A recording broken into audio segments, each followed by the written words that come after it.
Welcome, ahoy and avast from Plymouth, Devon's historic maritime city. For centuries, Plymouth has harboured ocean-going explorers, buccaneers and pirates. Today, it's awash with artists. All swashbucklers hoping to sail off with the prize. Shiver me timbers! It's Sky Art's Landscape Artist of the Year.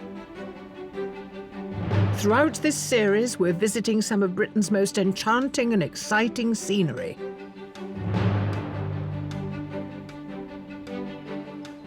I love that it's a seascape. I'm always drawn to the sea for some reason. I get seasick, so it doesn't even make any sense.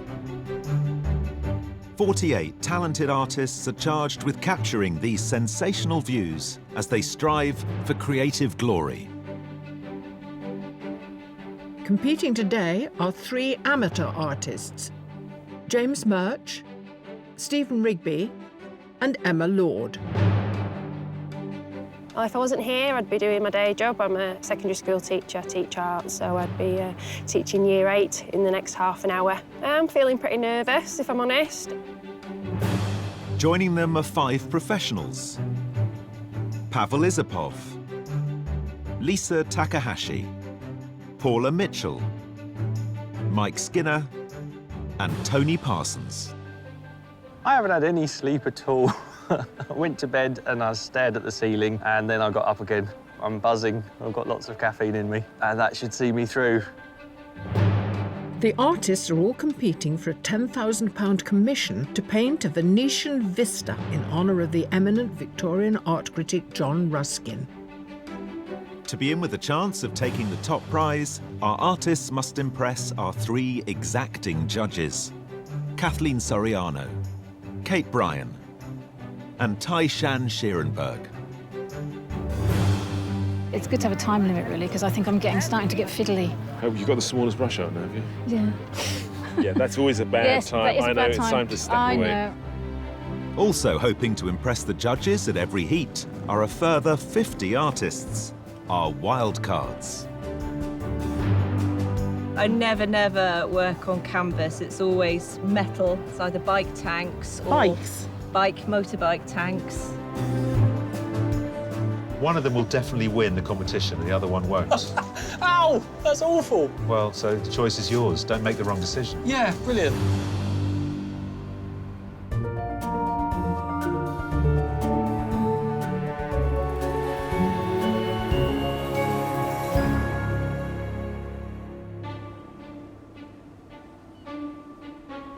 While the 8 artists settle into their pods and each select their composition, the judges review their qualifying online submissions. Well, judges, here we are, by the sea. This is someone who loves water. Yeah, I think there's a sort of rich, old-fashioned, green and pleasant England to it. And I think it lives off the water and the reflection on the water and the way that bit of blue just pops as it sort of echoes the sky. This is a rather ferocious picture, isn't it? I think what I really like about it is the sky immediately makes me think of someone like Turner, and then you see that what's leading you to the sky are these really brutal electricity pylons. The whole thing is done by an artist who's fascinated in car tracks in the snow, and they've done it in a very naive but believable way. You just wonder, with this scene of emptiness, what actually has gone on? They've got a great compositional eye. I love that combination of the contemporary on the cliff above the building and the historic down below. It's like that mashing up of the 2 worlds that we see so much in English seasides. They've retained a kind of strong sense of understanding composition, of colour. I love the way with lino cuts where you often get a bit of the ink falling out of the frame of the canvas, and you can see those lovely sort of bands of orange on the far right-hand side. I think one of the things I like about it is that the seagull gets better treatment than the people. It seems that the whole landscape has been made out of accidents, in a sense, the way the paint runs, the way it pools, which is very beautiful. I'm thinking, how would the artists deal with a landscape like today to make certain decisions, and can they work with accidents? I love the way in which they've dealt with the rain in this foreground. You can just sense the wetness of the city and the twilight sort of coming down, these little pops of red with their brake lights of the cars observed so well. A third of the painting is taken up with this sand-strewn path that we're standing on. And this beautiful pile of clothes in the corner on the right, you know, is reminiscent of early French painting. And so it's got a lot of art historical knowledge in it, but above all, very well painted. We've got a variety of weathers in all these submissions. It remains to be seen what they make of today's weather. Artists, we hope this view floats your boat because the challenge is about to begin. You have 4 hours to complete your artwork, and your time starts now.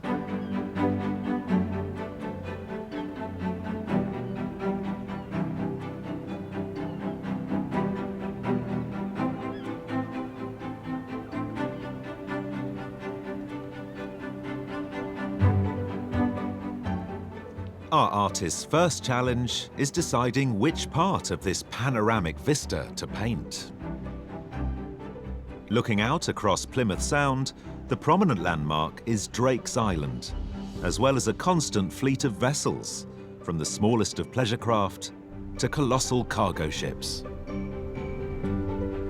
So what we've given our artists today is part of a long British art tradition, you know, the seascape or marine painting. You've got a fantastic foreground, middle ground and distance with the little island. You've got a wonderful sea that's really calm at the moment, but has a lot of intricacies and complexity to the surface of it.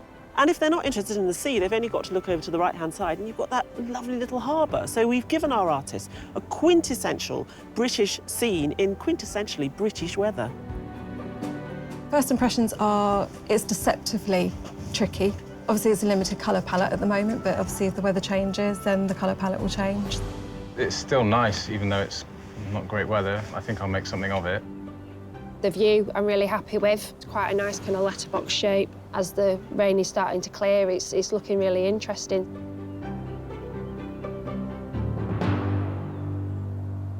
Paula, I noticed that you're wearing the same colours that you've started your oil sketch in. It wasn't planned at all. Didn't think I was going to get to wear this jacket. But they're your go-to colours, presumably. I do tend to use purple as the darker shade. So even if it's dark green, I tend to use dark purple. Paula Mitchell from Portsmouth divides her time between working as a freelance graphic designer and painting. Particularly keen on capturing seascapes, her submission of Ryde Beach on the Isle of Wight was painted in oils on a scorching bank holiday. You've started off here with a fantastic composition. I mean, how did you land on that arrangement? I always try and find something that has a strong structure, so it has a lead-in, so your eye gets drawn around the picture. But you've been quite brave. You've given yourself quite a big expanse of sea, which I know is what we see in front of us. But you could have gone a little bit closer. It seems like a huge expanse, but there's a lot of colour differences, there's a lot of texture differences. I've got the currents on the top of the water, which I can use as a mechanism to lead you into the painting. Great, well, good start. Nice size, nice composition, lovely colours. I hope so.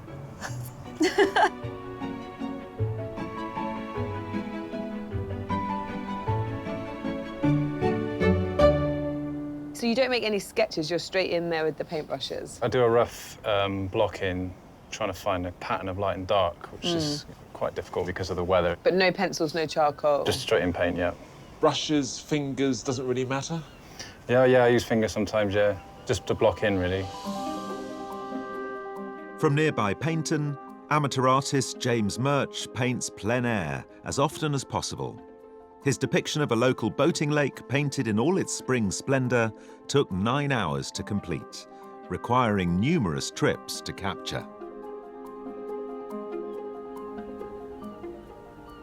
What do you think about this kind of grey seascape we've given you? How would you feel? It's not my first choice. What about if the sun came out? Better or worse? If it stays more or less like this, I'll be okay, I think. But sometimes the sun coming out can give you just what you need to kind of put a bit of interest in there. Talk us through why. Does it make a painting more punchy if there's more light and shade? Because in your submission, the greens are very varied and your paint actually gets very, very thick. This is what happens. The colour gets stronger and the paint gets thicker. Is this what we're looking forward to? Well, yeah, I try and focus a lot on colour, and I suppose naturally you do get more of an impasto effect. Well, it's early days, but we've got lots of nice greys on there, James. So see what happens. One artist has arrived with an impressive array of kit to realise her seascape. Well, now, Lisa, you've come with a lino cut. Yes. Now, you've arrived with a lot of equipment, so here's obviously the cutting equipment. Yes. But what's going on with all this stuff here? The so mirror. The mirror is where I ink up. It's a bit of a good luck charm. And I've also got a box of pretty much junk, but Right. to me it's treasure. I'll squeeze out the ink and roll it onto these things. So, like this wallpaper, for example, is my favourite for sky and Yes. sea. Lisa Takahashi made it to the semi-final of Landscape Artist of the Year 2018 as a winning wildcard, with her oil painting of Broadstairs in Kent. This year's submission is a view of Padstow Harbour made by lino cut, a technique she'll also be using today. The first process is cutting the lino. Yes. How are you going to do that here? Yes, so basically with lino cut, I start by carving the palest colour and then I will print that layer. So that printing will start quite early on and then I carve away even more and then print colour. Most of the day will be spent carving here and every now and then I'll whip over here and ink up and print.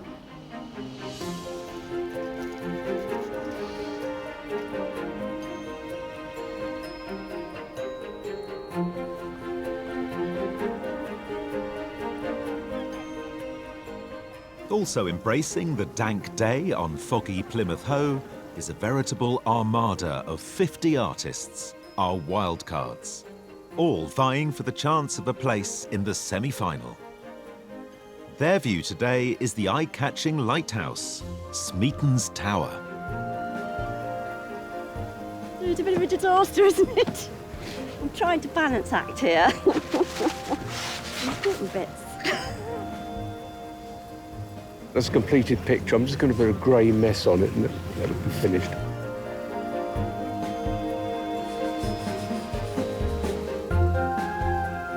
That is brilliant already. That sky is Turner-esque. Thank you. Despite the sea fog hindering their view of Drake's Island, one of our 8 competitors has rapidly seized the scene. I've got the island, that's quite key. Everything else is kind of up for grabs. So I've got boats coming past and they're going to create ripples. So that's big slashed lines across the composition and I'm going to use those to point at the interesting things, the island, the headlands. So very much the boats are a movable feast. A professional artist based in Brighton, Tony Parsons' favourite subjects to paint are the city's Victoriana, including this lift on a local beach, which took him just 90 minutes to complete. You look like you've almost finished, and we're less than an hour in. I have bought 2 canvases. Oh, okay. I thought maybe you double booked yourself. No, the idea is to go fast and have expressive strokes. Once I've made all the decisions, put as much as I need to say what I want to say, and no more. I really hate overworking a painting. So you go speed and then you bring in a second one to stop you overworking? It's speed and chaos, yeah, and then try and chip happiness out of the chaos. 1 hour into the challenge, and as varied as the views today, so too are the artists' interpretations. You've chosen to avoid the building. I wanted just one statement of composition, really. Otherwise, it can start getting very fussy, and that's what I was worried about, really. It's going to have a quiet nobleness to it, isn't it, that island, in order to beat everyone else here, don't you think? You do want to win, don't you? Possibly, yeah. I mean, it's about the colour for me. It doesn't really matter what the subject is. I'm going to cut the architecture out of the lino, and the sort of decorative elements. Lots of detail. Yeah. OK, I'm looking forward to seeing those little windows pop in. I like to think that you spend the first 10 minutes putting the art in and then the next 2 hours knocking the art back out of it. That's when I'll take the canvas off and I'll put another one on and try again. It might be better, it might be worse. Here on the headland at Plymouth Hoe, our artists are approaching the second hour of their 4-hour challenge, with one artist navigating a free-flowing medium. The painting alcohol inks. Some ink in an alcohol base rather than a water base. I use gravity, I use a heat gun, and I use a hairdryer to manipulate the inks around the canvas, so it comes up with some really interesting shapes and blends of colour, so it's completely unique. I'm not always 100% sure exactly what it's going to do. Head of art at a secondary school in Preston, Emma Lord has been using this distinctive technique for the past 4 years to create semi-abstract landscapes, like her submission of the light falling through trees in the forest of Bowland. There's very little drawing there. So, Yeah. I mean, in your mind's eye, do you know what the composition is? I know that the headland is going to yeah. be coming through and just gradually getting darker as I come forward. It is a matter of layering, so I'll do another layer and then I'll mask out some areas of that I want to keep that colour and Can then you build see it the up. finished work in your mind? No, not really. Oh, can you see it, the steps that you're going to Yeah, yeah. I have like a little bit of a process in my mind, but at the same time, there's quite a lot of areas that are not under my control, so there is a little bit of serendipity involved in it as well.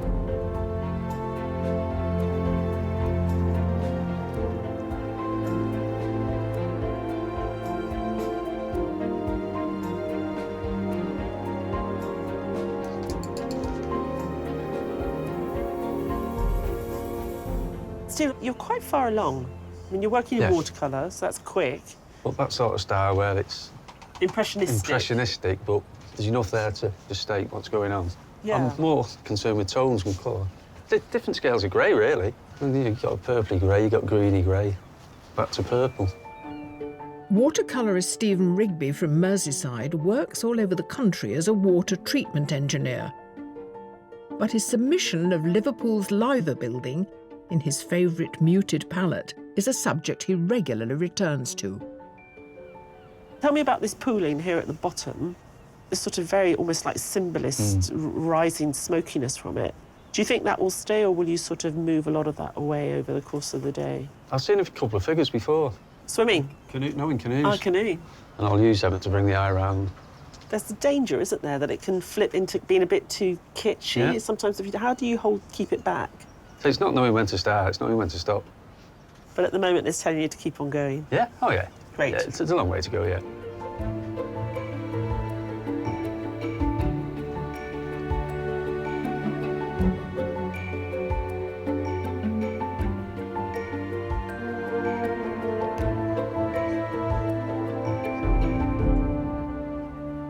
So things are looking up. The sun's coming out. It's a very different proposition. It's actually quite warm. This morning I was freezing. There was nothing to paint. The sky and the sea were one, and I couldn't see either of the headlands there, and I could just about discern that that was an island or some lump of grey in the middle. So, yeah, it's looking good. It's looking much better for our artists, and there's a lot to paint. I know one artist has used the opportunity of a rather large boat came across and sort of splitting it in the water and creating sort of current. They've got to be careful with boats, though, because your tweometer goes off the scale very easily. It does, indeedy, yeah. I haven't seen any twee boats, though. OK, good. That sea's incredibly flat. It's tough to paint, no? You're the artist. What would you do if you were painting that? Well, look, it's about creating an interesting composition. Here, the colours are starting to pop out. The headland's a beautiful colour. The island is beautiful structures, the trees and the buildings on it. So there's a lot to work with. And, you know, painting's about using contrast. So with all this detail, you know, you need a bit of flat sea to work against it. I'm very difficult to please. I'd be happy painting this empty space here. It's so flat that it's going to be very hard to stop Joan going jet skiing later. I want to see that. Meanwhile, keeping watch at the lighthouse are our 50 wildcards. You've decided to paint it when it was quite overcast. The sun's come out. Will you change the sky? If you change the sky, it affects the light and the way that it hits everything, so then I'd kind of have to redo the light on everything. So I might try and stick to the moodier landscape, which is what I prefer really anyway. Good luck. Thank you so much. You've got all the sort of the natural forms in, haven't you, with the island and the cliff in the background? Yep. Nice use of that in the foreground as well. But you've also put some boats in. Were they actually there? I promise you they were. OK. There's one there now, look. Oh, yeah, you're right. So, Richard, we brought you up to the top of this bluff. Yes. overlooking the sea, Yes. the bay, the lighthouse, and the gloriousness of the English coastline. Indeed. You're painting a road in the opposite direction. It is, to be accurate, it's the car park. Can I ask you why? Well, because the only thing I could see this morning, because the mist was everywhere. There's some interesting things there, but there were lovely puddles, and the reflections were great this morning. So I just thought. Do you use the expression "lovely puddles"? I like lovely puddles. Okay, fair enough, fair enough. This is this island here, can you see? Yeah. And then this here is this, apparently it's Cornwall over here. Thrilling. Thank you very much. I hope you're enjoying it. I am, I'm loving it, I'm having a great day. Not all our competitors have been charmed by the sea view, with one of our 8 artists focusing his attention in a different direction. Pavel, we've given you this wide open scene here, the bay, the distant clouds, and you've decided to paint a little corner of the harbour. When I saw the view, I was actually really excited because I'm drawn very much to the geometry of the urban landscape. And having this kind of the curvature of this road going down, it's almost like it's sculpted these forms, the little houses kind of embedded into a rock. I think that really caught my imagination. The youngest painter in today's heat, Pavel Isapov, has just graduated in fine art from Edinburgh University. His submission in oils of tyre tracks in the snow was painted from a photograph taken on an evening walk through the Edinburgh suburbs. Well, your submission was all about shape, and you've really found these really interesting shapes here. I mean, we don't actually see the sky in this composition at all, do we? Yeah, I actually quite frequently like to crop the sky out.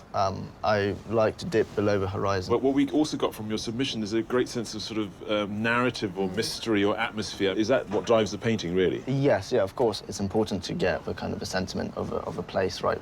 I'm going to not put in any cars or any kind of little benches, because I quite enjoy the loneliness of the space, because it was quite a lonely morning this morning. Yeah. It looked like, because it was raining, not many people about. So. Okay.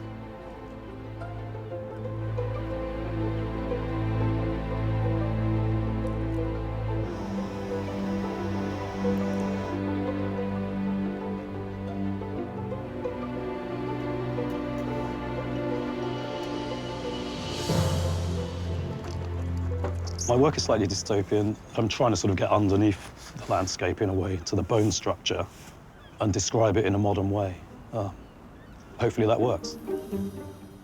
Mike Skinner from Stroud switched from being a professional commercial artist to one who could choose what he wanted to paint: industrial landscapes. His submission of Rainham Marshes in Essex was completed in his signature mix of acrylics, biro and permanent marker. You're really not afraid of different mediums? Not at all. So what have you put down so far today? We've got paint on the board, I've had pencil. coloured pencil, biro. What would you say the focal point here is? I think once this bay has some energy, everything will spin off that. Tell me what you mean. I want to sort of describe the energy today as it's Okay. kind of changing and moving. So would that be through colour, or will it be through sort of dramatic movement, or...? It's through dramatic movement. Yeah. And how is it experimenting outdoors like this? Are you normally outdoors? I'm quite a fair weather kind of guy. Right. Today's been quite challenging. As you can tell, my voice has gone. We're going to have to toughen you up. I know. We need a bit more outdoor painting, I think. Our artists are nearly halfway through their challenge, with crucial equipment failing under pressure. Maybe it's the stress of the day, but I've been sort of furiously burnishing my print, and as a result, the bamboo leaf is now fraying. So I'm now having to use Plan B, which is the metal spoon. And there are concerns about artistic decisions already made. Maybe I've tried to include too much. It's really tricky. If I can get an essence of the day, even if maybe some things are not a little off, I'd be happy with that.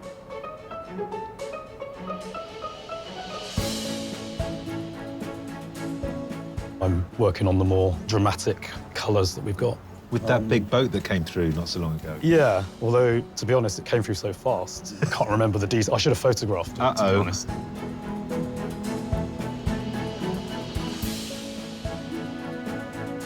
I've put another canvas on the easel. I feel a bit like the kid in an exam that's finished an hour or two before everyone else. And I was sort of thinking, what are they doing that I've missed?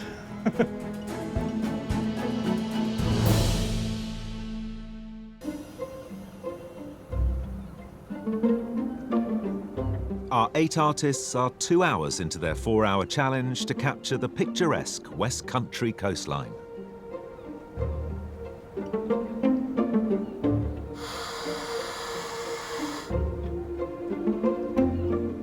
At this halfway stage of the competition, what do the judges think of our artists' progress?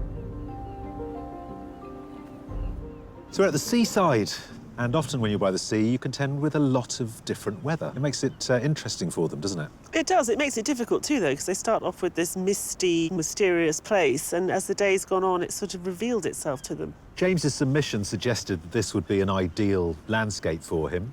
Is it turning out that way? I think James made the right choice with that composition, but I do think it's looking a bit flat at the moment. I mean, James is a seasoned plein air painter. He knows what he's doing. But I think the brush marks, in a funny way, in this painting are too big. But we're only halfway through, so I think it will be more realistic as the day wears on. Emma is over there applying paint, heating it, it's crackling, it's spitting. It's like painting meets welding. What I'm worried about at the moment is that she's starting to create something that's feeling a little bit sort of kitschy. I think using the inks she does, the colours are very strong. And so a green is a green, a blue is a blue. It becomes a very obvious type of that colour. And I think maybe through the process, she'll be able to sort of make them blend a bit more into the light of today. Tony has painted one picture and he's on to his second. I mean, I think Tony might have overpainted his first picture. He was so quick, and I thought, well, this would be great because we won't have something too heavy. He'll keep this sort of vivacity, go onto a second canvas. And when I look at the first canvas there on the floor, I think he did put too much down. I'm hoping he learns a lesson for that for the second one. Pavel has zoomed in on what interests him, that man-made landscape. Yeah, Pavel found the curve.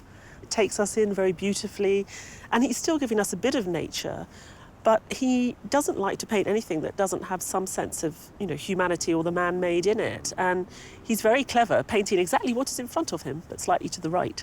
Lisa has all sorts of processes going on, all these different methods she's using. She's very busy. Yeah, Lisa's work isn't as punchy as the submission, but she's playing a very difficult game. It's a reduction lino cut. We will only see the final print at the end of the day when there's nothing left of the lino she's cutting out. So I'm kind of excited, but also worried as hell. But all to play for. And let's see how the weather changes. Things could change very quickly.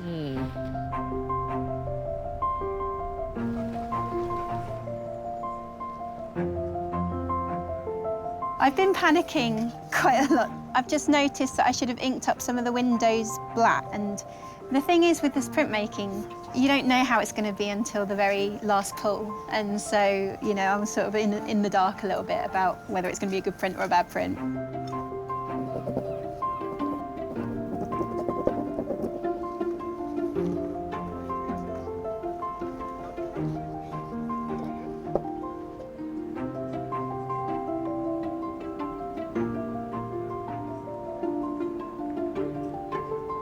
How has the changing weather affected you? 1 minute it's cloudy and overcast, the next minute it's blue sky. Yeah, it's actually helped a bit because I was struggling to find values, and as the sun's come out, it's put a bit more colour into it. I tend to have an emphasis on colour, so it has helped. I think if it was the other way around, it would have been a problem.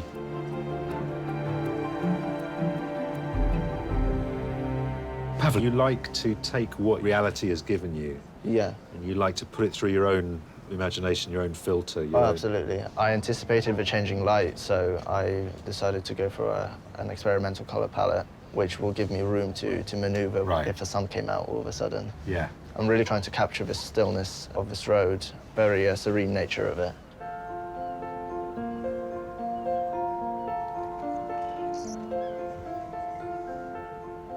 Tony, there's one question I'm forced to ask right away. Go on then.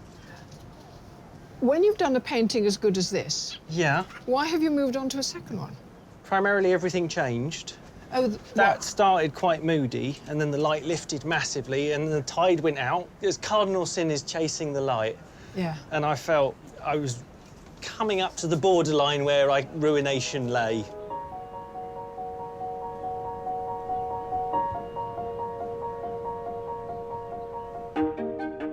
The view our artists are painting today features Plymouth's historic Drake's Island. In the late 19th century, Drake's Island was part of a huge military construction project whose ruins still haunt the island today. It was 1860 and a time of great instability on mainland Europe, with a resurgent French navy threatening British waters. To combat this, a series of forts named Palmerston Forts after the then Prime Minister was built along the south coast and specially constructed to house a new generation of armaments. You went from having wooden ships made with pitch and tar, which you could attack with cannonballs that had been heated to partially set them on fire. They now became ironclad. Artillery technology was moving on as well, so you had bigger, more powerful guns. The new defences consisted of concrete gun ports called casemates, wrapped around the south of the island. The Palmerston Forts were the largest and most expensive construction project of 19th century Britain, but the guns here were never tested.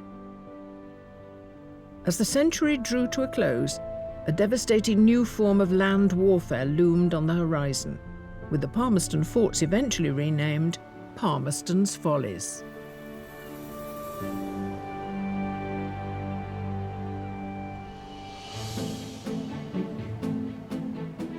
Further along the headland, time is nearly up for our 50 weathered wildcards, with the judges selecting just one to go forward to be in with a chance of making it to the semi-final.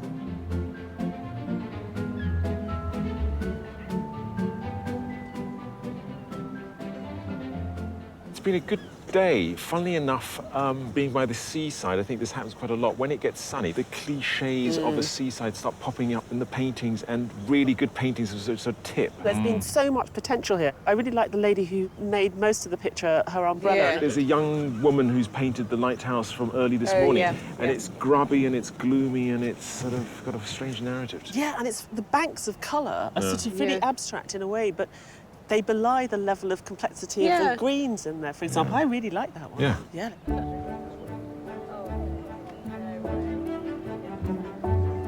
Hello. Hello. You are our Wildcard winner.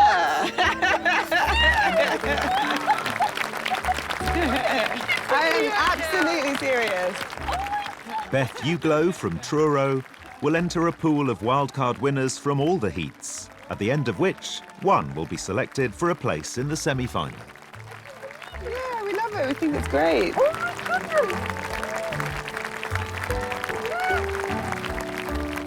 The lady sat next to me said she's coming this way, and I was like, no, no, no. Oh, just shock. Absolute shock. I feel amazing. I feel completely blown away. I'm just gonna go home and try and wrap my head around what's just happened, I think.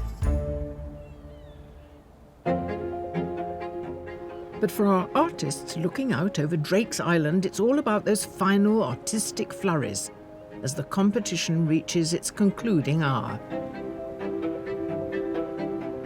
With the pressure on, reassurance from a loved one is sought. What do you think? I might put boat in. Yeah. They always go on about how twee boats are, and I don't so I don't know whether to or not. Between's fine.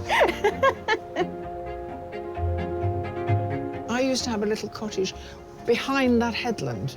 There's two little fishing villages that you can't see. Let's pop it in. There you go. Oh, my cottage. Joan was here. I really kind of want to keep that ethereal, grey qualities of the landscape. And yeah, I actually am enjoying the atmospherics today.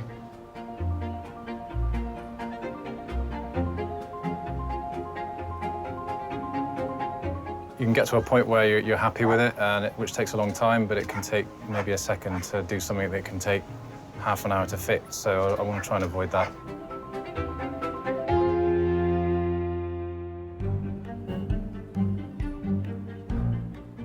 Here on Plymouth Hoe, our 8 artists have just minutes left to complete their marine masterpieces. But for one artist, it's decision time, and one they're not making alone. What do you reckon, gang? Which one? Come on.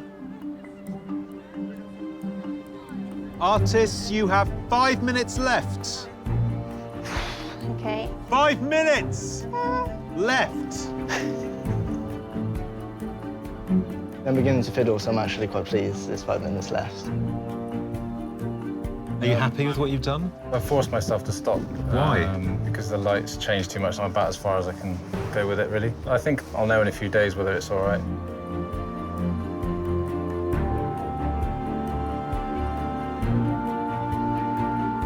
I think I've been looking at it too long now. Packing up now. Well, yeah. You've got somewhere to be. I'm We need to tell the teaching ju- tomorrow. Oh, are you? So we tell Yeah. the judges to get on with it? Yeah, that'd Fair be enough. nice.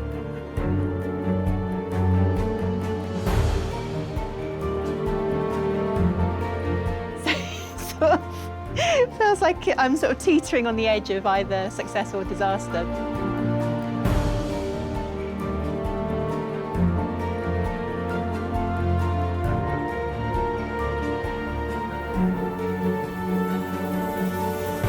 Artists, your time is up. Please put down your utensils and stand away from your work.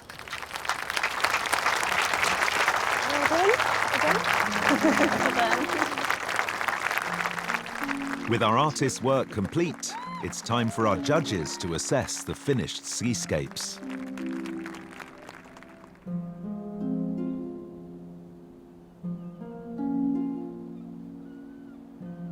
I was very concerned that James would overwork this, but I mean, you still even see the raw canvas coming through in the sky that was there this morning. I think the cool tones of the water in the sky against these kind of very warm earth patches of paint, almost sort of shiny and luscious, all hangs together very nicely. It's a fantastic technique, and all credit to her for sort of having discovered it. The sky and the water are extremely beautiful.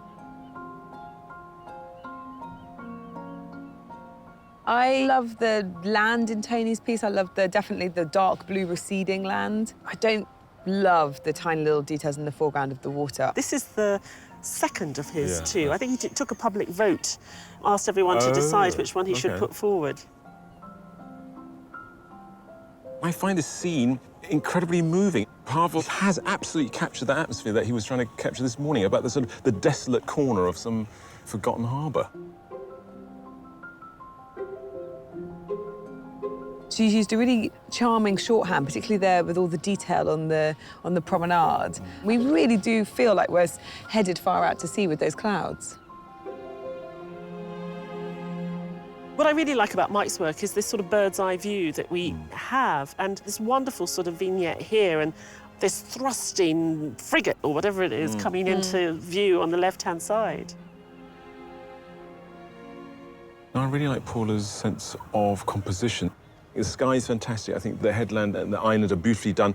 The water, I have a problem with. I can see she was trying to do something with the dynamics of the currents, but it looks like it's not a flat surface here. It looks like it's folded. I love the little attention to detail. There's a tiny little set of stairs there, which are absolutely adorable. It's really convincing in its sort of sense of depth and scale.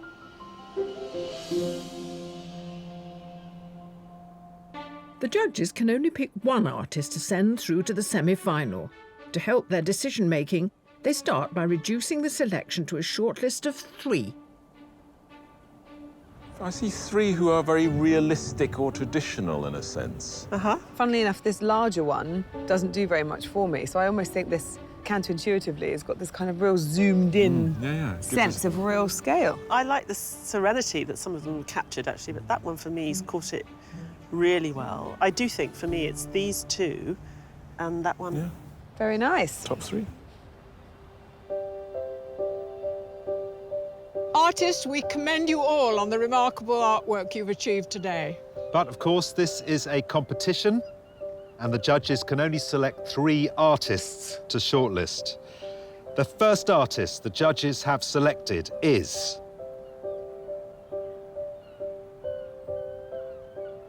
James Murch.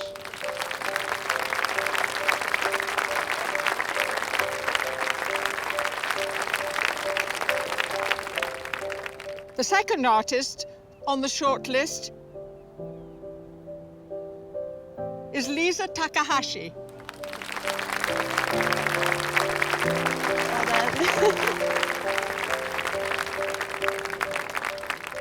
The third artist is Pavel Isapov.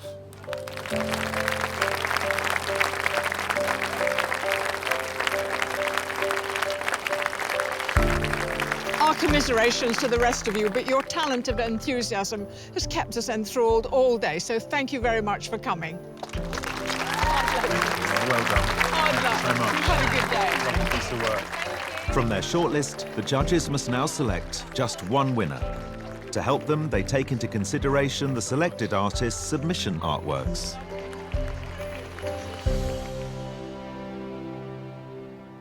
What variety you've given us in your shortlist today. You'd be hard-pressed to recognise that James and Pavel have painted the same place. And Lisa's work is in a completely different medium. It'd be a great exhibition, wouldn't it? Yeah. So how do you come to this list? They've all found their own little corners or excerpts of the view that we had and given us a real sense of the bit of Plymouth Hoe that they experienced today. James, in his submission, gave us a lot of green with a bit of water. Today we've got a lot of water with a bit of green. He's very consistent, and, you know, the brush marks are put down in a very similar way. And, you know, and he's kind of getting away with murder with those big dashes of blue to delineate this blue sky that we had. I mean, it's convincing, although it's, you know, really quick. What we have a lot of today is sky. Pavel has avoided that. Pavel chose to concentrate in a corner of a busy port town, and when he looked down this morning, there was nothing going on. And I like the fact that he grasped that as something poignant and worth painting. And he's kept it with his signature style, you know, with that wonderful curve. He was looking for that shape right from the very start, and he found it naturally in the landscape. Lisa gave us this very brightly coloured Padstow scene. Today, she's altered her style. I thought what she did with the houses is really sweet, and it's got a charm that's certainly there in the submission. But here, you know, I see a sense of her, but I just see her showing us that she's got a lot of range, and that's really encouraging. Well, you've got 3 styles of painting, processes and outcomes, so you deciding will be a real problem. It's a lovely problem we like having as judges, really.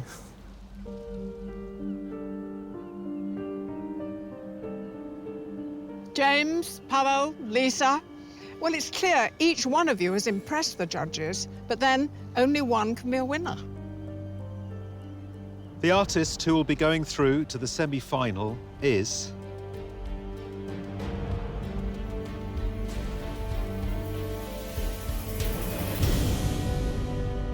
James Murch.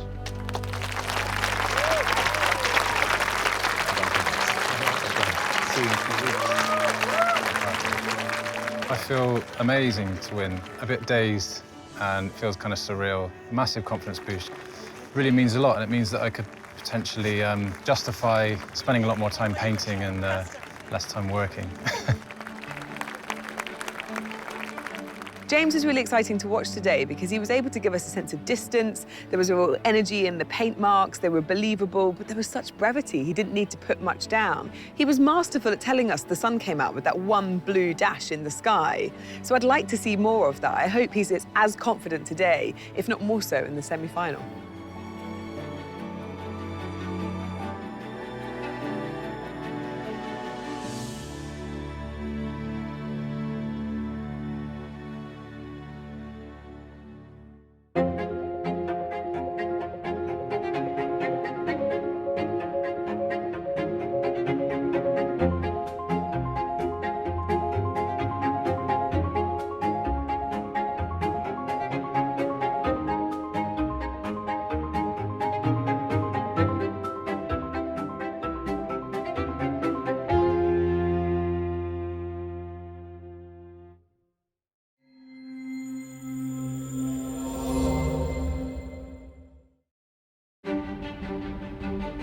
Why aye there? We're here in the northeast of England on Gateshead's Millennium Bridge, Tyneside's latest feat of awe-inspiring engineering. We're gearing up to test the mettle of 8 industrious artists with a view to daunt even the steeliest. The iconic and imposing Tyne Bridges. So, up the Tyne and away the Toon. It's Landscape Artist of the Year. During this series, 48 accomplished artists are challenged to capture on canvas some of Britain's most beautiful and enchanting vistas. From seaside surprises to celebrated cities. It's a very complex environment. Traffic, people moving, so it's very busy. Today, on the bustling embankment of the River Tyne, 6 professional artists have come to show off their creative prowess.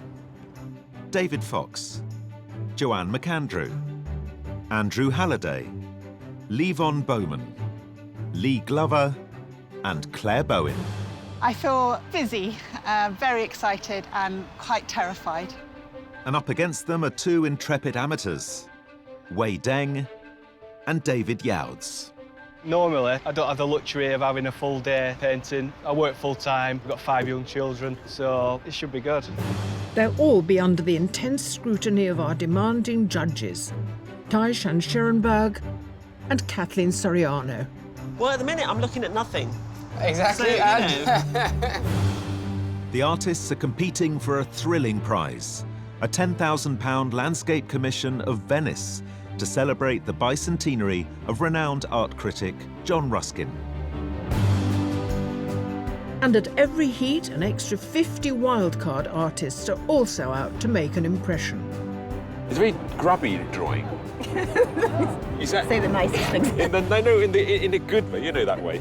So who's got the know-how and the nerve I haven't got long, oh my God. to become the next Landscape Artist of the Year? You're working on quite a scale there as well, relatively speaking, for a day like this. Sorry, am I saying all the wrong things? You look devastated every time I say anything.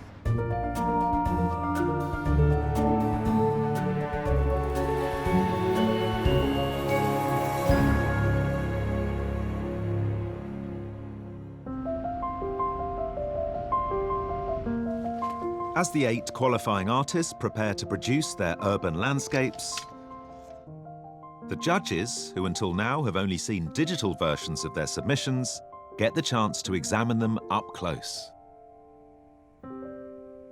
Good morning. Morning. Firstly, congratulations on being the 2 judges to make it this far in the competition. Yes. You should be very proud. Kate is, of course, pregnant and she's at home. So let's have a look at our 8 submissions. And we start with a bit of canal side graffiti. I love it when an artist gives us a little inconsequential bit of nowhere and makes it monumental. You start to build up a story because there's nothing there. What is there is beautifully bathed in this light that you find by the river, so you do get a sense of the atmosphere. I like paintings of motorways because that's how a lot of us see the landscape these days, is through a car window. I'm happy with the splattering in this painting. Normally, it irritates me, but here it adds to the texture. But overall, what I love is the desolation of it. This artist obviously makes their own collage paper and is using birds and yachts to balance the composition. What I like is the way in which they've actually torn the edge of the paper to bring a level of texture to the work itself. It looks quite simple and borders on craft, but actually it's very sophisticated.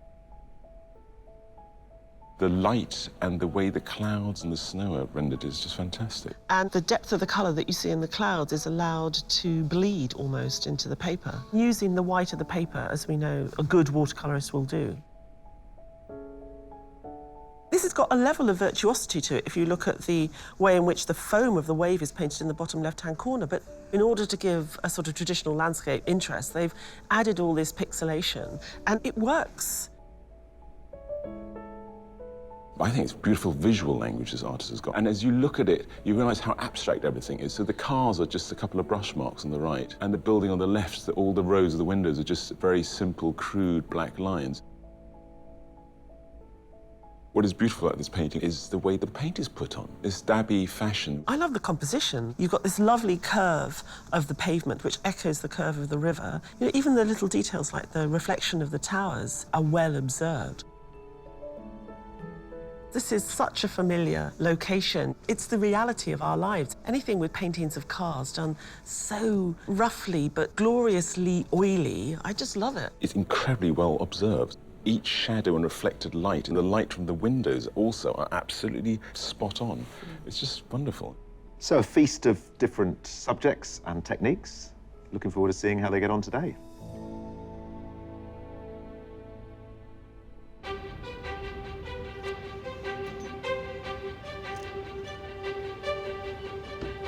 The most important piece of kit is my 35-year-old easel that I built when I was 15. I had to have it here to give me a bit of luck for the day. I've got so many canvases with me. I keep putting different ones up there because I think, well, I could do that, I could do that. But, Well, I've treated myself to some new brushes, expensive ones as well, so whether it makes me paint better or not, I don't know. But I'm hoping it's going to do. Artists, it's time to create a masterpiece, or as they say round here, a reet Bobby Dazzler. You have 4 hours to complete your painting. Good luck, everyone. Your time starts now. What do I do with this for? I don't know. This stretch of the River Tyne is famous for its many bridges, and today's artists are presented with no shortage of them. With the High Level Bridge, the Queen Elizabeth Metro Bridge, and the historic Swing Bridge. And in the foreground, the striking single-span Tyne Bridge itself. Landscape isn't just about rolling green hills, mountains, and English castles. You know, this country is also about fantastic urban architecture. So the artists have got at least 3 bridges within their sightline, each of them reflecting a different moment in Tyneside history. Let's see if they can capture a sense of that today.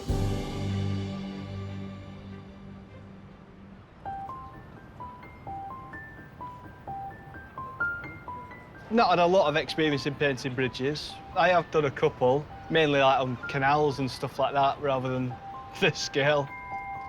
Stunning bridge, absolutely beautiful. It's very close. I have never painted something so big, so that'll be a challenge. That really will. I love bridges. Although I haven't done this bridge before, it's a perfect view for me. So I'm going to first of all do some drawing and then practice on a canvas by drawing it out and see if it will fit, and then do some tonal blocking in and then put the colour in. Easy as that. After several years working as a ski instructor, Claire Bowen became a professional artist who paints outside almost daily. Her submission is of London's Albert Bridge, a view she has painted over 10 times and was produced as the focal piece of her first solo exhibition.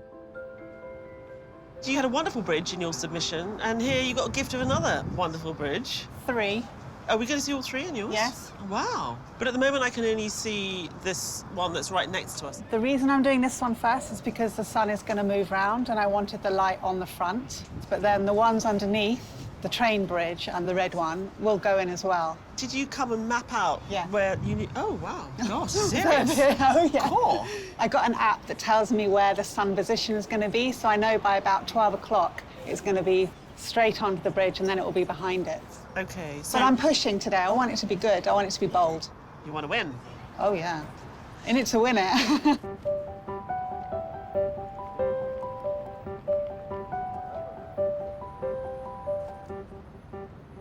I'm thinking to include part of the bridge and the river because those boats, they are part of the urban life, so we got to paint these. Amateur artist Wei Deng is a chartered landscape architect whose submission shows a view of the snow-covered village of Portree on the Isle of Skye. He spotted the scene during a family holiday and painted it in his favourite medium of watercolour. Now, you come from Sichuan in China. Yes. Did you go to an art school there? Actually, my dad, he is a painter, so I learned painting from him when I was very young. Chinese traditional painting. And that would be with traditional brushes and ink? Yes, I'm still using this today. And what do you make of this landscape? I'm a little bit worried about the bridge because it's so big. It's only taking about a third of your picture. Yes, because I'm not allowed that big bridge dominates the painting. While you're doing it, you're enjoying the river yourself? Yes, yes, I'm enjoying it very much. Nice weather, nice place with other artists. Very enjoyable. The 8 pod artists are not the only ones grappling with the view over the River Tyne. Taking over Gateshead's Baltic Square and Millennium Bridge, 50 idiosyncratic artists are trying their luck at creating a stunning cityscape. It's like if Asterix the Gaul met Game of Thrones. I'll take that as a compliment. You should. Thank you. These plucky wildcards are hoping to impress the judges and be in with a chance of gaining a place in the semi-final. I like all the bridges. The dome shape here, the dome shape on that bridge, and then the dome shape on the stage. That's a lot to do though. Although I've only got 4 hours, so yeah, we'll see. But it's not just a ticking clock they're up against. A bit windy today. Wind is the worst weather. When you have basically a sail in front of you, wind is definitely worse. Wind is the enemy. The forecast is for the wind to get up, I think, today. When it funnels down that river, could be a bit exposed in places. I've got a large canvas and a small easel, and I think it's a bit more like a sail than a canvas. I'm afraid. But it's quite exciting. No, go, go.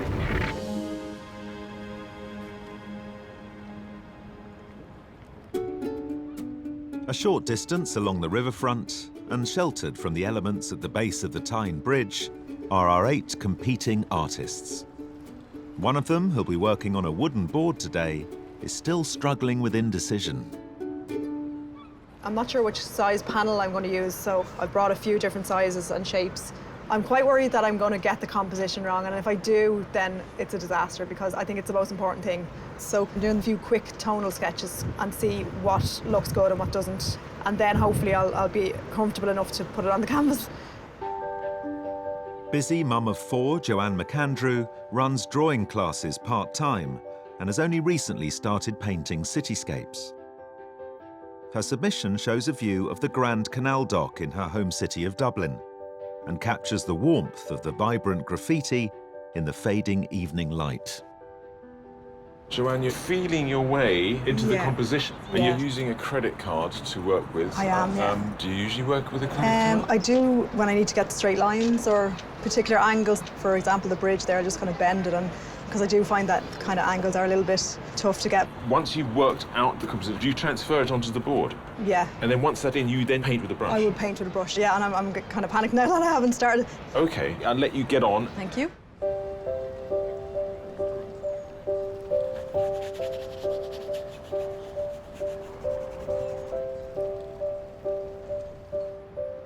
Plan is to not fuss around too much, worrying about the composition, just loosely a quick drawing of the structure.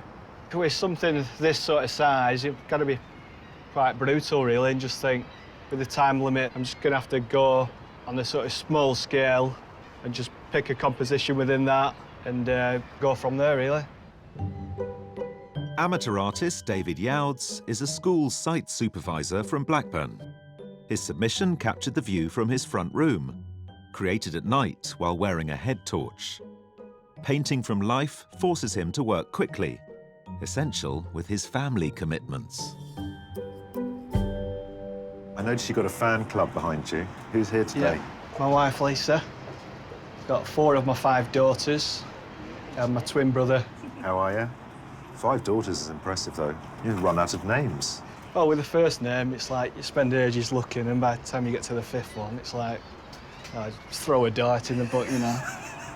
Yeah, I've got 3 sons. I just get beaten up all day long. That's the thing with girls, is it's more like psychological warfare. 1 hour into their challenge, and the complex city view is proving troublesome. It's quite bitty. There's a lot of bits to it. I need to kind of bring it all together, so fingers crossed. The thing make me a little bit worried is the bridge, because of its scale, is so huge.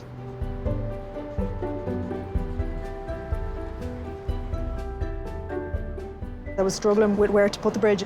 I can't get the whole thing in, so I have to crop it. I'm starting to panic a little bit because I spent so much time on the compositional studies, so I'm a little bit worried about that. The bridge itself has been quite tricky. One minute it looks quite blue, and then when the sun's not on it, it's diluted. But I think it's important to get them colours right, because that is like the main focal point of the painting.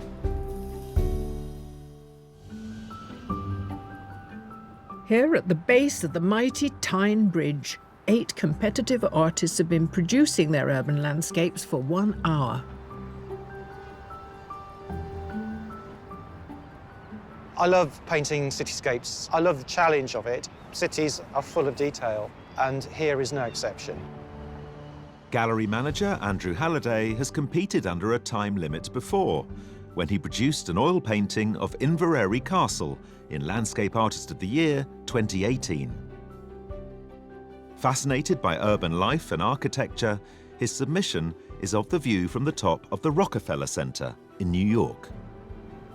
You're very precise. Well, yes, and there's a point I don't want to try and get too precise. Okay. I think otherwise it'll lose its life. You're working on quite a scale there as well, relatively speaking, for a day like this. Sorry, am I saying all the wrong things? You look devastated every time I say anything. Well, actually, I was thinking of working smaller, but because of the detail, I'll actually work better if I'm working a bit larger. I see. But yes, there is a problem in terms of area and getting it covered. It's Landscape Artist of the Year. You've got to try, you've got to be ambitious, haven't you?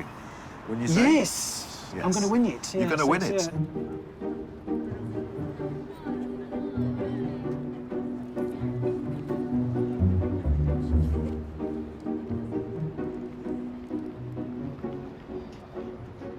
I'm quite minimalist. I try to break down the information that's in front of me and use as little as possible.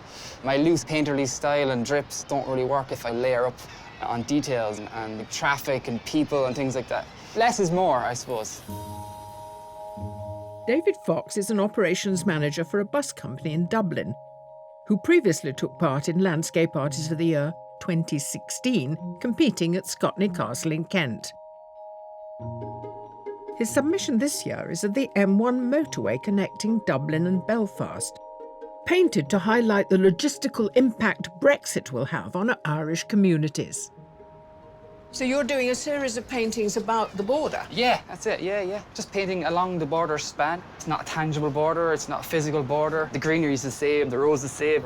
You wouldn't even know you're crossing the border half the time, you know? Just highlighting that freedom of movement. Who'd want to change that? Exactly, that's what my point is. There's no border between Gateshead and Newcastle. No, but there's just the Great River. Are you confident? I don't know. If it comes across that way, I'm doing well.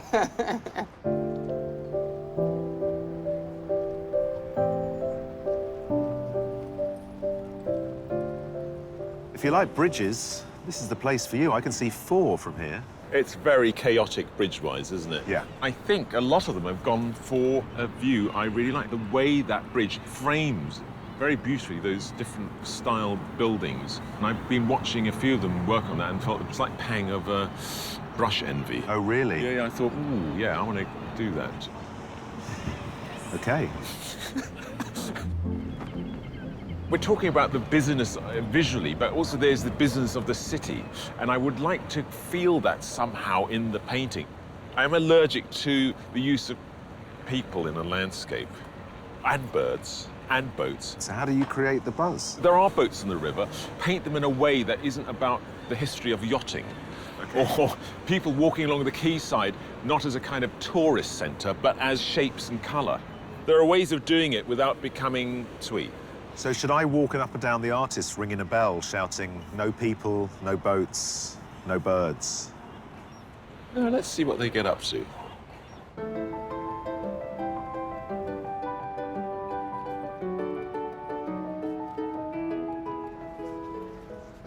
The collage is made up of painted pieces of paper.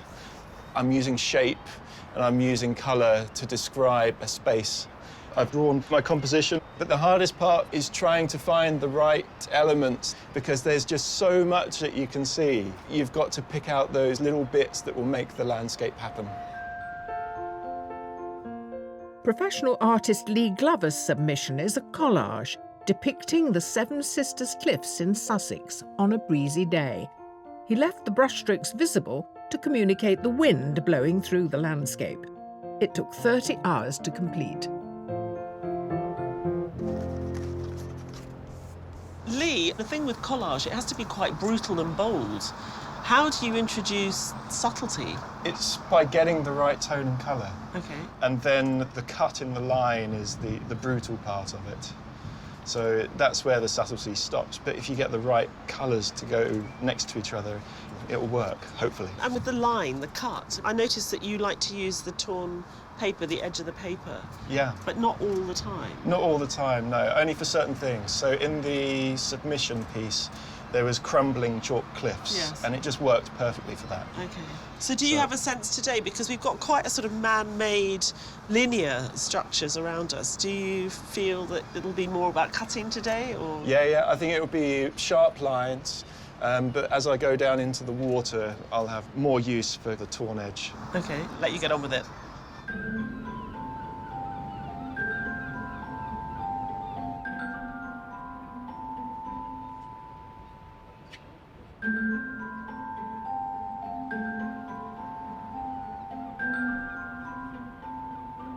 It's a very complex environment. There's a lot of wildlife in the background, birds, traffic, people moving. So I want to capture some of that. And I want also, I don't know if I can do it, but I will try, capture the emotional response that has been evoked being here.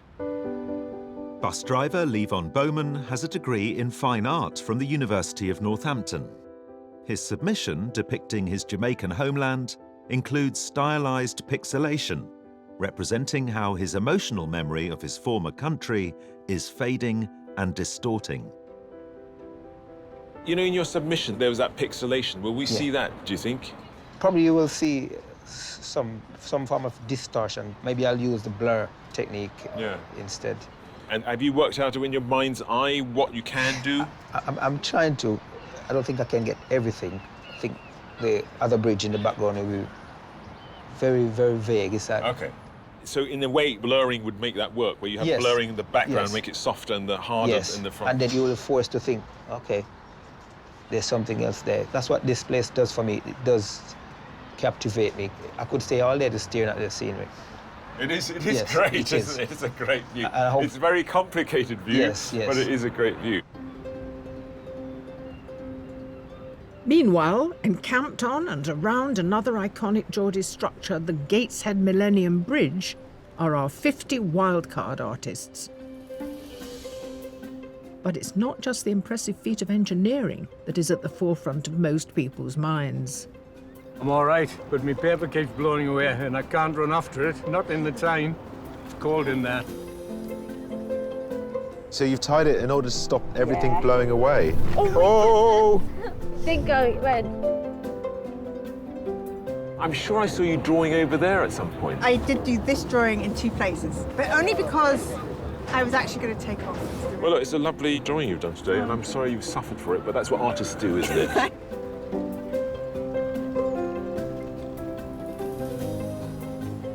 Our wildcards are sort of scattered all over the place today, but I think the main issue is the wind. It's not only the wind, but also the bridge lifted and they'd get off. You'd have thought they would have realised that at the beginning of the day. I think they like the challenge. But what is interesting, because they're so scattered, today I think we've got a lot of different views of Gateshead and Newcastle. It's much more variety than usual. A lot of them aren't happy with their work today. Artists, I love them. The payoff for their stoic effort is the prospect of winning a place in the semi-final. The 8 heat artists are almost halfway through their 4-hour challenge. And it's not just the imposing bridge they're wrestling with. I want to get a bit of the water in there, with it being next to the river, but trying to sort of get it to fit with the rest of the picture is quite tricky.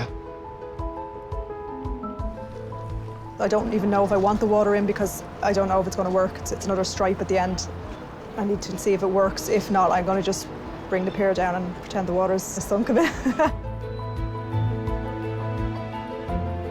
There's water to deal with. Yes, I've got the base and I'm going to just add over the top, make it thicker paint. Going That's well. the plan. I haven't got long. Oh my God.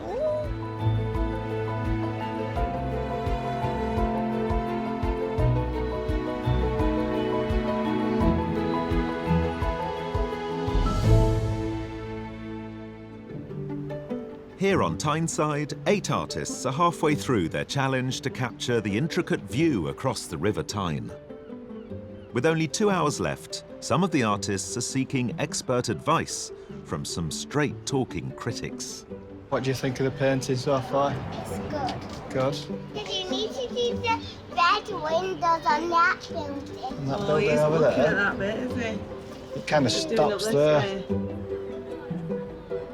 What do you think? Do you like it? You should It's too add a pink, is it? little, like, yellow to that. Will I put that more yellow, will I? Yeah. You're giving me some tips, aren't you? You're very good. However, it's the opinions of our judges that really count, and they've been monitoring the artist's progress all morning. Judges, the first thing that strikes me about today is how different the contributions are one from another. They are, and funny enough, they've all chosen pretty much the same view. That rather striking bridge and the way it sort of settles into those two towers there. I also wonder whether it isn't about symmetry. Something that's so perfect as the arch is not so interesting, but the minute you have only some of it, it makes everything tighter. Let's consider the different styles then. Way. It's very romanticised. The way he's tackled the buildings, it looks like the dreaming spires of Newcastle. It's obviously the tools he uses. So those traditional Chinese brushes must give his marks a certain flavour. I'm just amazed how traditional it is, but I think it's very beautiful. Joanne is working on wood. I love the heaviness of the line, the confidence. There's no tentativeness there using that credit card. And the fact that she's gone so close in and it's so dominating and dirty and real, I love that about it. David Youds, how's he doing? I think David's started to construct something that's really rather beautiful and gem-like. He sort of builds it up through the use of the colour. There is so much information, so I'm glad in that small rectangle he's using, he's been able to pack as much in. Andrew? I think he's doing a cracking job. It's just got confidence, bravura, power. I just want it to stay the way it is at the moment. He saw this and realised that it had to be a certain size to get the monumentality across, and I like that he's responded to it in that way. So we go on to Claire. Claire is so comfortable. She knows what she's doing. The structure's really good, the composition's really good, but it's really hard to judge at the moment because she hasn't started to engage with the other two bridges that she's going to put into the picture. Will it be hard to judge? It's going to be really tough to judge, actually, today. Today it is. Gosh, if only we had her. What's her name? Yeah. Kate, we need you.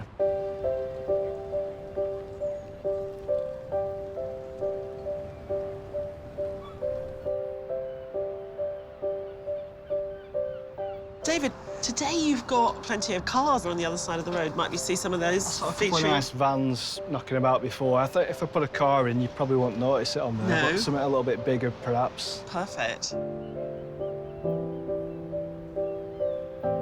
The bit that I really like, which is through the bridge, it reminds me of somewhere like in France, the old buildings.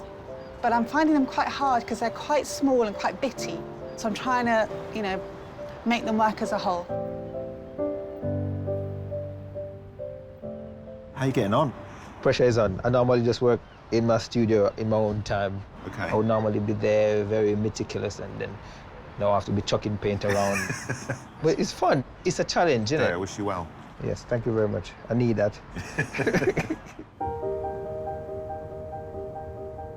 Newcastle and Gateshead may be separated by the River Tyne, but they have centuries of shared history, although it's often been a rocky relationship. There's always been a fierce rivalry between Newcastle and Gateshead. Historically, Gateshead was referred to in both political and social spaces as Newcastle's wife, or even more critically, as a dirty lane leading to Newcastle. 7 bridges link these Tyneside cities, with each being testament to groundbreaking engineering.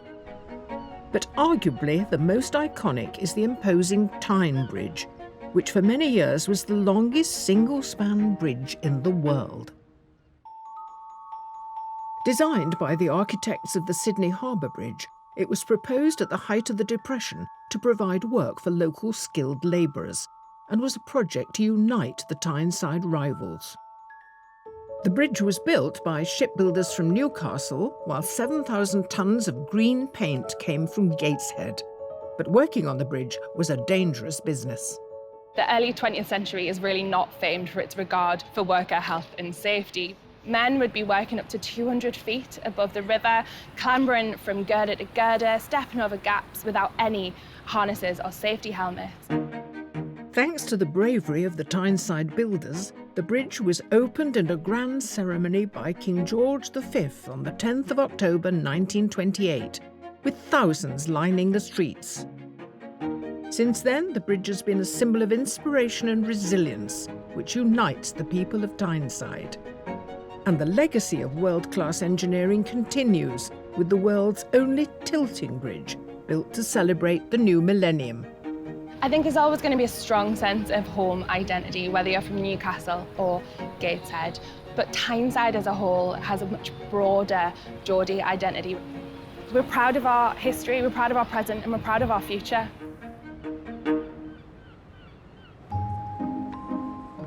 On the busy riverside, 50 wildcards have captured on canvas the various feats of engineering the area has to offer in their own unique styles. I love the way you put paint on. It seems haphazard, but everything's there. Is it haphazard and everything's there? I think it is quite haphazard, yeah, but deliberately haphazard. That sounds great. It's looking all right. Once you get it blocked in and you think it's all right, then it's just a matter of colouring it in, like a colouring book.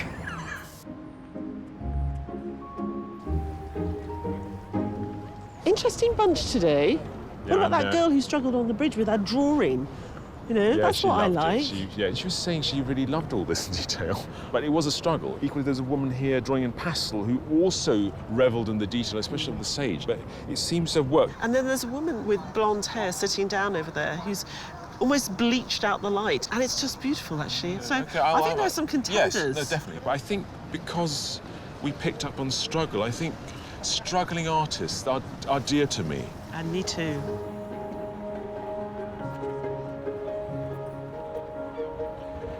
So, windswept artist, well done. Congratulations. It's a lovely drawing and about to take off again. Pleased and delighted. I nearly chickened out this morning, but my boyfriend forced me to come here. Very, very sweetly, I should add. Rosie Barnes from Edinburgh will enter a pool of wildcard winners from all the heats, at the end of which one will be selected for a place in the semi-final.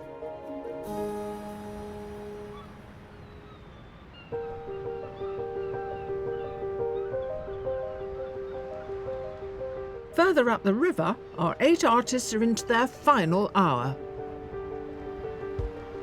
I actually feel a little bit more panicky now because time is ticking. I haven't looked at the other artists' work because I just think sometimes comparing is despairing. Could carry on painting forever, but I'm just trying to work on some of the little tiny details rather than the bigger areas, really. I am behind schedule. Yeah, it's going to be tough to finish. I'm worried that it's just too much about the bridge. It's not going well as a picture in itself, so I need to just figure out something there. Struggling. There's an awful lot of details to get in, and it's a very, very limited time. So it's tightly squeezed, to be honest. I'm pushing as hard as I can. 8 artists are approaching the end of their 4-hour challenge to capture the elaborate view across the River Tyne. Oh my goodness, you're going to put people in? I'm not drawing legs, arms, and people chatting. It's just simply a few marks because that's all it would need. I'm just seeing if a few seagulls help. Yes. What's still to do? This boat's a little bit dark, so I need to give some white color to lift it up. Artists, you have 5 minutes left. 5 minutes. What can I do in 5 minutes? Not much. I'm a little bit stressed. I just wanted to cover it and so it's not looking unfinished. But yeah, it's coming. I'm just working hard to try and get it done. It's so easy just to kind of overwork things. Sometimes you just need to know when to leave it alone. I've lots to do. Artists, you have 1 minute left. 1 minute. Less now. There's only so much you can do, and then it's overkill. There's more that I could do, but with the time, I think that's the best I can do.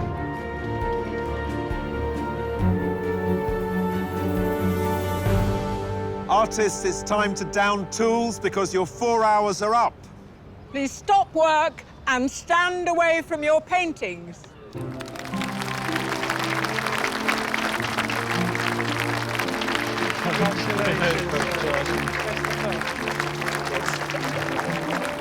Well done.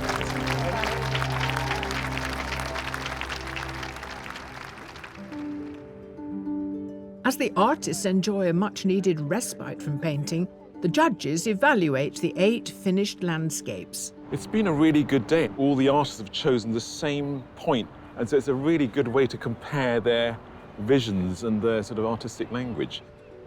In a funny way, David has painted about being in this car park instead of about what's out there. But I think David's been true to himself. You know, David paints the bleakness of modern life in a way, but he normally does it in a slightly more poetic manner. It's a fantastic watercolour, but I get a sense that Way's given us a version of Newcastle on the Riviera. It doesn't give me any sense of where we are today. But a really clever device that Way took us down to the water on the embankment. Yeah. Joanne's composition's incredibly well constructed, like the bridge. It's a ruddy, big bit of grubby engineering. Joanne, using that credit card, she sort of almost stamped the presence of the bridge onto the wooden block. Powerful bit of painting. I think David started to get us close to the lusciousness that we saw in his submitted painting.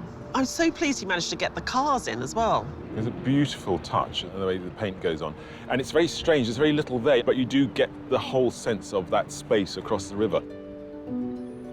I love the way Andrews painted that shadow across this building and really creates a sort of space under the bridge that we can enter. I do like that suggestion of people. I was so worried when he started to put those in, but I think they're just on the right side.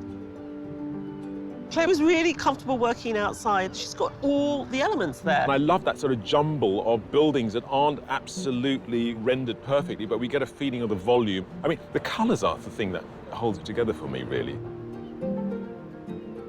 I think Levon is by nature a studio artist. He worked like a Trojan today to get all the stuff in that he wanted to. And he's created this painting with great atmosphere. He does know what he's doing. He just needs more time. How does Lee conjure up this sense of volume and space, but if you just defocus slightly, it just becomes bits of paper? It's a magic trick. I am a little bit sorry to see the seagull. That becomes too literal, whereas everything else is more suggestive. But some good paintings today. It's now the judges' task to pick 3 artists to be shortlisted. What I'm finding as we step back is that the volume under the bridge makes sense for me, and I get that feeling. Well, actually, funny enough, the middle 3 here. I'm going off this one slightly, I have to say, and I think I'm veering more towards the little ones and that one. So, OK, we agreed, sort of, yeah, I think we're agreed. 2, yeah, 1, perfect. Artists, your endeavours and achievements today have been phenomenal, and we applaud every one of you.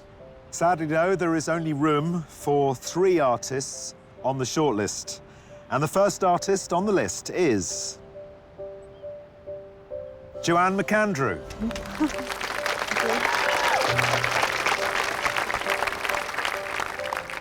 The second artist on the list is David Youds.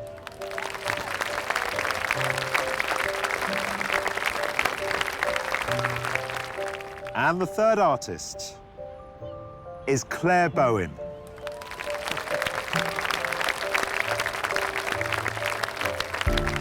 Commiserations with those who didn't make it. It does not mean you are not very talented, and we admire you all.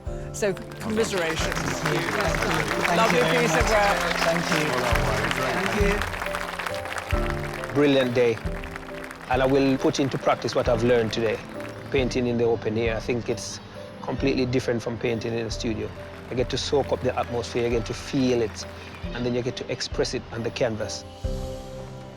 With only 1 artist able to go through to the semi-final, the judges also review the shortlisted artist submissions to help them decide on a winner. First thing I'm struck by, looking at today's 3 shortlisted paintings, they all have zoned in on a pretty similar viewpoint. It's been a very good day, though. I think what we gave them really inspired them, and I think we've got 3 very good finalists. Let's talk about each one in turn, then. So, first of all, Joanne. Joanne's got a very good eye for framing a scene and giving you a lot of information with interesting elements. Joanne really responded to the engineering of the bridge. She really got the sense of building something. She built that painting. It really shows in her submission. She's very good at leading the viewer through the painting, and she's showing that again today. And David, his submission placed us in residential normalcy. I think that David's work has a charm, a naivety, which you see more in the submission maybe than in the final work today. But I like the way in which the paint is applied in these little blocks of luscious, oily colour, and the darkness of those arches sitting underneath the bridge, the reflection on the water. I think there are small passages that are really strong. He introduced traffic lights and traffic. You got a sense it's a working city behind us, and that was very nice that he was able to do that on such a small scale. Well, now, Claire, her submission was truly romantic. I think Claire, because she's a plein air painter, she loves light, and that's what I feel in both of the works. What I see is not just the light, but I see shadows, and what she's very cleverly done is created a circularity in those shadows, so it's got an awful lot of movement in that picture as well. What comes to the fore is Claire's understanding of colour. I think it's beautiful. So you have a decision to make. How are you going to decide? What I would really like is a week to live with them and then see what I feel after that time. Yeah, so see you in a week. We haven't got the time.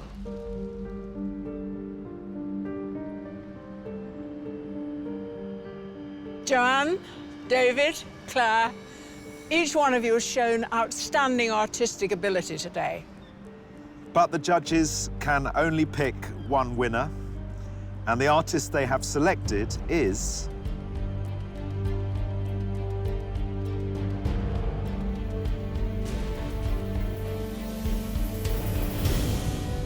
David Arts.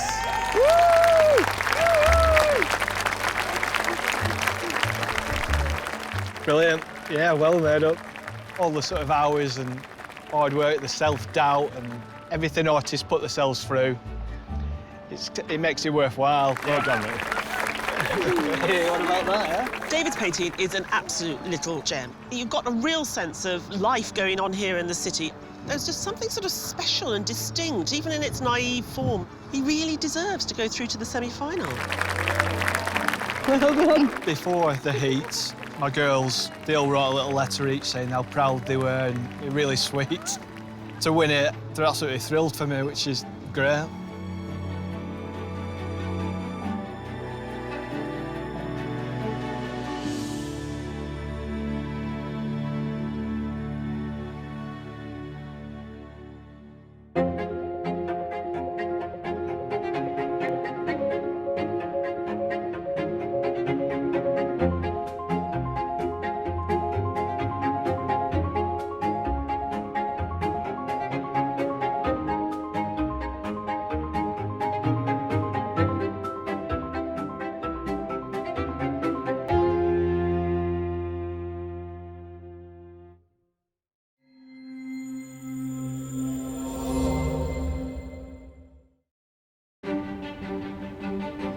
Hello from Newcastle Gateshead, where we're about to step on board HMS Calliope, regional HQ of the Royal Navy Reserves.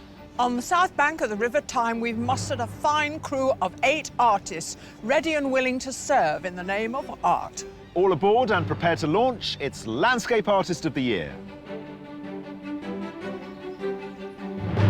Over this series, we're challenging 48 talented artists to capture some of the most spectacular and striking scenery Great Britain has to offer. From the ancient to the modern. Today's clutch of competitive contenders painting a view of Tyneside comprises 5 professional artists. Andrew Hurd, Camilla Dowse, Fujiko Rose, Troy Stewart and Ronwyn Hayes. Really looking forward to getting stuck in. I'm a little bit anxious that we get a little bit of blue sky. And up against them are 3 amateurs. Kate Langley, Keith Tunnicliffe and Paul Graham. I'm petrified. I'm feeling petrified this morning. It's been a few weeks of nervous anticipation, so I'm just dying to get going now. They'll be working under the exacting gaze of our judges, Kathleen Soriano and Taishan Schierenberg. Nothing feels right. This is too thick. Yeah. Look, you're here because your submission is lovely and you're a good painter, so get on with it. You're right. Sound like my husband. No, God. The artists are all competing for a sensational prize, a £10,000 landscape commission of Venice to celebrate renowned art critic John Ruskin. Also aiming to impress at every heat are an extra 50 artists, our wildcards. So do you normally work sitting cross-legged on the floor? I forgot my chair. So who will make a meal of it? Not happy at all. And who's hungry for success? I keep imagining an enormous boiled egg just being sliced. That's why you're hungry. I mean, I must be.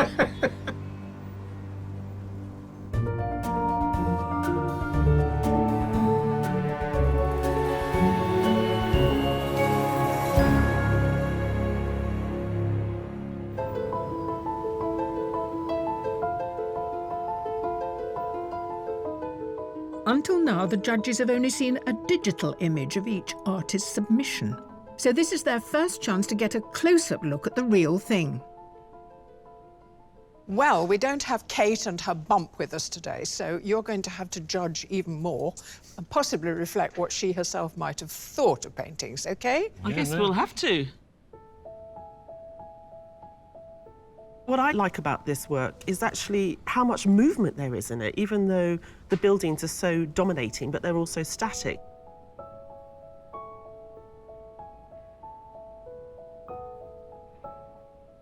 In this abstract jumble of shapes, our eye is able to travel across space and make sense of it.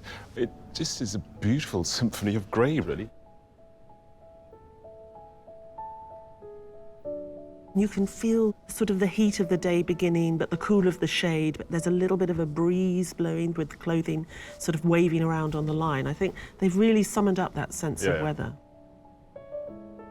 I love this. I think it's an extraordinary bit of ink drawing, mark making, and also an interesting way of breaking up perspective into this kind of cubist way of looking at space to give us a sense of a location. What I found interesting are the different painting techniques. So you've got this sort of wobbly painting technique, which you see on the barge and then you see in the water, which is really effective. And then you've got the precision, the blockiness even, of the building.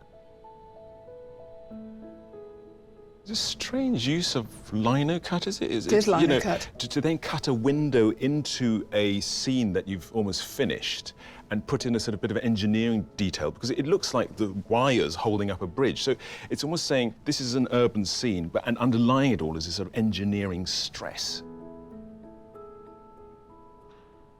I find it a little bit spooky. Yep. It makes me think of the house in Psycho. All the colours are slightly turned up, and I think that's what gives it this sort of powerful narrative.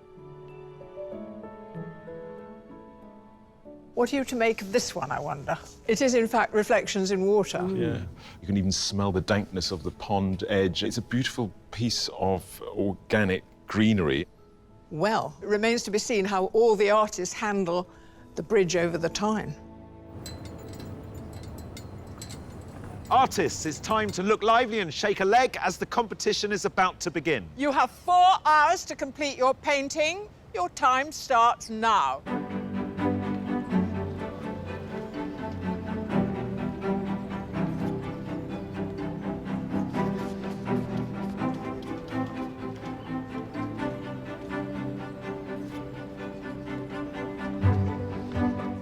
Perched on the Gateshead waterfront, today our artists are facing the elegant Millennium Bridge. Known as the Winking Bridge, it's the world's first and only tilt bridge, and has become an architectural and engineering emblem of the region. So we picked this incredible view with this wonderful bridge because we wanted to give the artist something sort of technical and meaty to get their teeth into. But there's a lot more there which they might pick up on. There's the reflection of the water, the buildings in the background, and the area is quite animated. So today we're interested to see if the artist can actually capture that sense of the iconic that this bridge gives us and to do it effectively and powerfully in the work that they produce.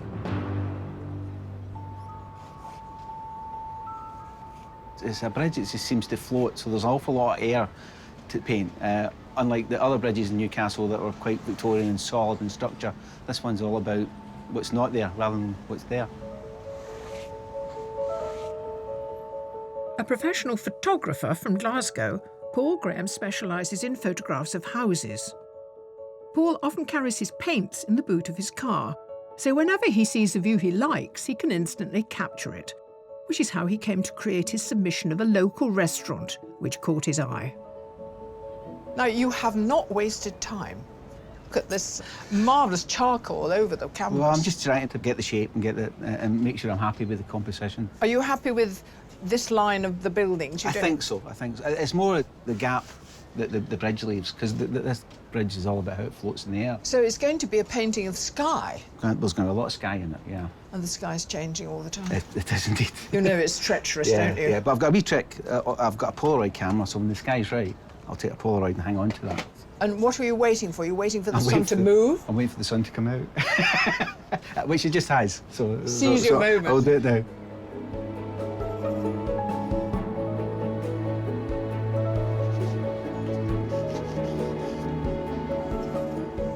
With a 4-hour time limit to create their landscapes, seizing the moment is good advice for all the artists. My biggest concern is that I won't finish it in time. I still haven't figured out how I want to lay out the image. Hopefully I can create something that I'm happier with. Cross fingers. Fujiko Rose is a self-taught fine artist and wallpaper designer. She took part in 2018's Landscape Artist of the Year, drawing Fountains Abbey in North Yorkshire. This year, her submission shows foliage around the front door of her Welwyn Garden City home, made in her customary medium of Indian ink. Starting with small sketches, what are you trying to work out? It's quite a complicated scene in front of me. You have to kind of edit things out as well. I'm sort of trying to get a slightly old photo feel merged with a bit of a modernist meets a bit of a wood block. That's good. Of the 3 squares you've drawn for your sketches, you haven't filled out the 3rd one. Have you arrived at your composition, do you think? I think I might flesh out the 2nd one a little bit more, and I think I'm going to have to move around a little bit. I might try and get a slightly different angle of the bridge, actually. Okay, good. Well, look, I'll let you get on with it. I'm quite intrigued how it's going to look on here. I'm also quite intrigued. Don't say that.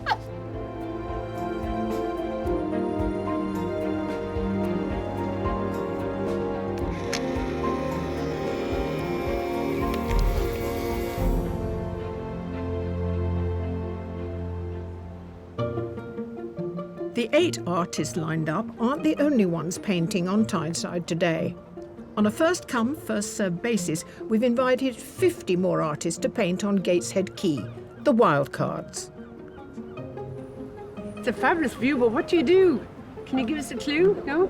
There. You can go anywhere, can't you?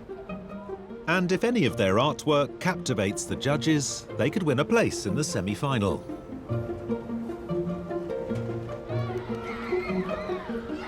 So yeah, I'm going to inject green in here. There's a tree growing out of the thing back there, so I'll put it there. Put Growing some out trees. of what thing? Do you see here? Down there's a tree growing out of the ditch in the water. But you're facing this way. Yeah, but it's called artistic license. I can put whatever I fancy. Excuse me. Yeah.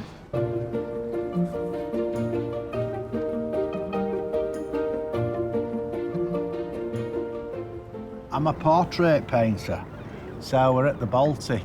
And there's all this big landscape, but none of that's the Baltic. That's the Baltic. Paul? Yes?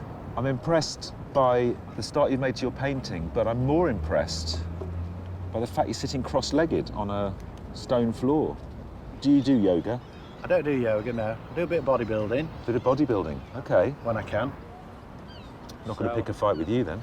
Don't do that, whatever you do. Well, it's a cracking start. Thank you very much. Good luck. Nice to meet you. And you. Watch those knees. I can't get up. I'm literally going to be Somebody here help the rest him. of the day. Help him. Can somebody, anybody?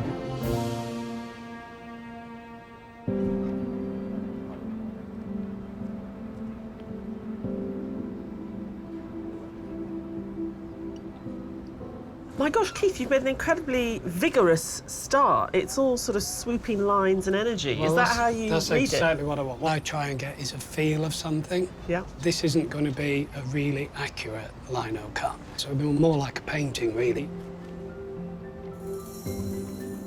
Since retiring from his career as a web designer, Keith Tunnicliffe now devotes his time to art. Having recently discovered a passion for lino cut, his submission print of Waterloo Bridge in London was created after crossing the bridge at sunset. One of the things I really liked about your submission were the limited range of colours that you used. Yeah. But they were very beautiful. Tonally together, they worked so well. It's only the third ever lino cut I that know. I've ever done. What have you changed from that being your third one to this being much further down the line? I don't think I've learned very much, really. I think what I try and do is try and tell a story. So basically, you might see 4 prints going up on only one submission. So we're going to have a little gallery start to emerge in your little pod. That's right. I mean, it's a wonderful start.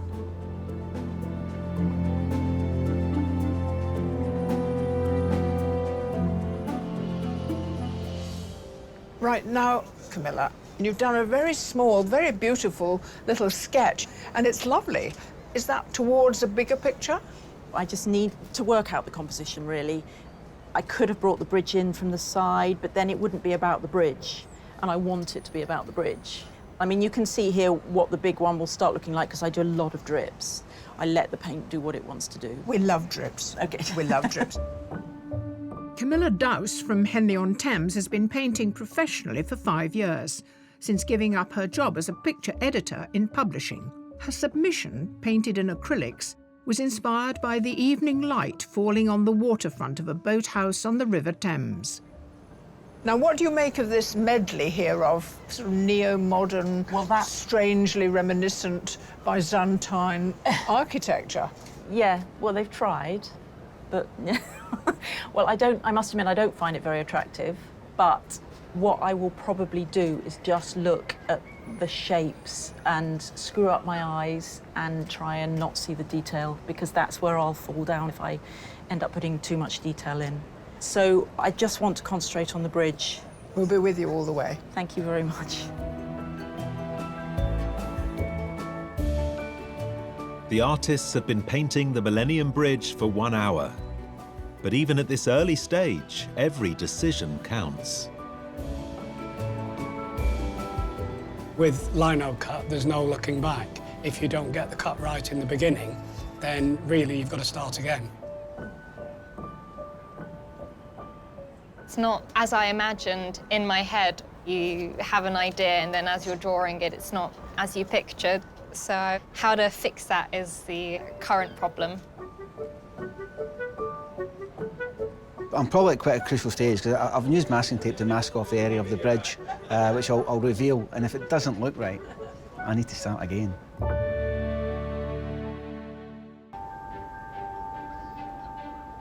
Here on Tyneside, 8 artists are 1 hour into their 4-hour challenge to create an artwork of Gateshead's iconic Millennium Bridge.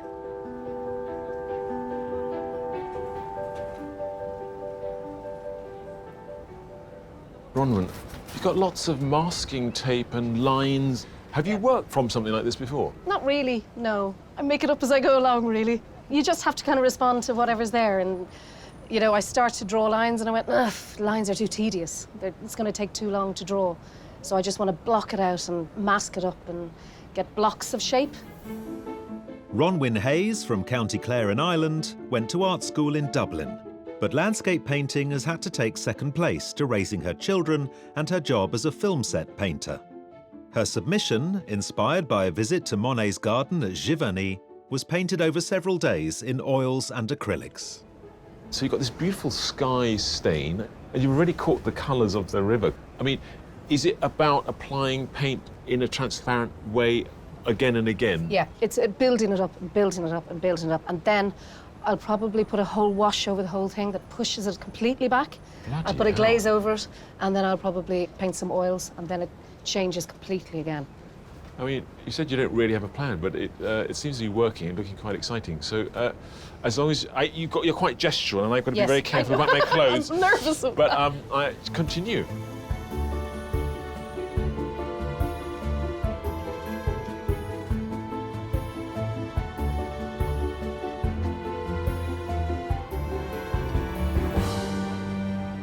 I live in London, so obviously I'm exposed to urban landscapes a lot. I'm comfortable with it. Obviously, there's a lot of sort of man-made, mechanical, sweeping-looking lines. I just want to make sure that I can get that correct. Originally from New Zealand, architectural technician Troy Stewart now lives in the UK and is studying part-time for a diploma in portraiture. His submission shows a view of the Regent's Canal in London, painted in oils using traditional techniques on a decidedly modern subject matter. One of the things that impressed me in your submission was that it felt to me like there were almost two styles of painting. One was sort of like wibbly-wobbly, almost impressionistic, and the other was sort of blocky and formal. Yeah. I mean, are we going to see those two different styles here today, do you think? I come from a drafting background, so I try and get the proportions right, but I'm trying to be more expressive. Yes. So I want to do the wibbly-wobbly effect on the front rail here. What's next? Have you got a plan, game plan with the hours that you've got left? 3? Yeah, I think the curve of the arch is quite important, so I want to sort of lock that in now. But you'll be okay for time, you think? I'm going to have to be. The bridge over the River Tyne. It's not without its issues to paint, I'd imagine. Is it technically difficult to paint something like that? Yeah, that elliptical shape, I would find it very difficult. I mean, what's harder is a circle on its side even, and that's what we have in a sense from the view, but we're not even directly under this elliptoid, we are to the side of it, so you've got to make it a believable shape. Actually, the only nice thing, or easy thing, I think the artists will really enjoy is the water itself. Right. But some of them even complain that when it gets windy, of course, it gets choppy and you can't see the reflections. So this is a right old handful. Complained? I This is know. Landscape Artist of the I Year. know, how What dare have they they? got to complain about?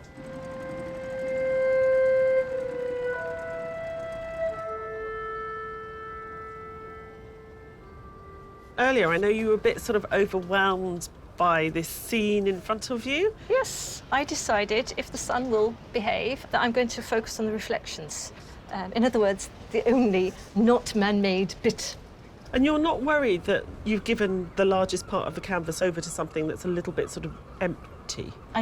Empty? Where's the empty? This, the river? Yeah. Oh, no, that's the best bit. When amateur artist Kate Langley first moved to Scotland with 4 young children, the cold, wet climate prevented her from painting outdoors.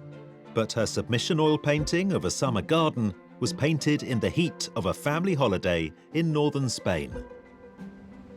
Well, I think the washing line was inspired in your submission work. It really sort of animated the landscape. It sort of carried the eye through the picture frame really well. Thank you. Yeah, I must think movement, but nothing much is happening. Got ripples, we've got ripples. Fantastic. I'll let you focus on getting all those ripples and all that reflection in.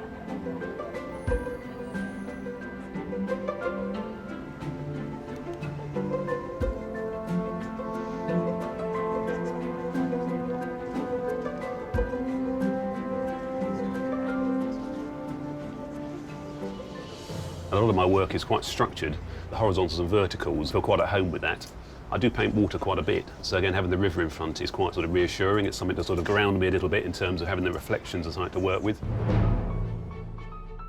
After selling his haulage company a few years ago, Andrew Hurd took early retirement and relocated to the Isle of Wight, allowing him to paint en plein air every day.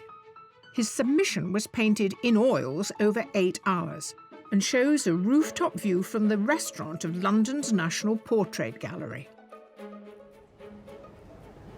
Andrew, that is a really beautifully balanced composition here. Quite a few of the artists are having a problem fitting this crazy bridge in. That was my big worry, really, yeah, how to get all of that in and sort of cope with it. So I thought I'd just have a little bit of it.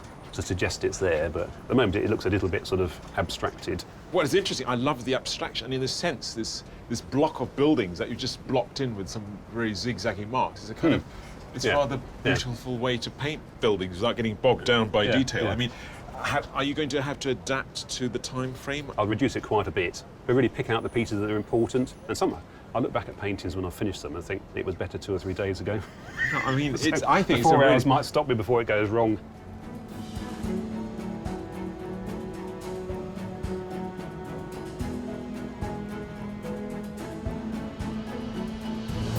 Also exercising their creativity on the Gateshead quayside today are a further 50 dedicated artists. Our Wildcards. I work in this building, I get to see these views all day, every day. I like the geometry of the steps here, and I think that deserves a mention in its own way, doesn't it? Obviously, I'll put an ode to the Tyne Bridge and the Sage itself, but that's not going to be the focus. No one else is picking out that particular view. And Well, that actually says something, though, does it? You should be painting over there.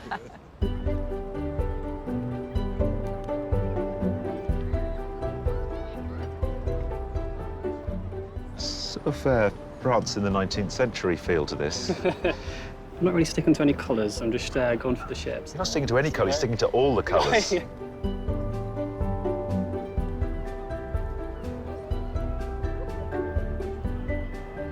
So you're ignoring this big bridge behind us.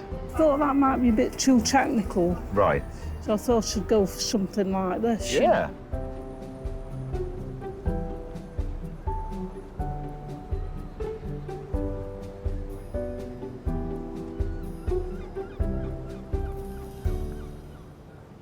Of course, one of the difficulties of painting a famous tilting bridge is just as you're halfway through, the bridge begins to tilt.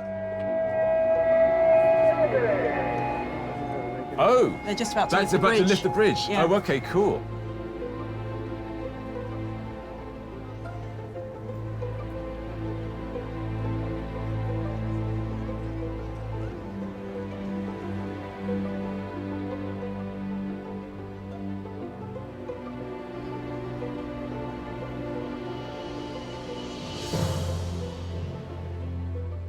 And a moving view isn't the only difficulty our artists are facing. Yeah, the change of light's getting really hard now because it's so much brighter, clear blue sky, so everything has changed considerably from this morning, and the water is ever shifting. Every time I look at it, it's different. But I think for something so big as this, it needs just nice marks rather than playing with it. I think big brushes, mustn't go small brushes. I have problems. There's lots of sludge, there's lots of mess. Hopefully we'll get there. I've got to put in the cables that are holding the bridge up, and I'm a wee bit concerned about that, but we'll cross that bridge when we come to it. On the banks of the River Tyne, 8 artists are halfway through their 4-hour challenge to depict the Millennium Bridge. The judges have been keeping a close eye on them all morning. So what do they make of their efforts so far? Glorious sunny day in Gateshead. Andrew has looked at what's in front of him at the various angles of the river and the bridge and the buildings, and he's shifted his perspective over. Are you happy with what he's doing? I think Andrew was super clever to identify that he wanted all the lines to converge really on the Baltic. We're not close enough to the end of the day to see how he's done that, because every line, including the wires on the bridge, are going to help him achieve that, I think. Fuji's submission had an elegance to it. Are we seeing that elegance in what she's produced so far? With graphic art, the sort that she makes, there is an elegance, isn't there, inherent in it, and you've got to be careful it doesn't tip. And the slice she's picked is very beautifully balanced. Ronwen is approaching this view in a completely different way to everybody else. The only solid bit of structure so far is the arch of the bridge. I'm absolutely terrified at the moment, because she told me this was going to happen, that we'd see the form, we'd see the composition, and then it would disappear. And it has completely disappeared. Yes, it sort of went. Yeah. But now she's starting with oils, and I think she's bringing the whole painting out again, but it is a bit scary at the moment. Camilla did a very small sketch which Has sent you into raptures. Oh my God, Kathleen. I love Camilla's little sketch. I just think it's so beautiful. And as she scaled it up, I just think it sings. Actually, the way Camilla's working it up doesn't add anything new. Okay. Sometimes paintings work because the mark making is of a certain size within the framework. In blowing it up, the size of a brush mark stayed the same, and it's lost that kind of vivacity. But, you know, it's early days. Well, I don't remember a heat where I felt the artists had so much to do. So we'll see if they can pull it off.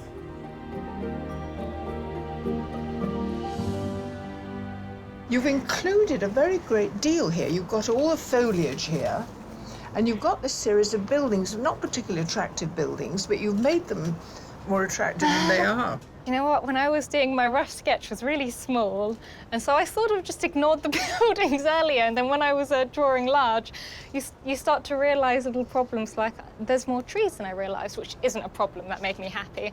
But yeah, I couldn't really block off the building. It's larger than I expected, so you had to put a bit of focus on it.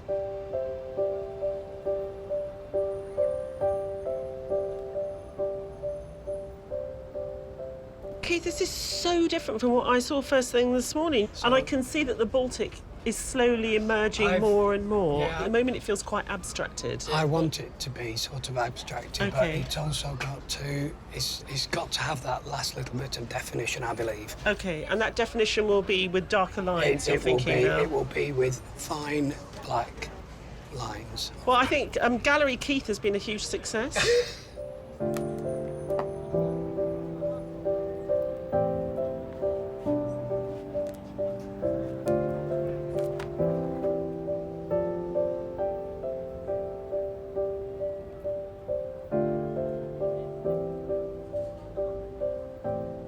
So about an hour left. How am I going to avoid overpainting? Yeah. Is there a bar?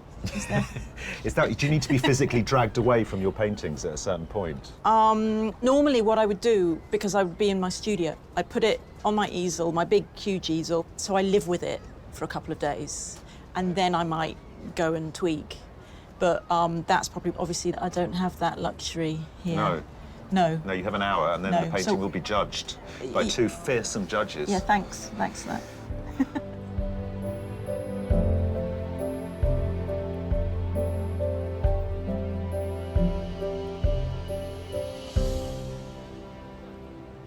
OK, Andrew, I rather love the pink in your clouds. The light this morning was a bit softer. The plain blue, I think, would be too, you know, it would lose something. The Yeah. water is changing, Mm. and you're changing with it here. Yeah, the water won't necessarily match the sky, but... We won't I let on about no, that. we won't tell anybody about that. Water dominates our artist's view, so it's appropriate they're working in the shadow of HMS Calliope. Despite the HMS in her title, she's what's known as a stone frigate, a naval base on dry land. In the past, there have been 5 actual ships named Calliope, one of which was the star of a famous 19th century story of seamanship and daring do. Commander John Galpin served on the ship many years later, as she neared the end of her working life. I joined in April '49. It was the old ship. You saw straight away that this was something pretty special. In 1889, she'd been stationed in Samoa, protecting British trade routes in the Pacific. In charge was Captain Henry Coe Kane. On the 16th of March, a major cyclone hit the small harbour of Apia, where Calliope lay at anchor. Hemmed in by the reef and jostling for space, many of the ships nearby began to run aground. Captain Kay, with the ship literally 6 feet from the reef, felt there was nothing he could do where he was. If he stayed there, he would be lost. So he ordered maximum steam and ordered full ahead. Captain Kane tried to steer Calliope out of the harbour, but one of the other vessels, the American ship Trenton, was in trouble. As Captain Kane put the helm over, Calliope's boom went over Trenton's stern, and then they were away. And the Americans cheered them as they went out. the captain and crew of Calliope returned to a hero's welcome. Now, over 100 years later, the name of the famous ship lives on here in the Royal Navy Reserve's training centre. Filling the Gateshead quayside, our 50 Wildcard artists have spent the day capturing their surroundings in all their diverse styles. This building has just been amazing with the reflections, the colours, the tones, the shapes. I love the shadows and the darkness, and it's forever changing. I'm actually quite pleased with how it's going. I'm really into skies and things like that, so it's perfect. I don't usually do bridges and things like that, but it's quite a nice challenge. But have any of their paintings captivated the judges? I really like the guy sitting on the ground who's really just done the Baltic, you know, with that orange ground. Beautifully loosely painted, but it's very much the building. It's got the essence of it, yeah. I still like the woman down towards the side who did that on that very loosely painted painting of the bridge here, where, you know, first time I understood that there were two shadows. Yeah, I like that too. So it's between Baltic Man and double shadow on the Yeah, Tyne. I think so. Do you think? Yeah, so who? Congratulations. You are our wildcard winner today, Mr. Baltic. Thank you so much. Well done. Thank you. Fabulous job making it the hero of the day. I think it made all the difference sitting on the floor, don't you? Yes. I'm going to pay for it later. Absolutely amazing. Didn't think it'd happen. I hoped, you know. I just put a little bit of faith, and it was amazing that it all came together in the end, and I'm just over the moon about it. Paul Ashton from Bradford will enter a pool of wildcard winners from all the heats, one of whom will be selected for a place in the semi-final.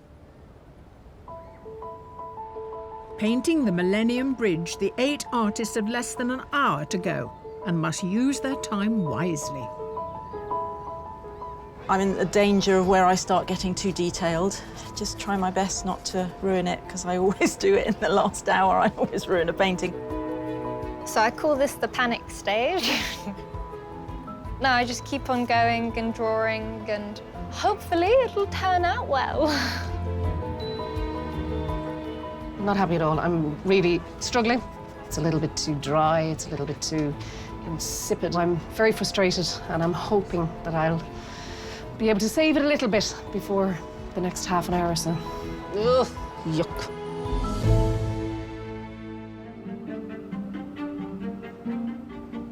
Here in Gateshead, our 8 artists have just minutes left to complete their artworks of the Millennium Bridge over the River Tyne.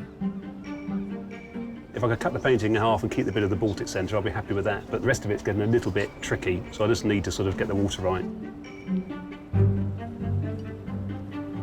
Looking great. What do you need to do? No, I hate it. Do you hate it? Absolutely. Oh, no. Loathe it at this stage. What don't you like about it? I need loads more time. It's not luscious enough. It's very one-dimensional. I'm really disappointed.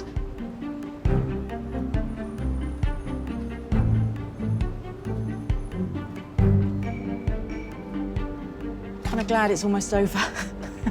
The swathe of kind of brown buildings, I wanted them to go back a bit, and I'm not sure, maybe put a bit too much detail in. I actually just don't know at this point.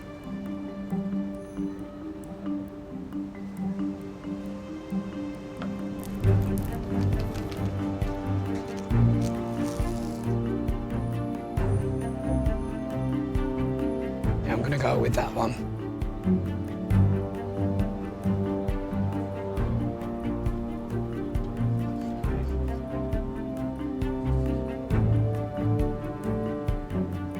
Artists, you have 5 minutes left. 5 minutes. Exhausted and not happy. I don't like architecture, and there's an awful lot of it today.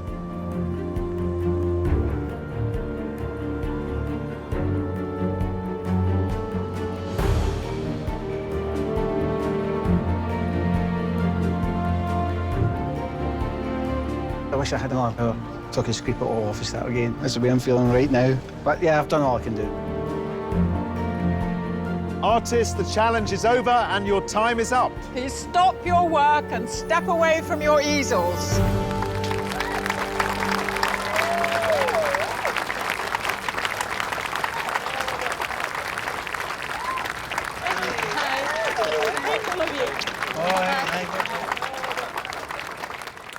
artists have done all they can. It's time to hear what the judges make of their work. It's been a good day. I think Troy did very well. I get the sense of where he was standing, so you got that river taking, going off in the distance. I think Fuji did redeem herself from the slight prettiness. There's more of this lovely wash. There's a timeless quality to it. The way in which she's used the white of the paper to define the arc of the bridge. It's very elegant. That's a good, solid piece of painting Andrew's produced today. It really has a sense of the day, and it's put together in a really lovely, painterly sort of way. What I do like is the way in which he has drawn the eye completely into this gap that he found. I was so excited by Ronwen's start this morning, all that energy and vigour and the way she was blocking it in, and it was all so balanced. And she promised me that what was there at the beginning was going to come back, but I don't think it quite has. It's the most painterly print I've ever come across, and I think it's very beautiful as an object. I must say, I don't know what I'm looking at, though. I think he's experimenting with the medium of print, and it's playful and it's very personal. The colours are bonkers in the water, but in that kind of Renoir, sort of impressionist French way, it works. I just think Kate sort of fell down, giving us a sense of solidity. It sort of seems to dissolve, which is beautiful, but a bit sort of unstructured. I like the amount of sky that he's given us in the context of the river, but some of it feels a bit too sort of impatient and rushed and not thought through. I really like the arch and the way she hints at the wires there, and the sense of that orange coming through with those lovely blues. It's very pleasing a word. I'm looking at this, and it's sort of some faded Tuscan villas on the hillside. I'm thinking that's fantastic. The judges can only pick one artist to send through to the semi-final. They start by narrowing their selection to a short list of 3. This one, I'm feeling more and more confused about what I'm looking at. From this end, I feel I'm happy with that one, and then these 2 down here, that's my 3. That bridge is you get a real sense of tension in its arc, and it leads you over. So, 3? I've got 3. I've got 3. Yeah. Let's go for it. Artists, we hope you've enjoyed the experience of painting here today. We've certainly enjoyed watching you at work. But sadly, the judges can only fit 3 artists onto their shortlist, and the first artist they have chosen is Fujiko Rose.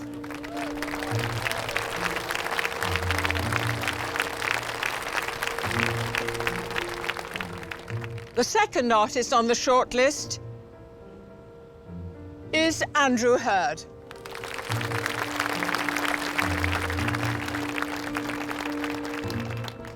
The third artist is Camilla Dowes.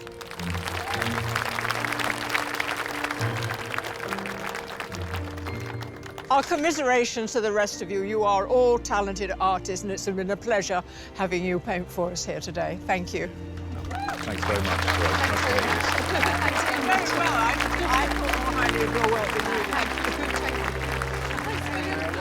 did. Now the judges must whittle the shortlist down to the day's winner. To help them, they take into consideration the selected artists' submitted artworks. 3 very different moods of today. I'm not sure without the bridge, you'd know that they'd all painted the same place today.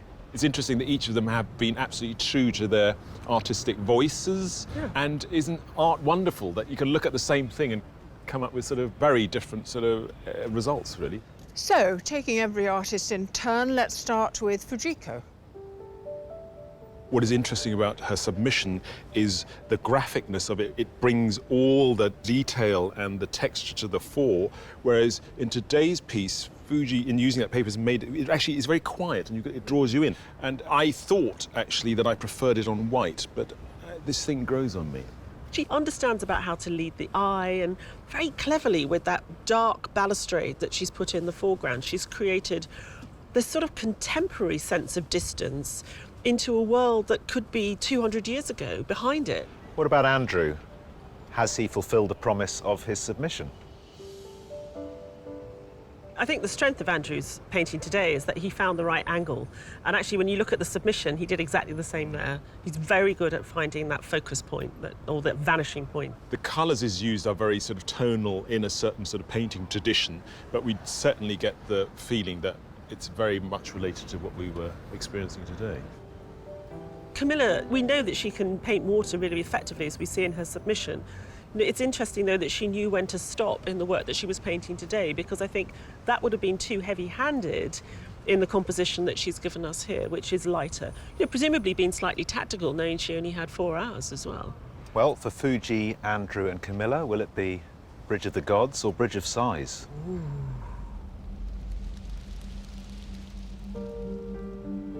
Fujiko, Andrew, Camilla, the judges have been impressed by the work that each one of you have done today, but there can only be one number one. After much deliberation, the artist they have chosen to put through to the semi-final is Fujiko Rose.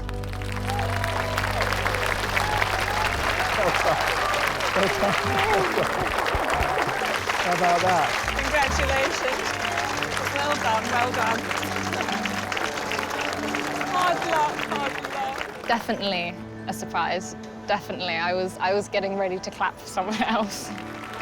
Well done. Thank you very much. Fantastic. Really loved it. My mum was crying. She's been supporting me this whole way, so I'm glad for myself. I'm also I'm really happy for that she's happy too.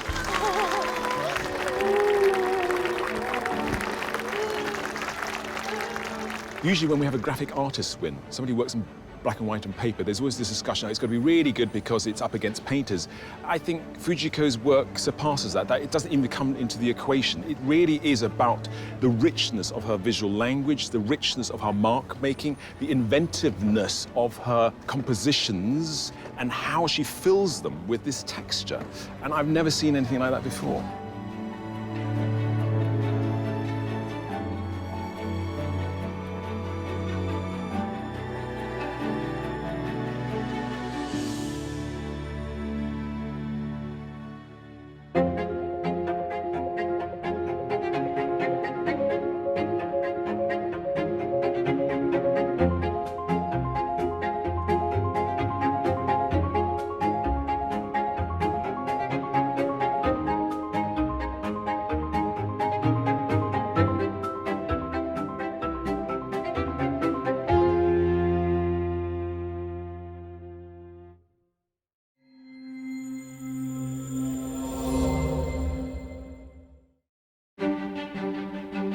Welcome to Hurstmonceau in Sussex. Once home to the Royal Greenwich Observatory, the site still houses 6 historic working telescopes. And today it's home to 8 astronomically talented artists who we know will make a bid for the stars in search of landscape glory. Let's hope they create something out of this world.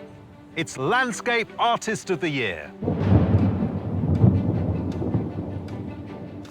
Over the course of our glorious British summer, we're visiting some of the most spectacular and thrilling scenery that our sceptred isles have to offer. 48 talented artists will be challenged to capture these magnificent views and turn them into their own landscape masterpieces. Come rain or shine. The weather is crazy, but it's still a beautiful landscape. The artists are competing for a sensational prize, a £10,000 commission to paint a scene in Venice to celebrate the bicentenary of the art critic John Ruskin. To be in with a chance of winning, they'll have to impress our 3 exacting judges: Kathleen Soriano, Taishan Schierenberg, and Kate Bryan. Have you been practicing doing a painting in a day? I've got different speeds, so I'm just gonna... Oh, okay. Yeah, just... Or put yourself on turbo speed to do. Yeah. And at every heat are an extra 50 artists, our wildcards, just one of whom will make it to the semi-final. So sit back and enjoy as the search for the Landscape Artist of the Year takes shape. I do landscapes in triangles. I do lots of things in triangles. Everything is triangles. Not literally, I mean, not literally. You don't see me in a triangle. I can, yes. Oh, you can? Yes. Okay.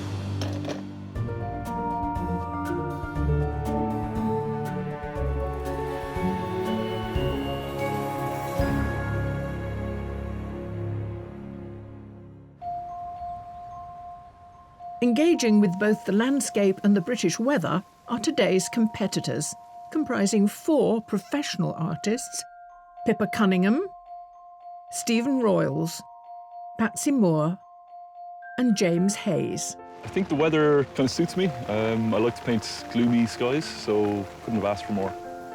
Joining them are 4 amateurs: Drew Carr, Tamara Savchenko, Chien Snow and Roy Carlos. I have painted in rain before. I don't think I'm worried about anything except maybe lightning. All of the artists were selected from a piece of artwork they submitted online.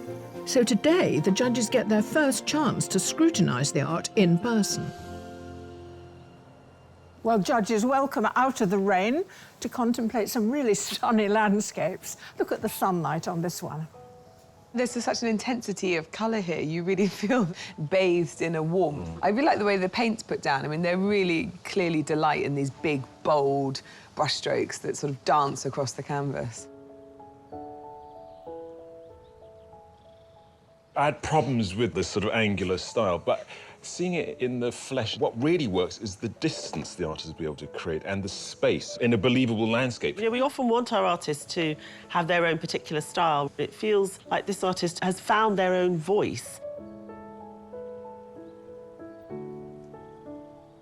It's a really creative composition, actually, sort of combining the man-made and the natural in that way with that fantastic viewpoint that frames the landscape for us. But so counterintuitive in a sense, because, you know, if you're teaching somebody about painting, you would say, don't frame something that's symmetrical with something that's sort of geometrical. But it works because of that contrast between the natural and the pylon. It's a really strong bit of storytelling. Man's existential crisis in the face of the forces of nature. There's a storm brewing on the mountains, there's a tiny little patch of light in the distance, and he seems all alone with his thoughts.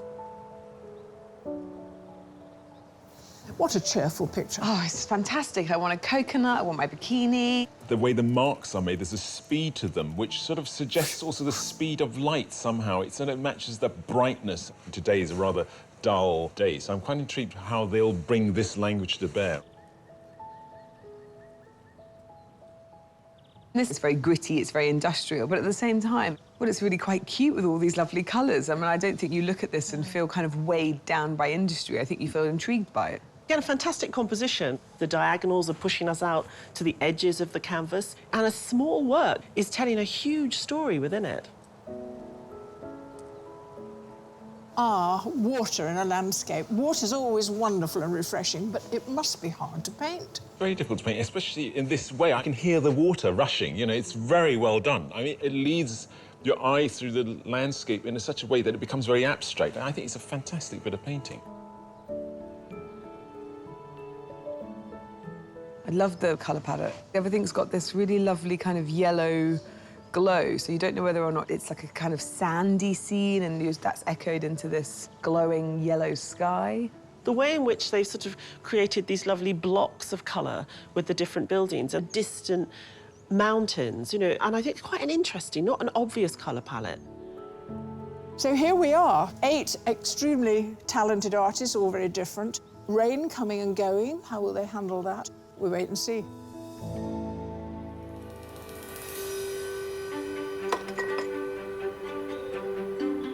Artists, the moment has arrived. You have 4 hours to complete your landscape, and the time starts now.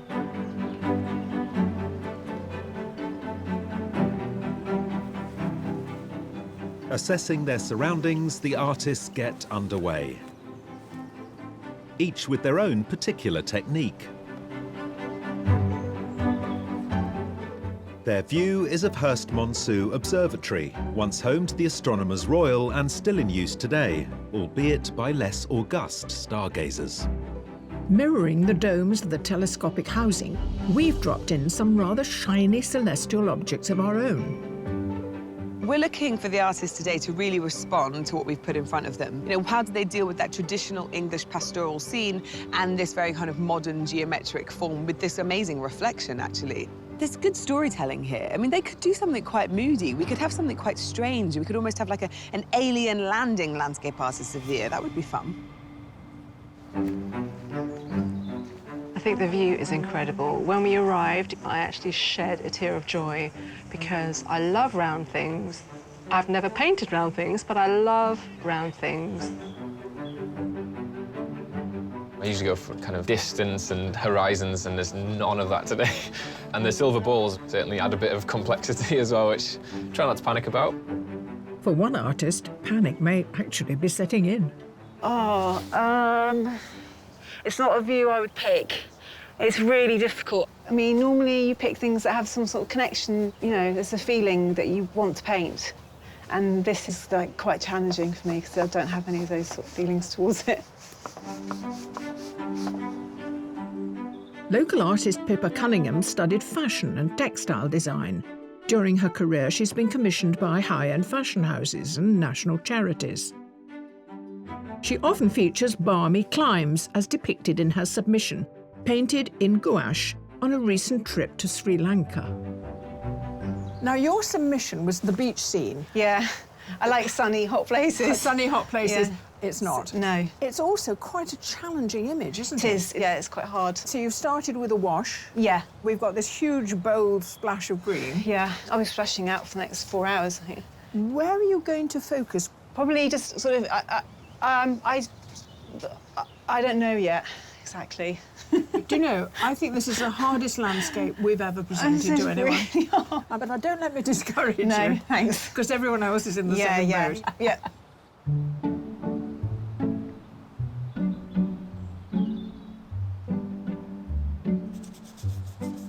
Obviously, there's a definite precision about the architecture, but ironically, as an architect, I don't really enjoy painting buildings. I would usually choose mountains or locks, a bit of both.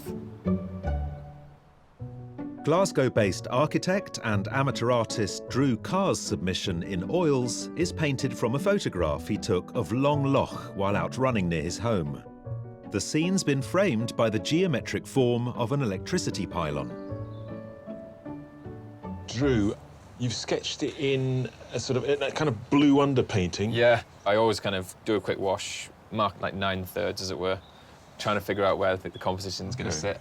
Is that because it makes for a better composition, or it helps you draw out the scene in front of you? It's kind of like a really lazy way of gridding up. Once this is done, you start applying realistic colour? Or? Yeah, so I kind of always get the sky in first and then kind of just work my way forwards, basically. Oh, OK. So actually the paint is physically coming forward as well? Yeah, I just did that when I first kind of got into painting. I kind of learned that the hard way. Like, trying to do the sky last was a nightmare, just trying to paint it around everything you'd done. It's a very beautiful start. I would like to hang that on my wall, but I think it needs to go on, so I'll let you get on with it. All right, thanks very much. Also experiencing the volatile weather at Hurstmonceau today are a further 50 weather-proofed artists, our Wildcards.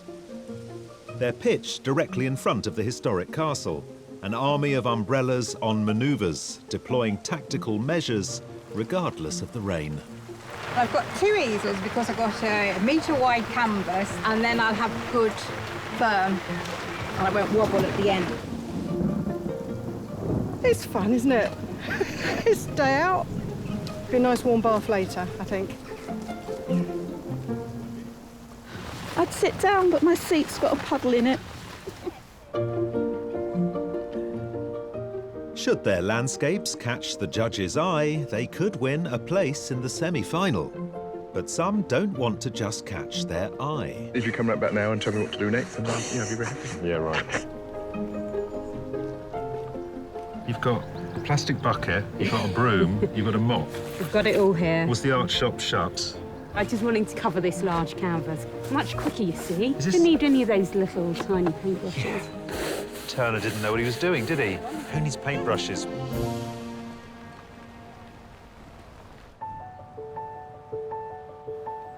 Meanwhile, our chosen 8 are taking a slightly more traditional approach, depicting their scene at Hurstmonceau Observatory. I've never painted anything quite like this before. This is very different. I like a view that will tell a story, and that's what I try and get across in the painting, that there is a story to be told there. Professional artist Patsy Moore's Shantytown submission is painted in oils. A fine art graduate from the University of Edinburgh, for the past 17 years she's tutored budding artists on how to get their stories across on canvas.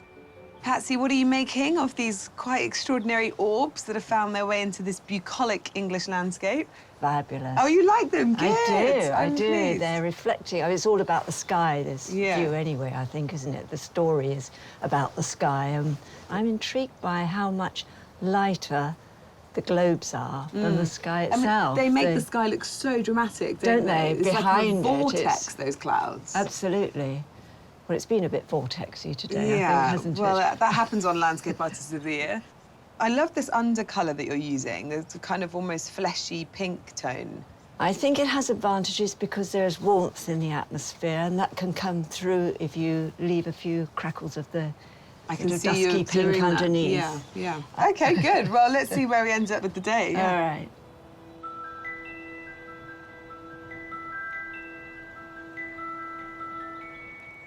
Those observatories look like giant Daleks. Kind of, we will exterminate.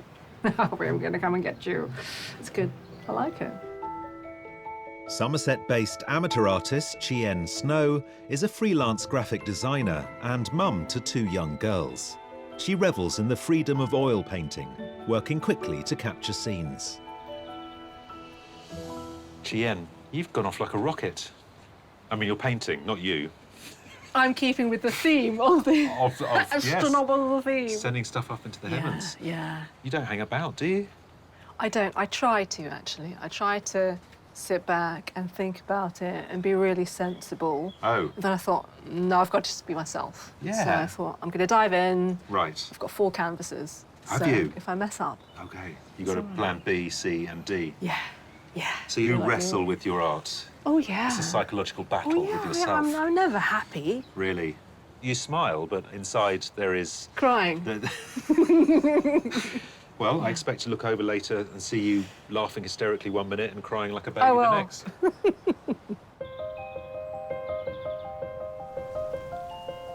With an hour of the challenge gone, is the view still to everyone's liking? It's just getting everything coordinated. There's an order, chaos, order, chaos, order. I'm at one of the chaoses. I always feel like the beginning's not too crucial for me. Everything kind of moves about a little bit and changes a lot throughout the course of the painting, so once I've got everything covered, that's the proper start. I'm finding it difficult. It's just feeling a bit blank, I think. Might fill it up with buttercups.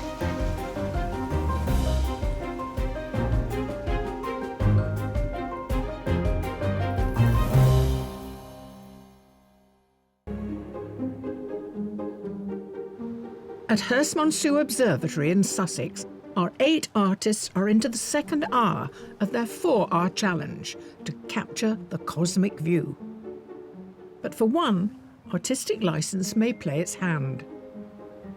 I think this view, I'm reasonably happy with it, but I think there is room for shuffling things around. I'm juggling the balls. Not fazed by today's weather is amateur artist Roy Carless, who has a love for light, as demonstrated in his submission of Thornton Force in the Yorkshire Dales.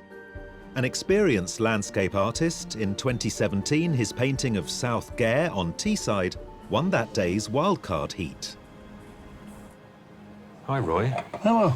How are you going to cope with these big balls? Oh, fine, that's no problem, I think, really. I mean, you've really gone for it. You've put them all in. You've decided to embrace them fully. So you started with the compass. Yep. So I've let everybody else know that they are available for rent. Have you got no competitive edge in you at all? You should have kept them for yourself. No. This could have been your defining, glorious feature. Indeed. You're the only one smooth around balls. But one artist has no need of a compass. My specific style is just not to use curves, which is with this many shiny balls. It's pretty challenging.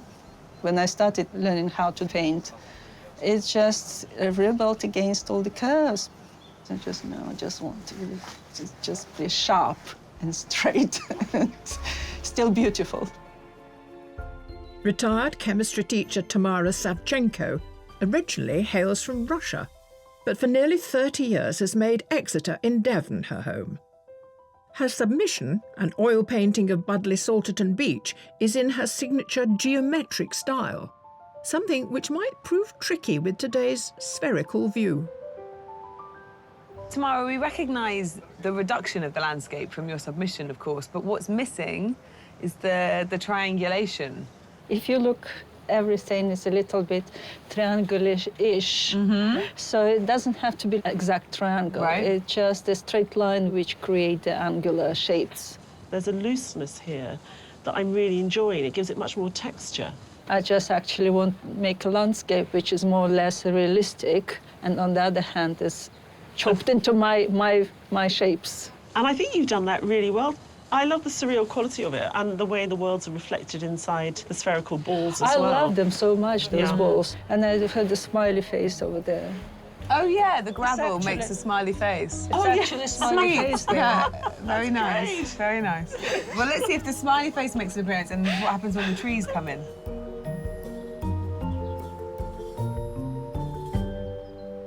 Our landscape. Trees, grass, 6 copper domes and a lot of silver balls. A weird one today. It looks a bit like a prog rock album cover, don't you think? I think it's amazing. I must say I wouldn't want to paint it, though. So we've really... Tough. Yeah, it is very tough. The balls are very shiny and the balls are reflecting within the balls. I am told. From above, they look like the solar system. Nice. Well, it really is for the artist to find subtle differences in the landscape that contains a lot of the same shape. How could they muck this up? How could they cock up the balls? I don't know. I mean, the human mind likes to make order. And if they start subliminally sort of lining things up and trying to make order, it could get very boring. So they really need to concentrate that there's a nice rhythm in their painting. I think if the wind picks up, it'll blow all those balls down and wipe out several of our artists. Maybe that's how we let them know who's the winner. I don't need to do too much judging then. We just roll 7 balls down and wipe out 7 pods, and the one who's left is the winner. Excellent idea.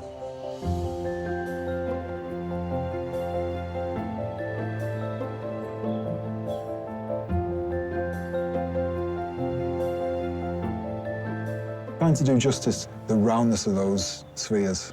I can't remember the last time I painted a sort of perfect circle, so we'll see. They might be imperfect, but... A love of straight lines in the landscape is also much more Stephen Royal's style. A Bolton-based professional artist, he has a passion for painting construction sites, fascinated by their dynamic energy. Steve, your submission was lots of straight lines, and we've given you a composition with lots of round things in it. I'm still trying to do straight lines. And I think maybe I'm going to do quite solid lines for the domes. And what about light? Is that important? Yeah. It is? Yeah, because it gives you absolute depth, doesn't it? And especially when we first started this morning, it was so flat, I was struggling with the sky. Okay. But now we've got sort of creases in the sky. It's really interesting, that. I can feel it happening. There's a way to go, so I'll let you get on with it. Brilliant, thank you.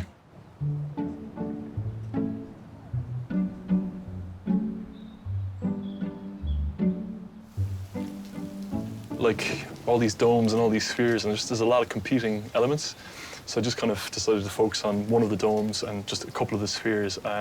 Went with a kind of a portrait, elongated canvas because I wanted to emphasize the sky. There was a bit of thunder and lightning earlier, and if you're trying to paint an atmospheric sky, like, to be honest with you, that kind of stuff kind of helps. 31-year-old professional artist James Hayes describes himself as a country boy at heart. Born in County Kerry, he takes artistic inspiration from the brooding, expansive skylines he's grown up with. Are you happy to see clouds and grey skies, or would you prefer blue skies? Absolutely thrilled. Yeah, I mean, it just doesn't get a lot better than this, does it? No. Yeah, I'm planning on doing something a bit dramatic, maybe slightly more dramatic than what we've got. Your submission was very dramatic. Yeah, the submission is dramatic. Yeah, it's huge landscape with those big storm clouds gathering. Yeah. Who's the figure in the painting? That's my brother. He ends up in a lot of my work. He kind of wanders into shot, you know, and sure, sometimes it works and sometimes it doesn't. Do you two come as a pair? We do, yeah. Today, anyway. Are you close in age? Yeah, we're twins. You're twins? Yeah. So that's close in age. Relatively close, yeah. In the submission, you look very moody. Are you the dark, brooding one? Always. You're the light, sunny, smiley one? I wouldn't go that far. There you go. Oh, really? You're both moody. Yeah. Enjoying respite from the rain, our 50 Wildcard competitors are working on their interpretations of the medieval castle, vying for the chance of just one place in the semi-final. Well, that's great. I mean, I think you're the only person who's had the guts to take on the whole castle. So well done. What I find interesting is there's a lot of colour. I mean, and given that it's a grey day, I mean, I know there's a lot of green, but there's a lot of psychedelic colour as well. There are a people lot of, playing with bright colours. The way the castle's reflected in the brown water, I mean... Pink water. I'm sure the water's brown and it's pink because the castle's reflecting it, but whatever. There are colours, you know, you're talking about colours. I mean, I'm looking and it looks a very drab day, and even this great castle looking pretty drab. But I think you're right, people are compensating because as they're looking or finding their way into the painting, they're finding these colours to work with. But over your shoulder, yeah. I can see an amazing picture, which is mainly sky and just the turret of the castle. They've all cracked on at an incredible pace. Everything you do you put that black line? Right, I'm not really interested in a landscape in a conventional way, but I like the shapes. So the black line helps me to kind of pull out the shapes, really. Works very well. Well done. I like your umbrella as well.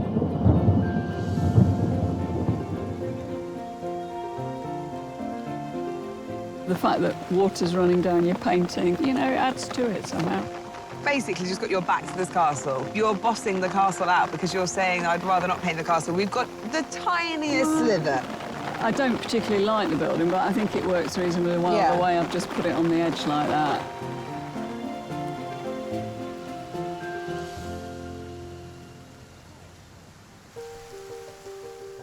Back at the observatory, our selected artists are also feeling the effects of the meteorological mayhem.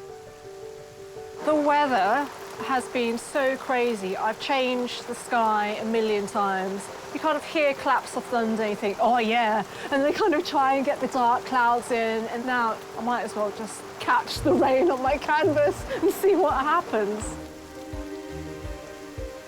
As the weather is changing, so are the colours, so are the tones, and you have to adjust to what I saw earlier as well as what I see now. Every time I look at the balls again, they've changed in colour or pattern. And of course, the sky's done the same. I'm going to have to rework that. Plenty to do.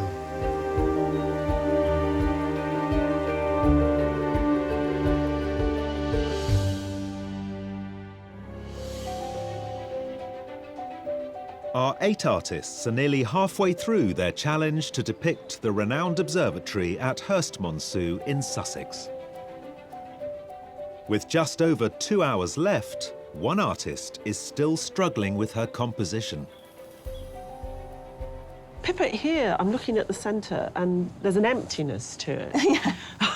You still need to give your work a sort of a focus, don't you? And yeah. So, I mean, where would you say the focus is at the moment? I don't know, that's the problem at the moment. Might you introduce an object or a thing in Well, this I was middle thinking ground? of painting the... Oh, the camera? Yeah. And totally uninterested in that copper roof of the observatory. It doesn't appeal to you at all. Not really. What is it that put you off it? The shape of it, the colour of it, where it is. I love that you're screwing up your nose at this observatory. You're just absolutely not having any of it. Well, good for you. I mean, we want you to paint a version of what's in front of you, and you've chosen your very particular, quieter corner. So good for you. Clearly not at a loss in the landscape is Chi Yen, who's already completed one canvas and is now working on another. G.N., you're on your second painting. I am. It's a different composition. Tell me why you got bored. This was more of a study. This is me having fun. Like sitting an exam, you do your best very early on, make sure you get everything done, and then you kind of go, ah. Also having artistic fun is Roy. I love the way that you've got the echoes of the silver balls in the sky. I love that. I don't know whether they're going to stay in there or not. OK. I'm not averse to pushing a bit towards the abstract. OK. I don't know. I think we'll have to wait and see. Oh, so even you don't know? I'm really not sure. So, what do the judges think of our 8 artists' progress so far? Is there anything nicer than coming to the British countryside in the summer? I think it's the worst we've It's had. definitely the hardest rain. But possibly the best quality of work in the pods that we've had. The complexity of the vista that we've given them has actually made them all put a lot more thought into it. How is Patsy coping? What is beautiful is the red ground she's used that's still coming through. I think what we liked about her work was a sense of her colour palette being slightly off. And at the moment, I'm not getting that enough. Roy's been here before. Is his experience telling? So the way he puts paint on is consistent and it's very beautiful. Very strange, the orbs are reflected in the sky, which I don't think is necessary. But I quite liked seeing him this morning with his compass, you know, making sure he got everything right. And then as he paints, he sort of paints a lot of life into it. Pippa's not interested, it seems, in the spheres or the observatories particularly. Is that a problem? She's struggling, but in this struggle, she's reduced the whole thing down to just a field of green and one orb, and I think it's looking rather elegant. I worry, though, that it's a bit dull in colour. It just seems a bit flat. I love the colour and the density of that colour, the sort of chalkiness, the opaqueness of it. The palette that she's chosen today is really attractive. Chienne's interesting. She's on her second canvas. Very vivid, her painting. Very vivid, and she uses colour really well. She plays around with the paint on the surface, lets it skid around, different brush marks. There's very little drawing, and a lot of it is done through this big gusto act of painting. The second composition, I think, is slightly stronger, but she works so fast, I think she just needs to back off a bit and slow down and really sort of tighten things up a bit, because at the moment, I think it's too energetic. How Drew do? He starts with what's furthest back. Right. So when he paints something over the top, it is physically in front of what is behind. So the actual paint is following the same regression as what is... Rather than just sitting side by side. I don't think we've had anyone paint like that, really, on this programme before. But I think it's quite an interesting way of doing it. Some fine work out there. Let's see how they get on before those orbs hatch and our alien overlords rule the Earth. The view of the observatory our artists are painting today only came about in the 1950s. The original Royal Observatory was based in Greenwich, founded by King Charles II in 1675. By the mid-19th century, light pollution in the capital prompted proposals to relocate the observatory to a rural location.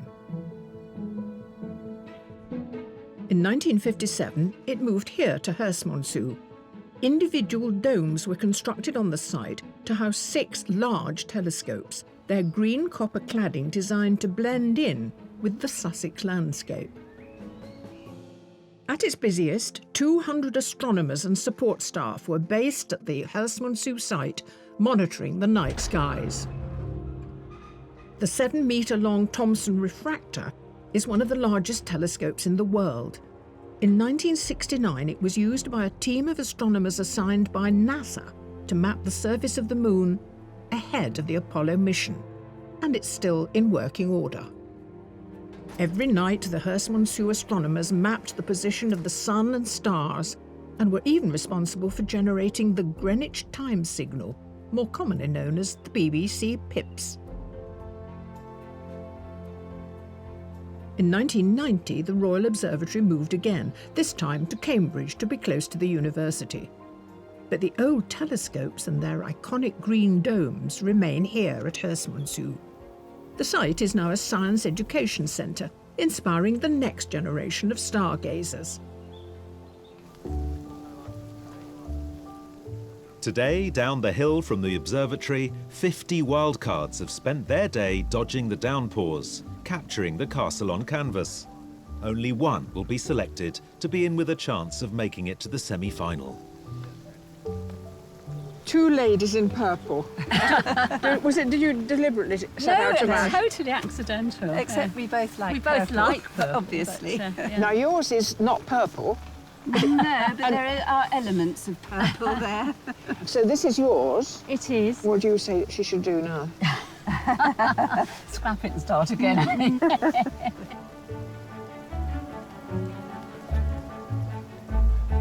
So which of our wildcards has impressed today? They've been amazing, and some really good work has come out of this dreadful day. There was a guy at the very far end, and he did a large landscape, and he was using masking fluid, and actually he really allowed the rain to literally tell the story of the morning. And that fantastic tree, did you see the... Yes, I with the love root ring and that. That's beautiful. Beautiful. The one that stands out for me in terms of picture making is the woman who's got a sliver of... I love her. Do you like that one? I do like it. I think the way in which she structured the trees with the colours, I thought was very effective. So, yeah, let's go for her. OK, good. Yeah, cool. OK, we've got a winner.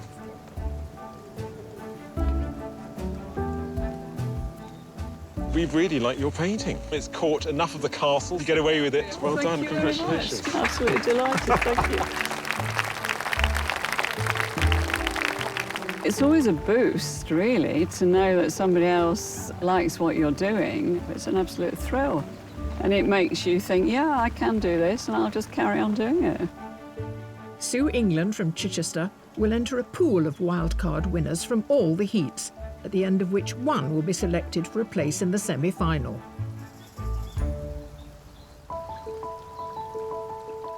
Back at the observatory, our 8 artists are into their final hour. The only thing that's worrying me at the moment is, will I get it finished? But it's an interesting challenge. I'm not defeated by it yet. Right now, I have no red brickwork in and rusty red doors. I've got those to do. If I don't get those in, then it's going to look weird, so I must get those in. There's a couple of things that I can't quite right, which I'm kind of just going to run with. Domes haven't been easy, but it's too far on to undo them now.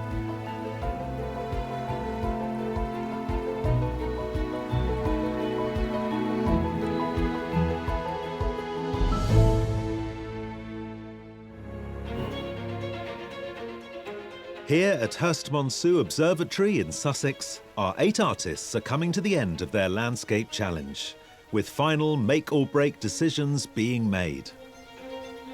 I've got 10 minutes to go, and I'm just trying to paint the camera crew. They're quite difficult because they keep moving around. Filling up the obvious gaps, the details, bits and pieces. My main concern is choosing the right painting. I need a big hand to come along and push one over or something like that. Can't make a decision. Artists, you have 1 minute left. Another half hour would have been nice, but done what I can, I think.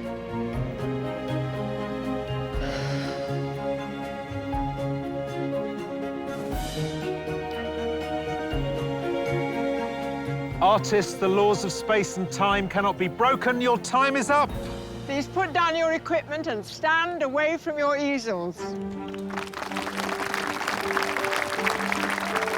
Well done, mate. Nice one. Very well done. Well done, you. For our artists, the hardest part is over. But for our judges, it's just beginning.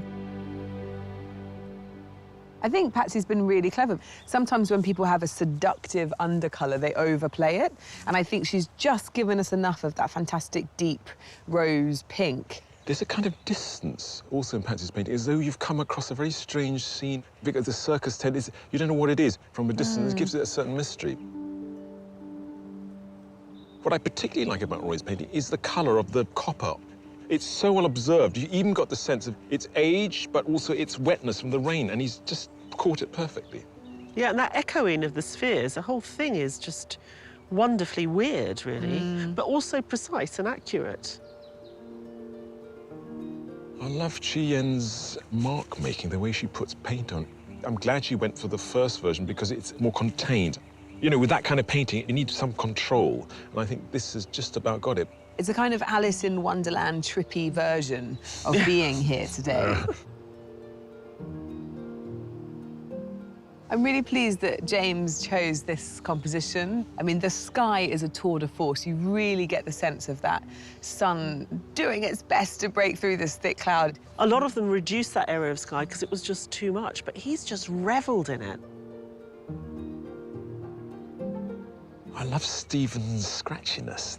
I thought that Stephen used line to construct space, but here he seems to use line to construct atmosphere as well. It's sort of rainy and uncomfortable. It leaves an awful lot to the imagination in a very sort of poetic way. Tamara's all about reducing form and colour and shape. There are really unusual shapes in here, which are very much Tamara's making. You know, these are not spherical. I do wonder, though, how successful this kind of green lawn is. Finally, the unsung heroes of Landscape Artist of the Year, the valiant camera team.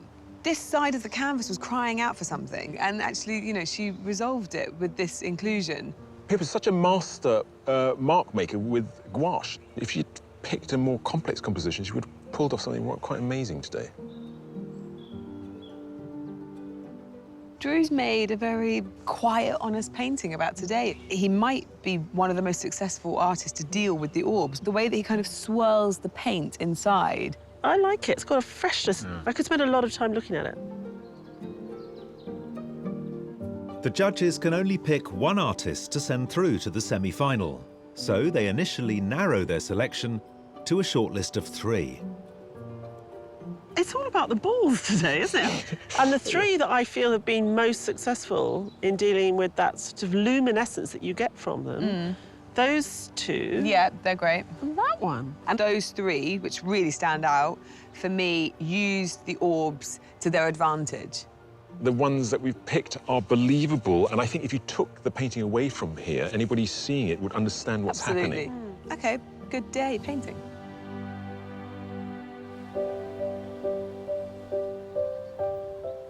Artists, you've all done exceptionally well dealing with this extraordinary scene today. Sadly, only 3 of you can be shortlisted, and the judges have made their selection. The first artist on the shortlist is Roy Carlos.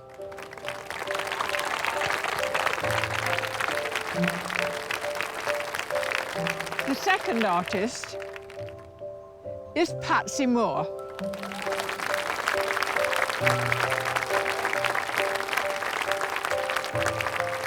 The third artist, Drew Carr.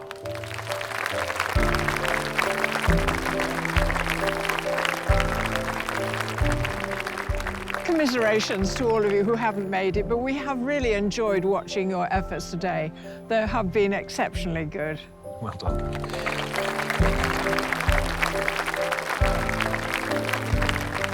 It was an amazing experience.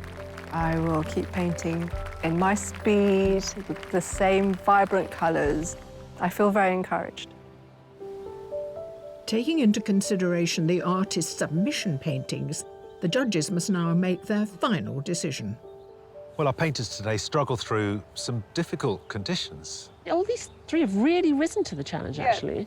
So let's talk about each artist in turn, and starting with Patsy here.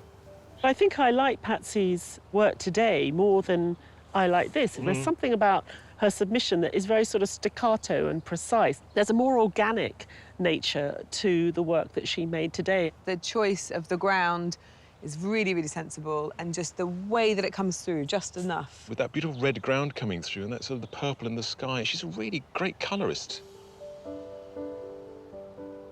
Ty, earlier in the day you were worried about Roy's reflecting the orbs in the clouds. Yeah. But has he resolved that for you successfully? It seems to make sense. I got some sci-fi soundtrack coming through the clouds there, and I think those vibrations that make the painting more interesting. And I'm pleased to see that he's just taking one step into something a bit more surreal, and I think it really raised his game for us today. Drew came through. I think Drew's painting has a language that makes sense, and the subdued colour and simplification works very well. But I would have liked a more vital surface. He didn't put a contrivance on top of the work. He didn't just have a trick of seeing something through something else. He really painted what he saw today, and he's got this fantastic sense of distance. I think all 3 of these artists today didn't just really nail the orbs, but they really thought carefully about the kind of sky that we have. This is not a characterless sky. Well, the English summer's finally arrived, a few hours too late. You needed to pick a winner. I'm going to go and get my Speedos on.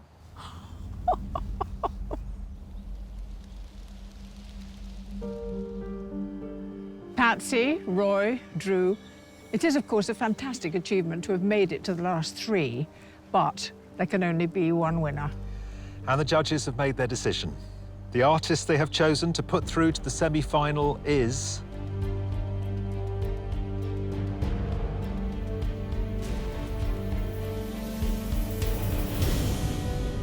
Patsy Moore. Wow. Thank you. I'm stunned that I've got through. The fact that the judges recognise something in my work is a big confidence boost.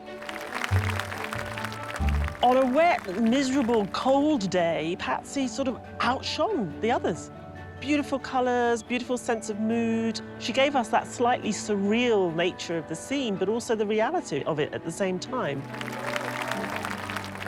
Winning this heat means the world to me. It's fabulous, tremendous.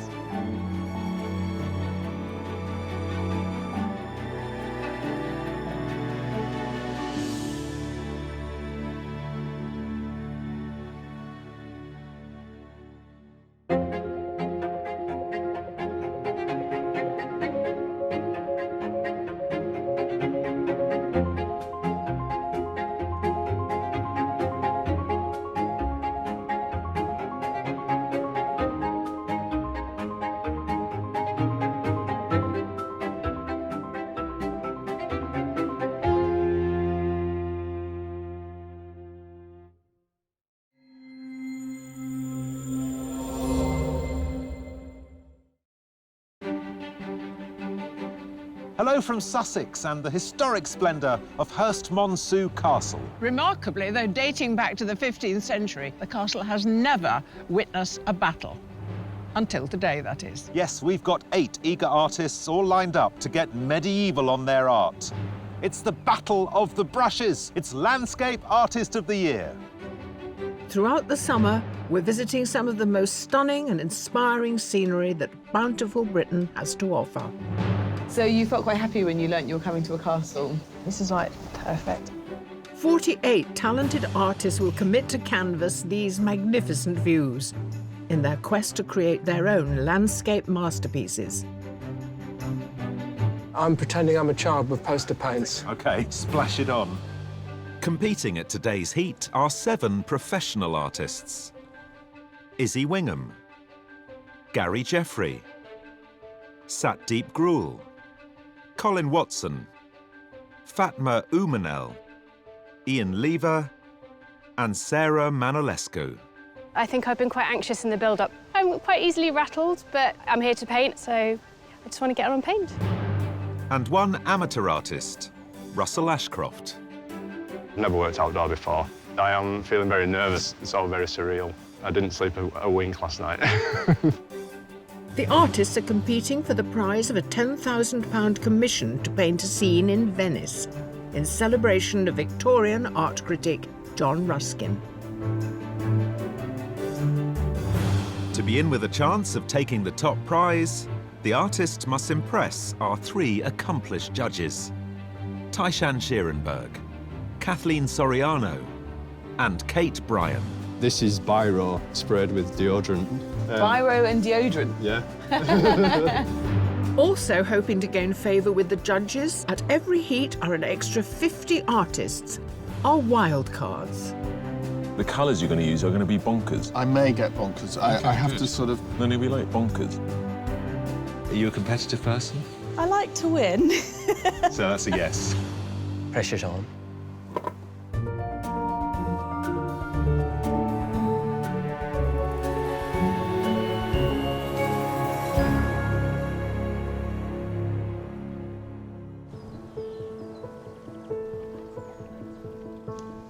While the 8 artists prepare for their challenge, the judges review their qualifying online submissions.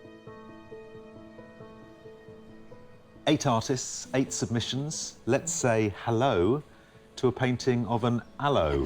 We're starting early today. Yeah, don't worry about that. I'm all over it. The colours of that hot climate are very sort of silvery, and there's a certain sort of atmosphere to them. This is almost like a complete absence of liquid in the way that they've put the paint down. It's dry, it's chalky, and of course that just underscores the kind of terrain that you're looking at and really suits this fantastic plant.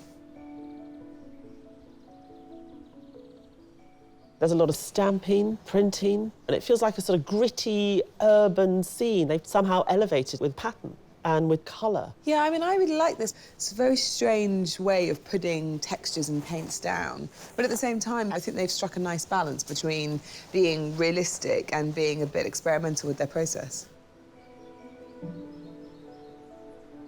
As soon as I look at this, I'm taken right through art history and lots of paintings where out of the background of some scene, Icarus falling or Bruegel's walkers through the forest, you have this town in the background, and it makes it so powerful. And such attention to detail. You just know that they haven't missed a single roof tile. I love this because it's so surreal, and I think the crab is a complete tour de force, and these fantastic patterns that they've created, and it's still really believable as crab shell. Come on, it's bonkers. It's brilliantly bonkers, though. The sort of 50s horror movies, and I'm quite intrigued of what they're going to bring today. It's a really interesting clash. So, from killer crabs to a slice of London suburbia. Very beautifully caught, the way the street runs through the picture.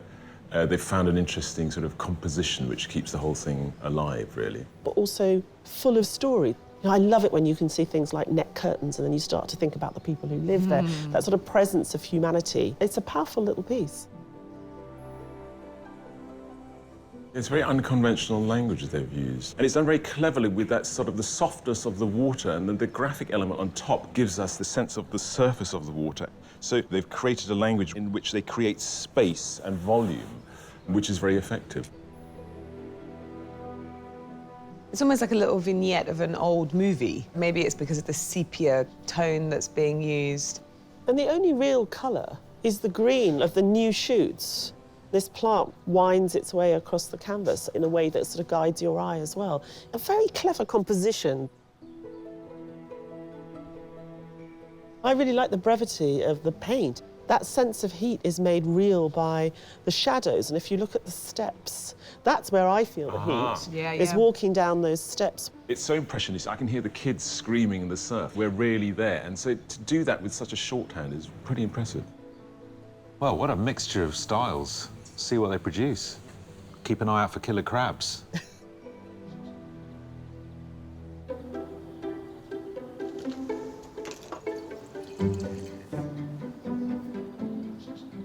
Artists, I hope you're feeling inspired because the time has come to put your creative skills to the test. You have 4 hours to complete your landscape, and your time starts now.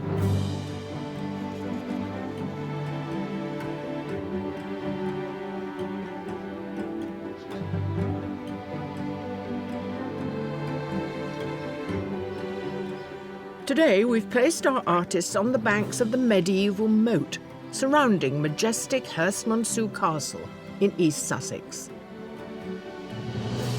Britain is populated by these incredible castles that sort of march across the countryside. And here we have a fantastic version, which is really going to challenge, I think, our artists today with the level of detail that's presented in it.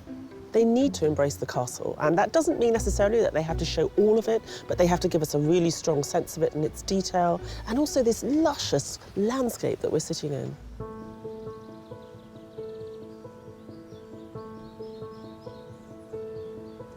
There's one word I feel about this view: looming. I want to try and break the monotony of this edifice and make it come to life.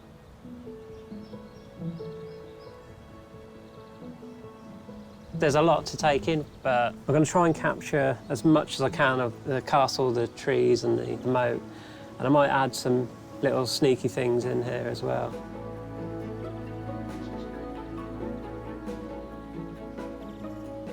The usual detailed approach that I do is a really, really time-consuming one, and there's so much detail in all the stonework. I just really want to focus in on the parts that are quite impressive. When she's not working as a teaching assistant, Norfolk-based professional artist Izzy Wingham is a passionate history buff who loves to capture historic sites in graphite. Her meticulous illustration of the town of King's Lynn took over 100 hours to complete. Izzy, we loved your submission, that fantastic detail. I suppose I don't need to ask if you like brick, because I already know that you do. Yeah, really old weathered brick. I love drawing it. So your sketch is next door. Yeah, that So was you've got- just an idea of composition, and then this is the angle that I've chosen. And you always work in graphite? I do use soft pastel, not charcoal, because it's too smudgy. The graphite is easier to control. I would start with the hard pencils first, the light ones, and then gradually build up. You're not actually delineating all the tiny bricks? No, I'm going to select areas of where I'll put more detail. Well, I'm looking forward to seeing these little bricks emerge. I love the bricks on your submission. They were so charming. Let's hope it doesn't start raining. Yeah. I'm worried about your little piece of paper there.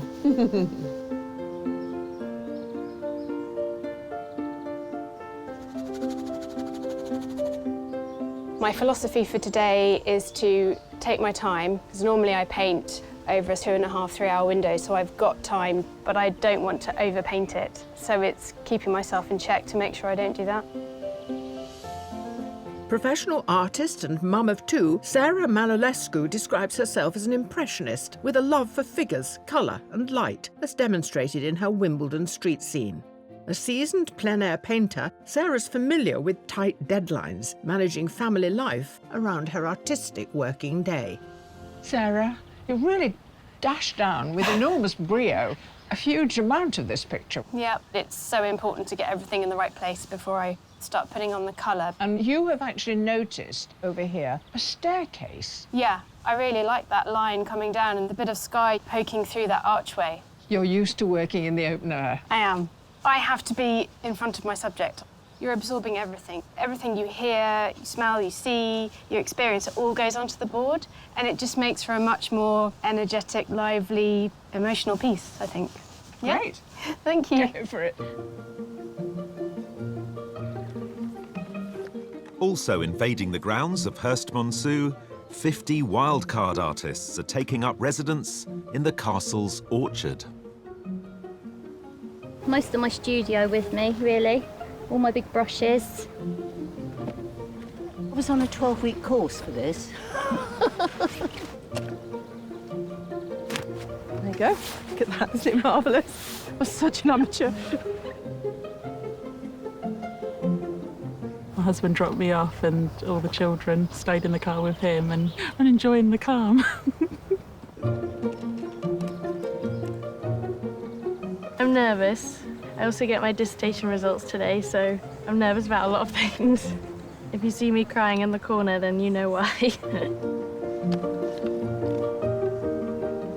I can't really see much of that to make it look good, so I'm going to do something a bit different to everyone else with the little trees. And if any of their landscapes impress the judges, they could win a place in the semi-final. The kind of Van Gogh-y kind of feel to your drawing. Is that any That's interesting you say that. artistic influences? Well, if it is that, it's gone wrong because I'm trying to channel Kandinsky. Kandinsky?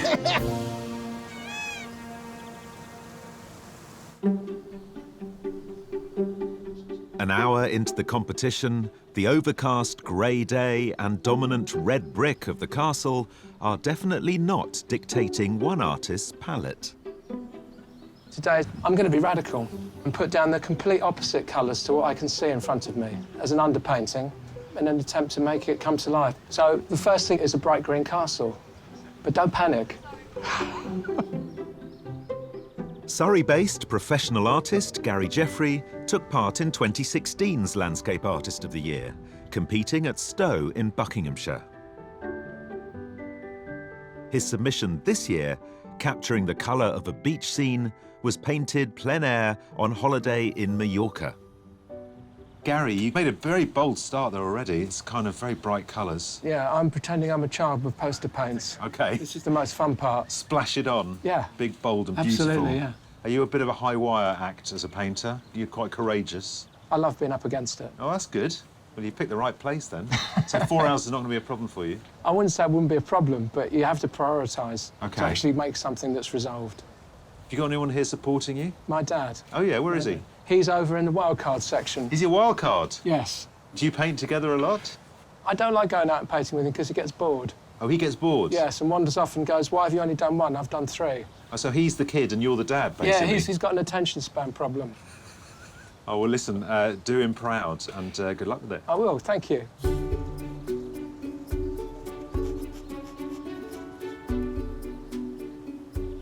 I use a lot of like yellows and browns just to kind of sketch in where everything will be. And then I underpaint the colours in with a light wash and build on it throughout the day. Aged 25, Fatma Umanel is our youngest competitor today. A professional London-based artist, her submission depicts an amalgam of photographs taken on a trip to her parents' homeland of northern Cyprus. Presented with today's behemoth of a building, Fatma's chosen to close crop in on her canvas. Fatma, you've really brought the castle, sort of almost smothering us as the viewer, but you've been super clever and you've sort of avoided the water, haven't you? I actually wanted to include the water, but I haven't actually got any space to. Because of the kind of position I am, quite close to the castle, I've opted to zoom in, and that's quite difficult because there's a lot of detail. The brickwork, the windows, so that's been quite tricky. But I love it. I think there's a real sense of oppression. It's really dominating the scene. Are you happy with it? Yeah, I am.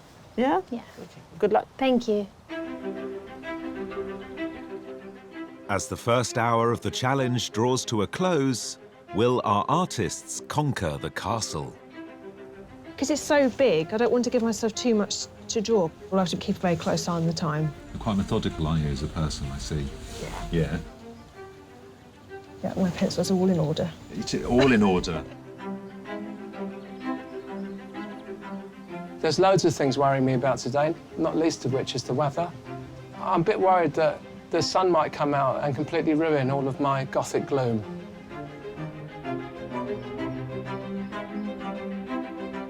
I never know how a painting's going to go. It's always an experiment. So I really hope I produce something that I'm happy with, because if I'm not, then that'll really suck.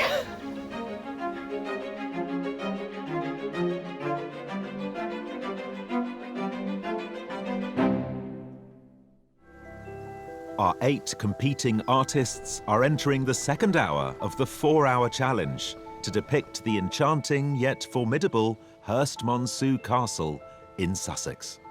Normally I would paint straightforward landscapes.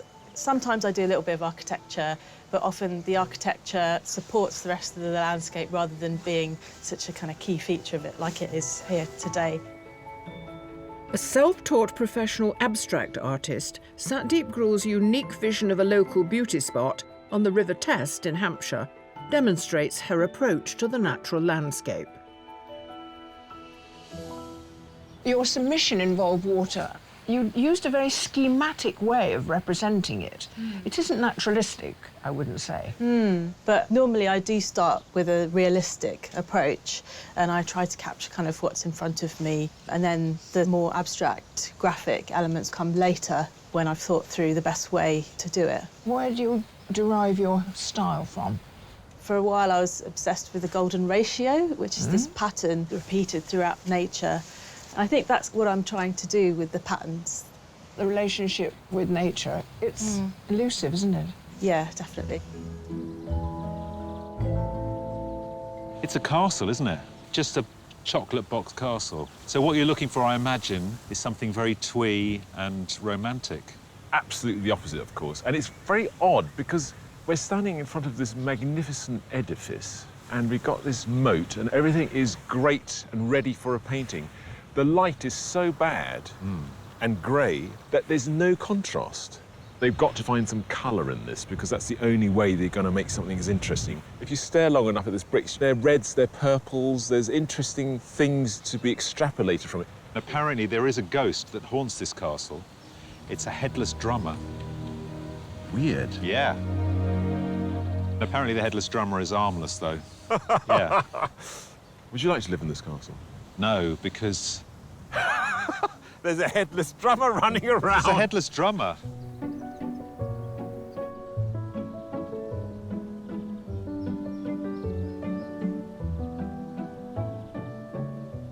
My style is a B-movie type of painting. So seeing famous landmarks and then adding some sort of creepy feature into it. I know they've got a headless drummer, apparently haunts the grounds. so I might sneak something like that into the picture. Professional artist Ian Lever's submission pays homage to two of his favourite things, Brighton and vintage B-movie posters. His work incorporates his love of pop art and sci-fi, inspiring him to paint landscapes with a twist. So what are we going to get today? Godzilla, crabs? What's happening to the castle? I've been sneaking in a drum because of the headless drummer. Nice, OK. It's very flat at the moment, but of course it's that B-movie vintage poster look that you're going for again. But I'm trying to add different textures and bring it out a bit more because it is just really base coats at the moment. Yeah. I really hope I can make it pop out. Well, I think it's going to be great. I really hope we see the headless drummer as well as the drum. OK, I'll try and fit them in. Enjoying the pastoral pleasures of the castle, our 50 wildcards are vying for the chance of just one place in the semi-final. So we've got two canvases here. Yeah. What's the plan? I mean, why is this one on the floor here? I had to lay it down to pour on some liquid acrylics. And then I use methylated spirits. OK. Along with the spray paint. Wow, fantastic energy. Really good. Cheers. Are you staying with this cool palette? It actually looks like snow. Are you feeling that cold? It is a bit chilly, yeah. My hands are getting a bit... Do you know a painter called Gary? I do, my son, yes. Are you competitive with each other? No.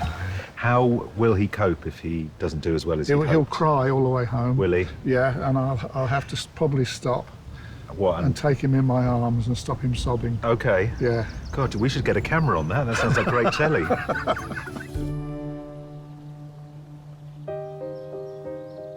On the other side of the historic site, our only amateur artist competing in a pod is trying not to be overwhelmed by the enormity of the castle.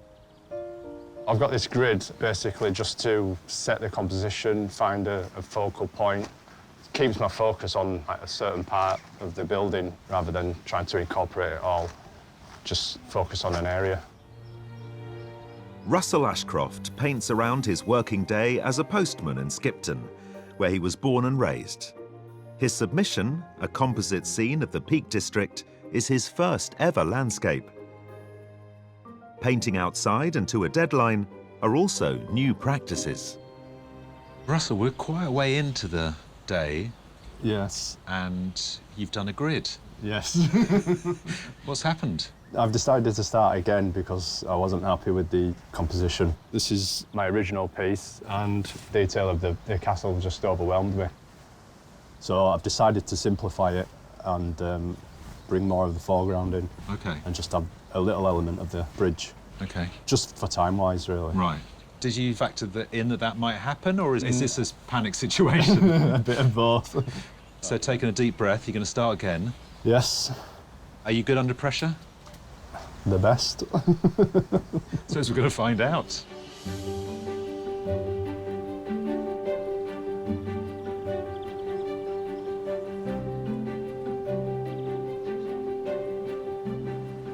I've just blocked in the main sort of fundamental shapes. At this stage, it's quite open, and so I'm moving things around, pushing things around until the whole thing locks, and then I'll start refining.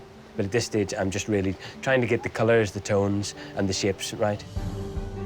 Colin Watson is based in Belfast, but a frequent visitor to his wife's homeland of Morocco, which inspires his artistic professional career.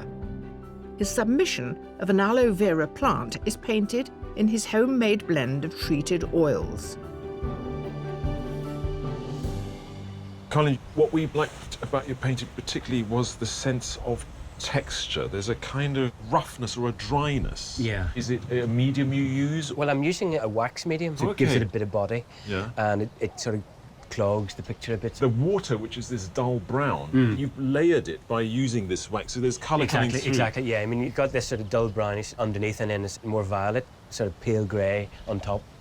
I think that helps to give it a bit of life. And that sort of visual mixing, in a sense, that's what you're doing, isn't it? Yeah, Instead of mixing the colour, you're mixing it on the canvas. Exactly, yeah. Same with the castle itself. It's not made of one flat colour, so there's a lot of colours there. So I think it helps you to breathe a bit by layering. Yeah, it does, and it creates atmosphere as well. I mean, you've seen colours in there which I haven't even imagined. So well, maybe they're not there. It works. Well, you have to keep the thing alive, hopefully. Well done. Thank you. As the second hour of the competition winds down, the wind picks up, along with the artist's kit.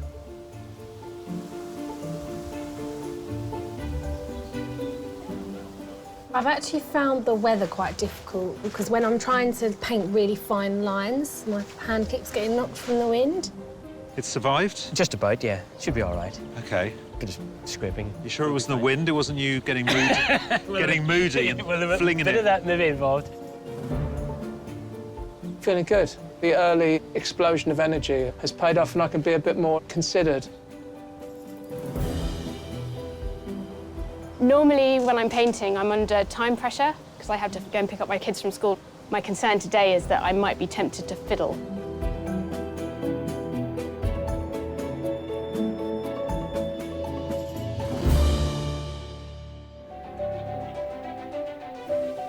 Our 8 competitors are halfway through their challenge at Hurstmonceux Castle in Sussex.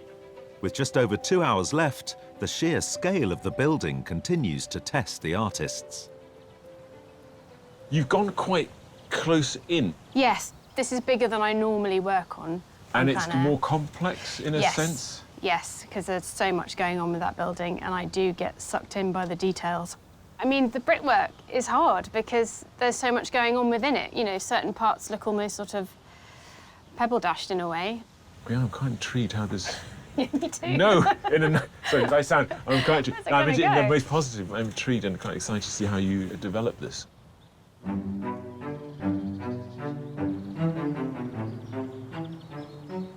Russell, you're a brave man. You changed tack. Yeah, I decided just to concentrate on textures Yeah. and larger flat areas. What are the priorities that you've got to crack on with?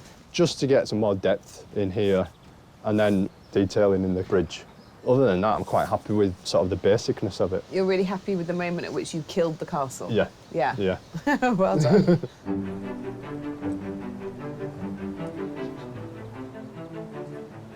Gary, come on up. I found someone you might remember. Oh, no. How are you feeling about Gary's painting so Needs a far? little bit more work, I think. Right.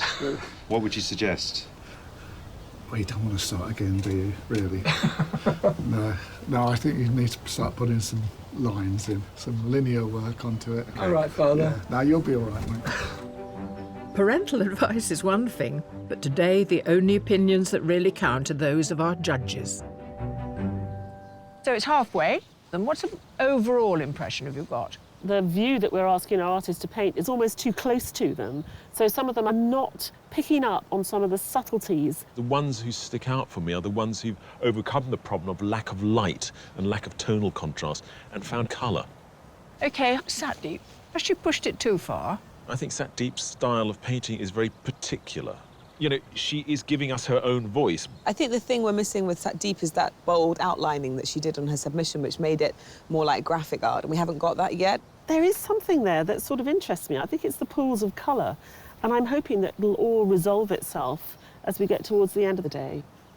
Colin, very keen on colour. Colin's skill is, of course, the way he applies paint and finds colour, and the way he's used wax and how the paint is very dryly sort of overlaid. I think it's very atmospheric and very beautiful painter. I think it's gorgeous. I also think that Colin's given us a little bit of context. There's a rather lovely tree that's appeared on the left-hand side of the castle. There's almost dappled light coming through it, and I'm hoping that that will push the castle back a little bit, maybe. Let's consider Gary. I liked his very counterintuitive way of painting the castle, of taking every colour that he could see, and what we've got is this kind of fauvist, wild beasts, warm, saturated castle. He's working quite small, and it's very sort of almost symmetrical version of the castle, but the colour he's bringing off. Russell, bold to start a second picture halfway through the competition, isn't it? I think Russell made such a good decision to stop when he did, because he realised he had too much castle. And there's something rather beautiful happening. He's running a bit behind, but what's there, I think, is really interesting. Sarah, happy as a lark in the open air. Sarah's given us a confident approach, a confident composition, and I'm looking forward to seeing her give us a bit more mood, a bit more texture. At the moment, it works, but this grey-brown that she's used for the bricks is rather underwhelming. I really like it, but actually I'm worried that Sarah will have too much time. It's got a real impressionistic, fleeting aspect to it, and actually she could overwork that. Yeah. So we'll see how they do this afternoon.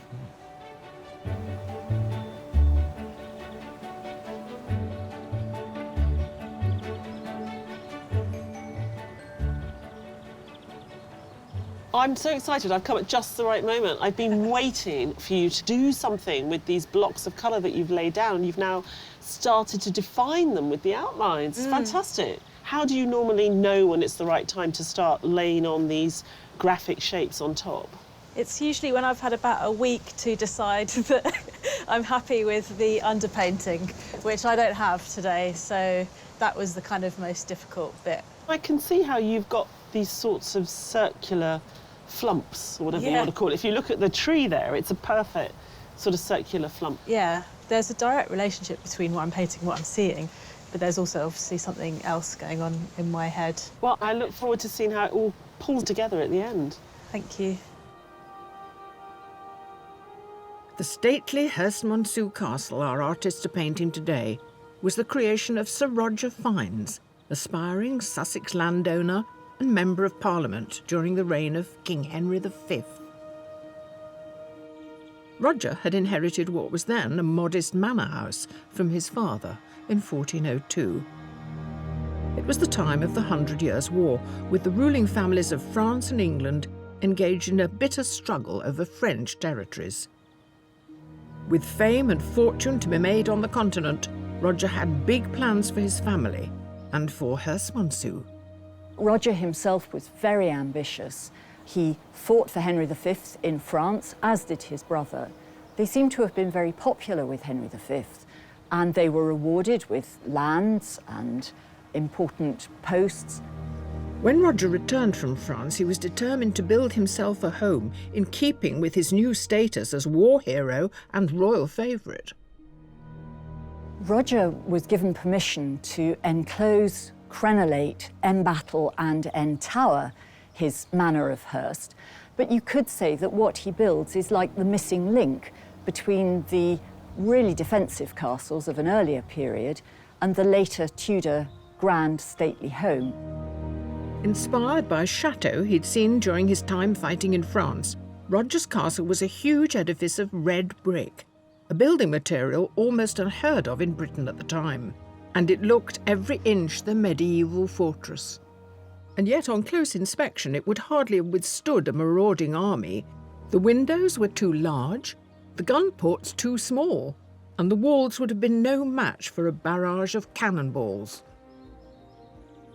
By the time he died in 1449, Sir Roger had reached the office of Treasurer to the royal household of a new king, Henry VI, with the splendour of Herstmonceux Castle standing as testimony to his wealth and status.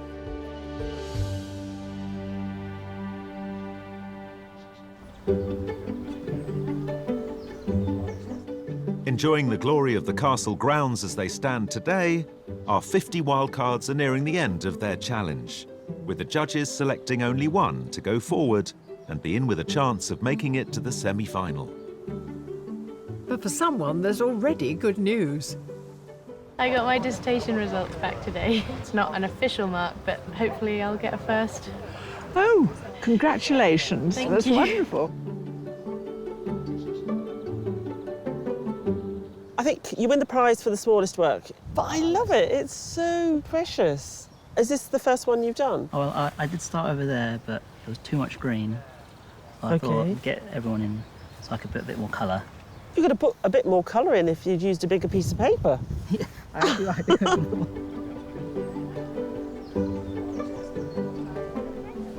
Do you paint a lot? No, I give myself half a day once a week because I've got a job. Oh, right. What's your job? I'm a GP. Are you? Yeah. Oh, that's good. So I've got a little thing on my eye. Well, it's fine. I wondered if you could have a just look take your at. top off. So which of our wildcards has flourished today? What about the guy who's slightly up the hill? You just did the foliage and the different sort of textures. So much richness in the colour. No. But, you know, they're mainly looking at the trees, aren't they? No, that's fine. There's a girl sitting down, and the trees are painted very softly and rather sort of Smoky. Smoky and ghostly. Yeah, it's very atmospheric. I like that one. I like that one a lot. I do like that one. Okay. Congratulations. You are our wildcard winner today. Well done. This has been a really big day, and it's really nice to have just a compliment from an outside perspective, because your mum's always going to say it's nice, so it was really flattering. On top of receiving a first in her art dissertation, Hannah Buchanan from Kent now joins the selection of wildcard winners from all the heats, at the end of which one will be chosen for a place in the semi-final. But for our selected artists, the pressure continues to mount as the competition enters its final hour. If you're happy with the light, you're happy with the subject. Just not happy with the painting. Why not? Well, it probably needs another week's work. Are you feeling the time pressure? I am, absolutely, yeah. You're panicking slightly. I am. Although I'm using smaller brushes, I'm holding them right at the ends like this to stop me from being tight. And I'm daring myself to be loose and blobby right to the end. Time-wise, I'm doing better because of the foreground. It's more area of texture rather than detail of the castle. I'm happier because I feel like I'm accomplishing more. I might have a little bit more to do to the water. I just need to fatten it up now, but I really need to push forward and just attack it.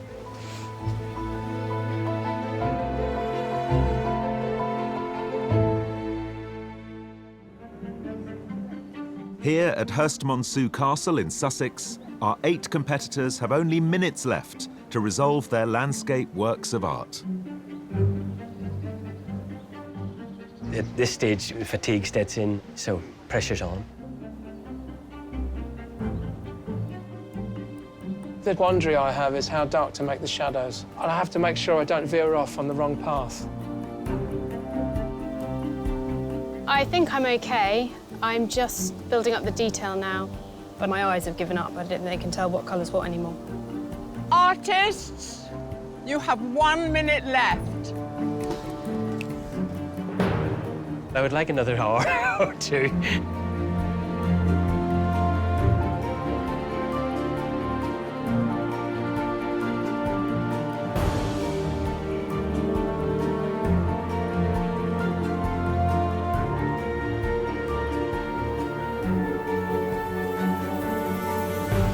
Artists, your time is up. Put down your equipment and stand away from your easels.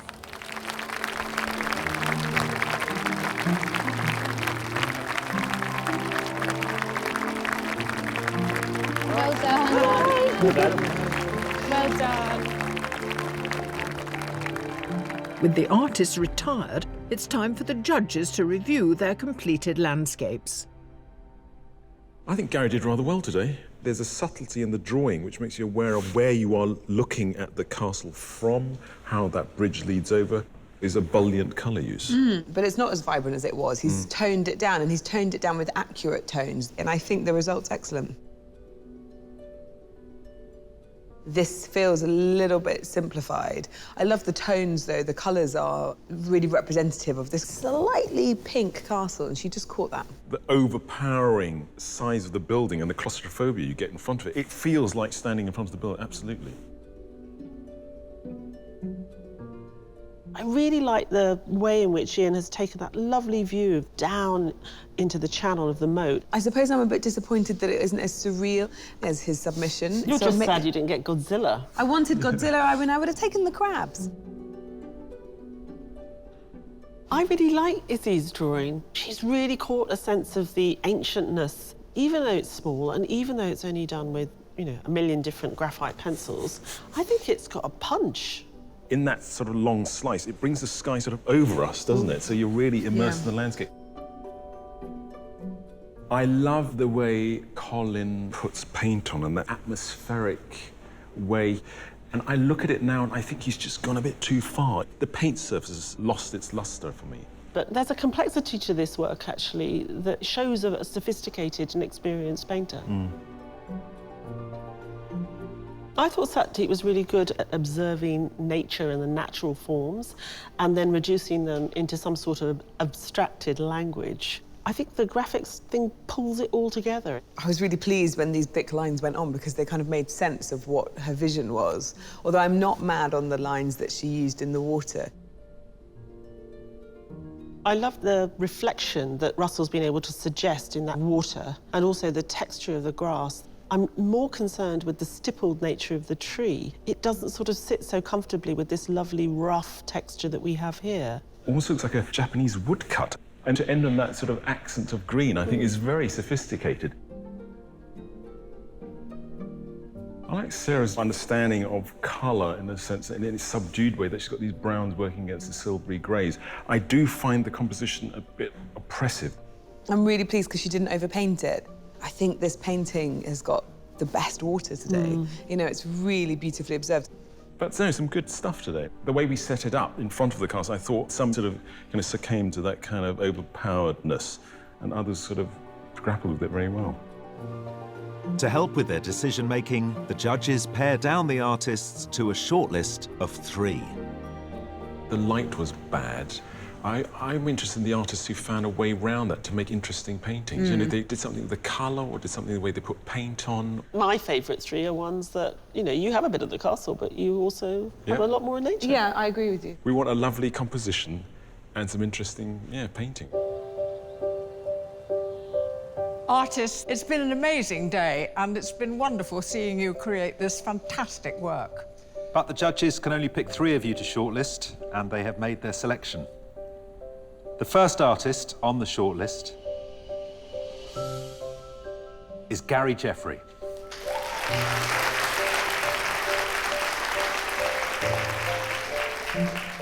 The second artist is Colin Watson.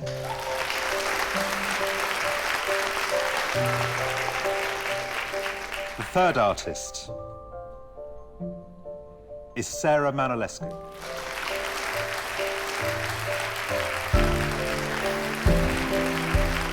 Our commiserations to the rest of you, but thank you for joining us and for doing really impressive work as well. Thank you.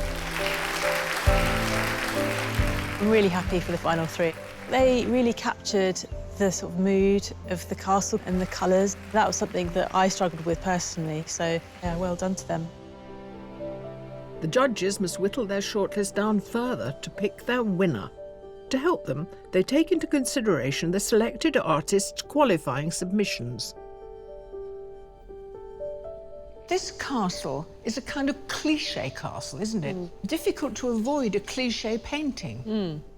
Somehow they brought their own style to bear, and it seemed to avoid that totally. I think all 3 of our finalists today have embraced the dominance of the castle and nature itself. Gary showed an interest in his submission in colour, and he showed an interest today. We got a very colourful castle. Yeah, and I think there's a lovely perverse logic to how he painted today, where he said he was going to give us all the opposite colours that were there. And then he sort of took that experimentation and turned it closer to reality. It's easy to use colour when you're using it as an impressionistic device, but to make something solid and believable using colour as well, it's a step further, and that he can do both is pretty impressive. Colin can convey a sense of mystery, I feel, in his paintings. Colin's got a dry way of applying paint, and I think the way the light bounces off the surface of the paint gives us a sense of the air between us and the object, and that is the atmosphere you're talking about. And he's been able to create it in both his submission and what he did today, and he's very believable. And I think the balance in it is really effective, the way in which the tree almost has an equal weight to the castle. So Sarah really took on the castle, didn't she? She really took on the water. Particularly under the bridge. It's so convincing. Sarah loves her paint to be sort of oily and gelatinous, and that's complemented the reflective surface. I think Sarah's very good at lots of small, intricate elements, and there's a lot of windows and crenellations, and she was totally unfazed. I think she's a very good painter. So, who will be king or queen of the castle?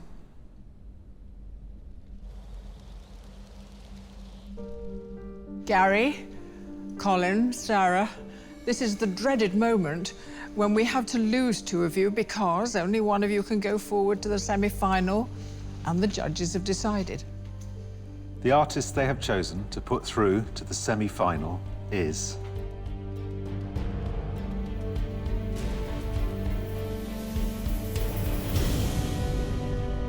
Gary Jeffrey.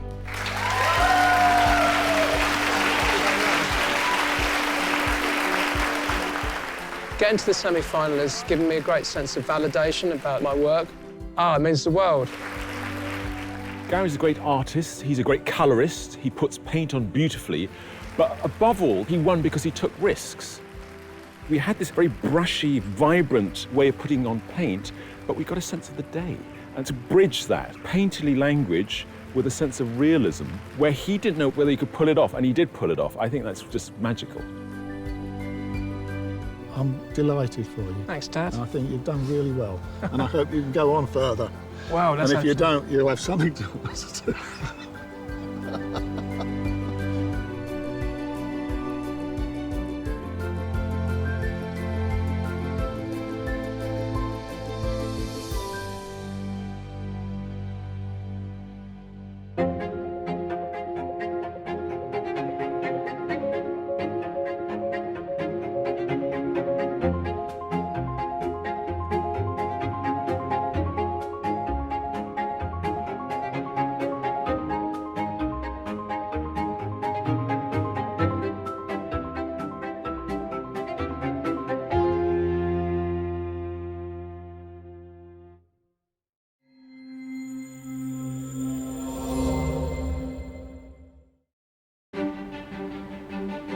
Hello and welcome to the Firth of Cromarty on the east coast of the Scottish Highlands. Famous for featuring in the shipping forecast, Cromarty is about to see some serious high pressure as 7 artists confront this amazing sea view.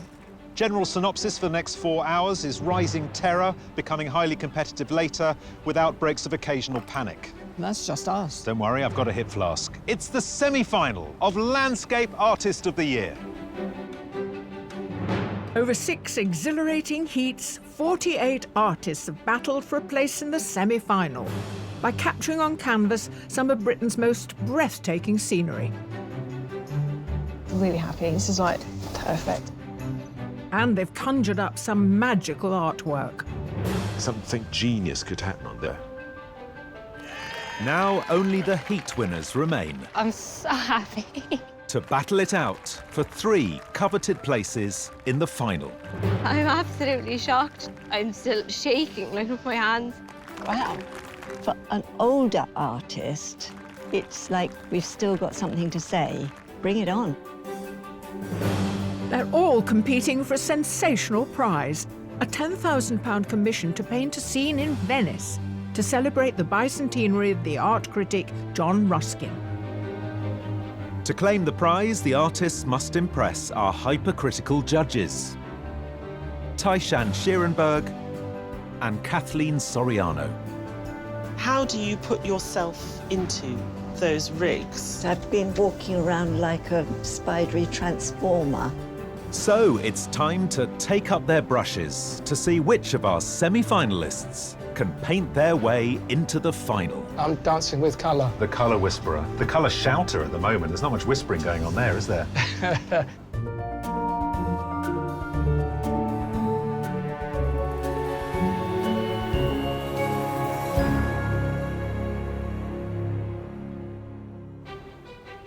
In today's semi-final, 4 of our artists are professional. Patsy Moore, Fujiko Rose, Kathy Reddy, and Gary Jeffrey. Since the heat, my sleeping pattern has been all over the place. I've been waking up at 3:30 in the morning and going to bed at 9 at night. I'm so excited. And joining them are 2 amateur artists, James Murch and David Youds. Feels amazing to be selected for the semi-final. Today my intentions are to go with my sort of instincts really and just crack on with it. But our 6 heat winners aren't the only ones to have made it to the semi-final. At every heat, 50 wildcards set up their easels and braved the elements. for one wildcard place per heat. You are our wildcard winners today. Thank you very much. With room for just one more artist in the semi-final, the judges voted Sue England's painting victorious. Sue's jumped out, and it was because it was something beyond the surface of the landscape. It had echoes of the day, the pouring rain, the greenness, the edge of the castle, but she'd made something with its own distinct style. And that's what we're looking for, artists who have something to say. Sue England's painting of Hurstmonceux Castle in Sussex captured the judges' attention and earned her a place in a pod at this year's semi-final. I don't do a lot of plein air painting, so what I did at Hurstmonceux was quite revelationary to me, and it made me paint in a different way. So, yeah, I feel quite competitive here. Before the day's competition begins, the artists gather their materials and take stock of the overwhelming seaside view and the unpredictable seaside weather. The oil rigs add the nice element to what would be a really kind of flat, featureless landscape with the weather. Yeah, I'm quite looking forward to getting into it. What I really like is all the different components you have on the oil rig, lines and angles, just so much going on it. The view's presenting all sorts of issues, mainly because of the drizzle. I think the key for me is to put my positive pants on and keep them on all day.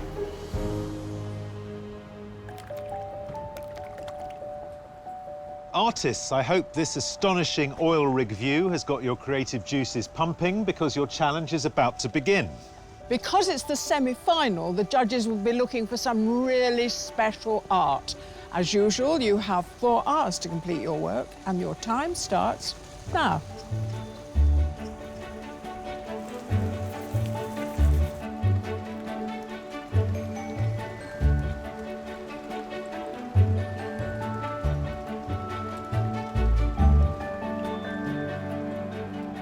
Today's Seascape takes in the Firth of Cromarty.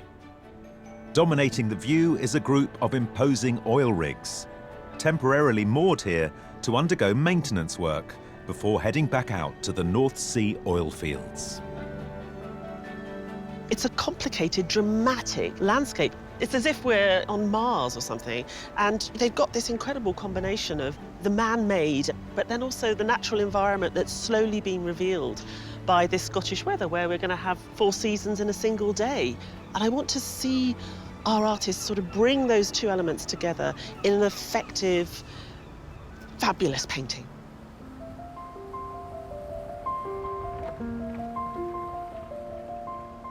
The obvious thing is the verticals. I mean, there are such strong verticals. So I'm using the canvas in a portrait way. There's a lot you could paint here, really panoramic view, and I work quite small, so I've got to be kind of brutal and think, right, which bit should I go for? So I think I'm going to go for these 2 rigs with some of the boats in the foreground. Whilst the artists consider their compositions, Kathleen and Ty consider Kate's latest creation. Can I show you baby Juno? Oh, please, yeah. So, oh, my goodness, they look so happy. Look at them. so much more exciting than hanging out with us, isn't it? Sadly, I think maybe so. But maybe Juno can help us in the final. Yes, another judge. That's great. Well, Patsy, you haven't committed yourself yet, have you? Quite. No, I have 1 vertical line so far. 1 vertical line is a good inspiration. Do you think they'll be happy with just 1 vertical line? No, I don't think so. You might. Professional artist and art tutor Patsy Moore often takes to the Seven Seas to give art lessons on cruise ships. At her heat, she sailed into the semi-final, impressing the judges with her ability to manipulate colour by combining vibrant and cool tones. One of the things you like is water, isn't it? I do like and reflections. Yes. If we don't get any reflections, you might get 1 or 2 in my painting, perhaps. You might reflect it. I think the story of the picture is competition, in a way, between the man-made structures and the softness of the landscape behind. So it's finding the balance between the two that interests me. There's so much choice here, isn't there? Because there are little boats, oil rigs, there's a little jetty.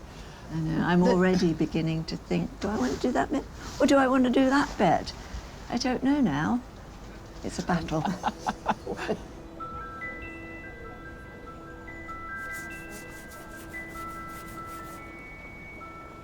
I panicked a lot last time and I don't want to be panicking so much, so I'm trying to really get the details down in my head and planned out beforehand. How am I going to actually draw the water? What techniques do I want to use to draw the rig? So I don't have this sort of phase. Professional artist and wallpaper designer Fujiko Rose won her heat with her depiction of the Gateshead Millennium Bridge, distinguishing herself through her signature technique of using white paper and Indian ink, applied by brush and pen. Fuji, you're using a strange implement. What are you doing? So I'm just using a ruling pen to apply the masking fluid. So the masking fluid, it masks the white of the paper. Yeah, I'll draw and paint over it. Afterwards, you can peel it off. Yeah, it'll come right off. Then you'll have these white marks. Yeah, it's just like the weeds down the bottom. Is that what inspired you? The yeah, grasses? Yeah, so it's almost, if you're looking at it from there, and these are okay. kind of cutting across. I get you, okay. They're not random, random I thought there was kind of some scratches. cosmic ripples or something. No. I really love texture. Well, you've got a and lot lines of weird and- texture on those rigs. The oil rig will be just under half of the page. It's going to be quite a close-up of it because I want to get quite a bit of the details of it. I'm quite intrigued. Looking forward to seeing how this works.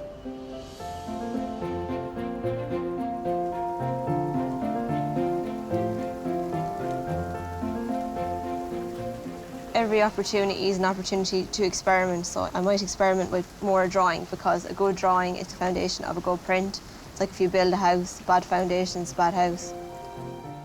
Professional printmaker Cathy Reddy gets her inspiration from her agricultural surroundings in County Carlow, Ireland. The effect of her painstakingly detailed monochrome work in her finished lino cut print surprised and delighted the judges. So you gave us that fantastic circle in the heats, and now we've gone for the rectangle. I mean, what made you decide today to go for that? Well, the landscape is quite horizontal. I didn't want to do a circle again because I was like a bit of a one-trick pony with the circle, even though I loved it, but I thought I'd give the judges something different.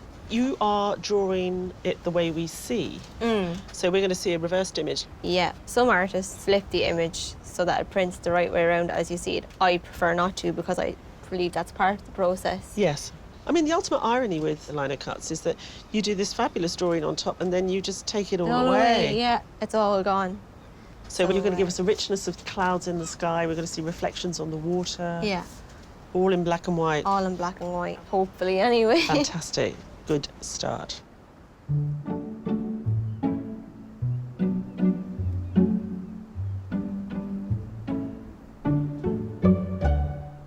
I think to go impressionistic on something like this wouldn't really do it justice. It has to have some sort of grittiness to it. When I had to paint the castle in the heat, what went right for me was really building in a lot of colour beforehand and then painting over it, using opposite colours to inject colour into a grey scene. Professional artist Gary Jeffrey lives in southwest London. Gary only ever paints landscapes, and in his heat at Hurstmonceux Castle, the judges were struck by his complex and unusual use of colour, starting bold and then toning down. You had a very relaxed approach in the heat. You seemed very calm and just there for a laugh. You managing to maintain that in the semi-final? Yeah, there's a bit more of an edge to my laughing this time.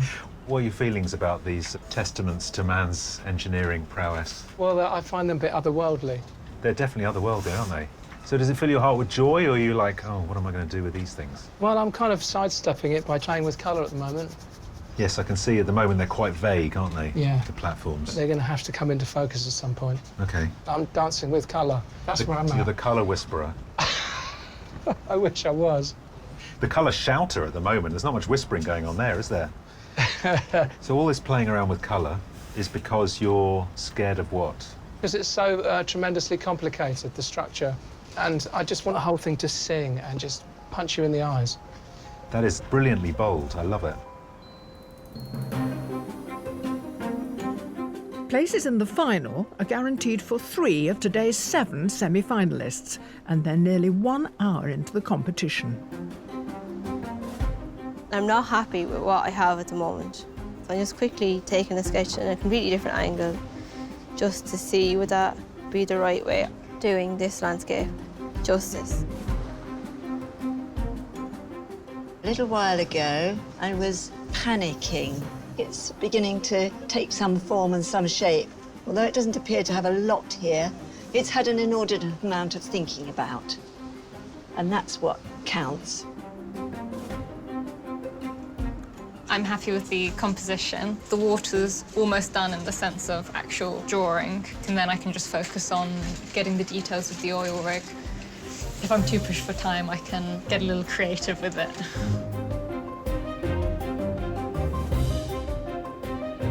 I'm feeling the pressure in the sense of the strategy of how I paint this scene. I basically throw myself off the bridge and then hope that I can learn how to fly before I hit the bottom.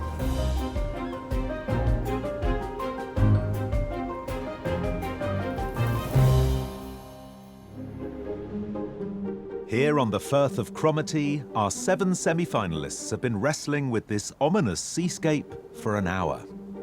And the ever-changing weather has made painting plein air even more challenging than usual. It does seem slightly odd now it's stopped raining that I'm suddenly getting an umbrella out.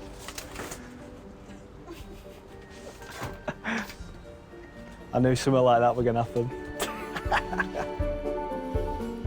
Despite graduating with a fine art degree, David Youds shied away from a career in the art world. However, in recent years, he's been gathering his artistic momentum. And at his heat on Tyneside, the judges were taken with the naive charm of his work. What's with the umbrella do? Yeah, it does seem slightly odd, but it's just to keep the glare of the sunlight off the board, really. But you tend to paint darker when there's light on the board, so it's just to get a more accurate tonal value when I'm putting in the blocks of colour. So seascapes, are they a normal part of your armoury? No, it's not often I paint. Ever? No. Never? I live inland, so it's kind of a bit alien to me. At the minute, the water's quite still, so I'm going to simplify the tone as a whole colour and make tiny adjustments when the light alters. I used to be quite a slow painter, really, but I've learned to speed up a little bit and try and sort of capture those sort of moments. But does that mean if you're working at speed that we might see more than one work today? I'm not that ambitious. I mean, But I hope you are that competitive. Yeah.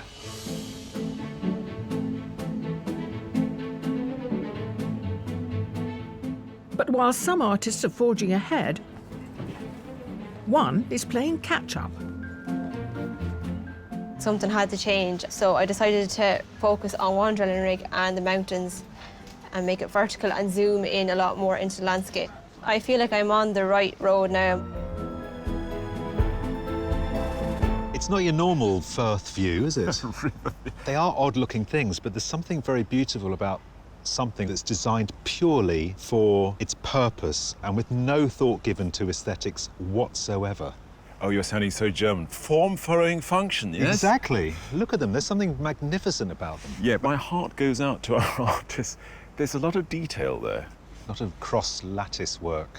Nice, yeah. Yes. A lot of cross-lattice work.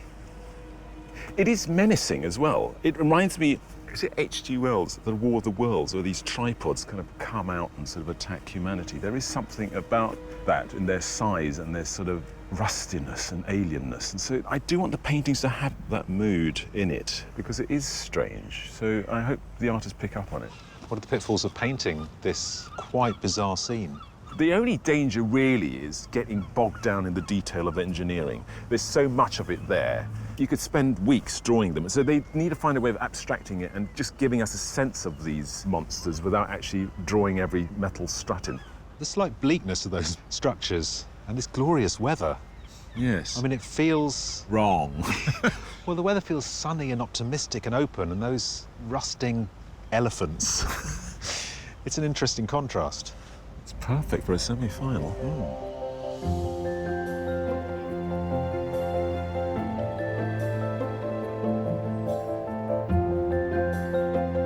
enjoying the protection of the pod for the first time is amateur artist Sue England. Now, you were a wildcard. I was a wildcard, yes. And you've come through to the semi-final. I know. That's great. It's amazing. Now, when you're a wildcard, you have your own camera, Yeah. your own easel and everything. You do. This is different, isn't it? It's wonderful. It's like being in a 4-star hotel. Yeah.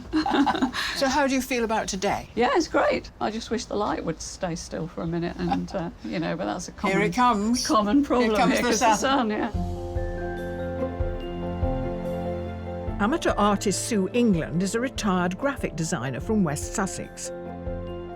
The heat at Herstmonceux was her first attempt at painting plein air. But despite the horrendous conditions, her large brushstrokes and loose style drew the attention of the judges. It is the most amazing views. Yes, it is. I had no idea. And how are you feeling about how you're dealing with it? You've made a lot of this water. Well, I didn't want to put the horizon line quite in the middle, and I wanted to not just be about the rigs. Now, the rigs are looking very impressionistic. Are they going to stay like that? Well, probably. I do tend towards the abstract when I paint, so I don't really see things in detail. I deliberately haven't put my vision glasses on, so that actually things are a little bit of a blur, you know, so... I've got mine on, I can tell you. They look very rig-like, actually. Thank you.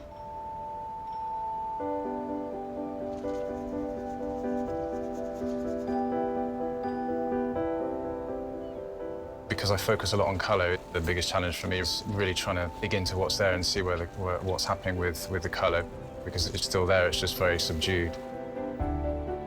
Amateur artist James Murch's accomplishment in painting plein air saw him win his heat at Plymouth.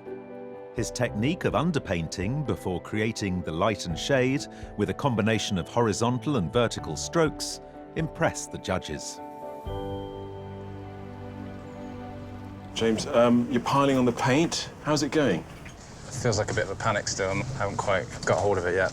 I look at that scene and I want to scream because there's so much detail. And you're quite a painterly, wristy artist. Yeah. How are you going to deal with that? Is that what's making you freak out a bit? No, detail. I'm not really worried about that because I'm not going to put it in, basically. Oh, OK. I'm just going to consolidate one block of tone. I still feel like I'm putting all the elements in, and once they're there, I can start kind of shaping them and pushing the paint around, and some things come through that you hadn't planned. Have you had any happy accidents up to now? No. Oh, Unhappy, a few unhappy ones, I think. Oh, OK, so that's also part of the panic, is it? Sort of... Yeah, fighting against making the structures too small. They tend to shrink as you push and pull the paint. And how are you feeling about sort of semi-final? Are you feeling pressure? I am feeling the pressure a bit more today, actually, yeah. I want to paint a good painting and I want to win. I think it's very evocative. Nice one. Thanks very much. With the semi-final halfway through, the Firth of Cromarty, with its vast seascape, intricate oil rigs and ever-shifting skies, is really making life hard for our 7 artists. The thing I'm most worried about is just having enough time to completely carve the lino block and print it. So time is tight because it took so long at the start to nail down what I wanted. I wish I hadn't put quite so much water in and put more sky and less water, because the water now is pretty boring. It's just horizontal waves coming towards you. There's no shape in it. If I was starting now, I'd do it differently.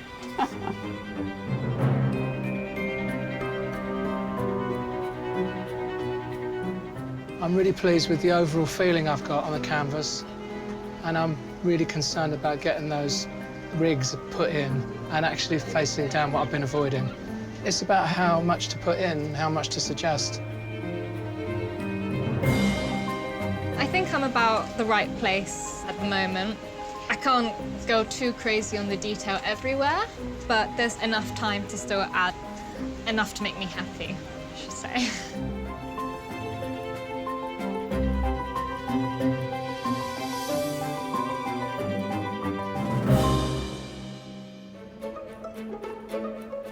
Our artists have less than 2 hours left to recreate their vista of the Firth of Cromarty. But even halfway through, the landscape is still producing all sorts of surprises.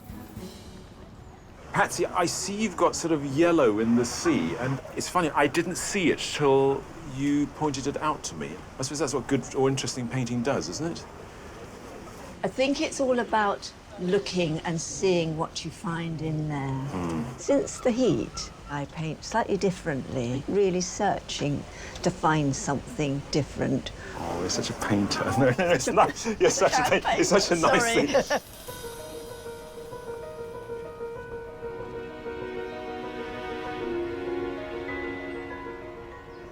One of the things I really like about this work is the way in which you've given us that sort of sense of distance by using the platforms themselves, sort of going backwards. I think that's really effective.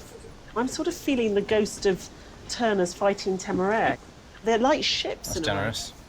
Well, are they ships? Are they buildings? I mean, how are you negotiating them? They do have a real scale to them. That was one of the bigger challenges. So I kind of tried to bring the clouds in at an angle as well, just to kind of exaggerate the scale. It's quite an abstract painting at the moment. I want it to be truthful, but not literally what's there. Cool.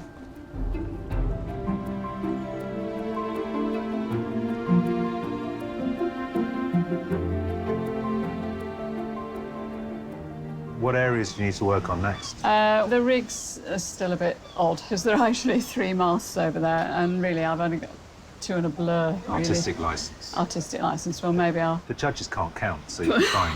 Maybe They're not here for their numeracy skills. Are they not? No. I think you don't need to worry because there's supposed to be 3 judges and there's only 2 have turned up. Thank you for that. At this point in the competition, the opinion of those 2 judges is crucial. Well, what a tough job you have. The standard is really high. Do you think so? Yeah, I think we did a good job as judges in picking these 7. They all seem very comfortable. There are a couple who've had moments of panic, but most of them are quite controlled and they're focused. OK, let's consider them one by one. Well, David is here with his flock of darling daughters. Yeah. How's he doing? He has never, ever done a seascape before. That's quite something. But, you know, fortunately, he's been able to find elements that he's familiar with in the view today. You know, you've got a very mechanical, urban scene. Funny enough, the structures look huge because the tide has gone out, so it's constantly evolving. And I think for somebody like David, who works reacting to tones and colours, it might be a bit too much for him. Patsy's is very spacious, isn't it, with really very few brushstrokes. I think Patsy's been through an epiphany since winning the heat. She's trying to paint in a very, very different way to normal, and I think she's achieving that. And at the moment, what I'm seeing is a very sort of restrained, cool rendition, very beautifully balanced composition, but I'm not quite sure whether I'm going to be happy with what she does. OK, now, James. A good traditional painting of what we're seeing in front of us, but what really excites me about James's work is the perspective, the way in which he's used the platforms to give a sense of depth on what is essentially a very small piece of board. I just love the way James puts paint on. I mean, it's got that luscious quality, but what I'm worried about with James is because of that sort of wristy, loose application, he's simplified those ladders and it doesn't capture those platforms as I experience them. Fujiko, it's the detail that makes her work so outstanding. Exactly, and I think Fuji's at a really difficult place at the moment because it's hard for us to read it. She works in planes. Everything will be sliced up in a slightly abstract way. Her work won't make sense until the very, very end, I don't think. It's very abstract and a strange design, but I think it's very beautiful. Gary's opening gambit, which is always to cover his canvas with totally inappropriate colours, completely foxes me. Although I have to say, I thought it was very beautiful. I wanted to lick it rather than hang it on a wall. From a fanciful point of view, I really love the colour combinations and I quite like the abstract nature of it. My only concern is that we're not getting these dinosaurs as much, or the character of the dinosaurs. Kathy is working in a lino cut. She had the lino in a sort of horizontal rectangle and she'd drawn in the whole landscape and then she changed it. So what we've got now is something that's much more brutal. She's got in there. We won't know exactly what it's like until we see the pull at the end, but now at least she's got the right composition, I think. Now, Sue is our wild card who's made it to the semi-final, and she's holding her own, and even more, perhaps. She's approaching this landscape as sort of various sort of abstract structures and colour planes, and it's just beautiful to watch her work her way through. It looks very interesting at the moment. But I think if she's going to give us that much sea, I need to see more richness, more texture, rather than these sort of abstracted lines and drips. It needs more reality, I think. Well, it is the semi-final. You're looking for 3 artists to put through to the final. So what are you looking for? We just want something interesting and surprising and great, you know, and going forward, somebody who, when given the commission, will not be fazed by it. They're very measured about the sense of competition. And I wonder whether the second part of the day, it starts to kick in. You know, this is a competition. I've got to get 4 others out of their little pods. Yeah. Well, they're all being very polite anyway at the moment. Yeah. Perhaps it'll get fierce. I don't know.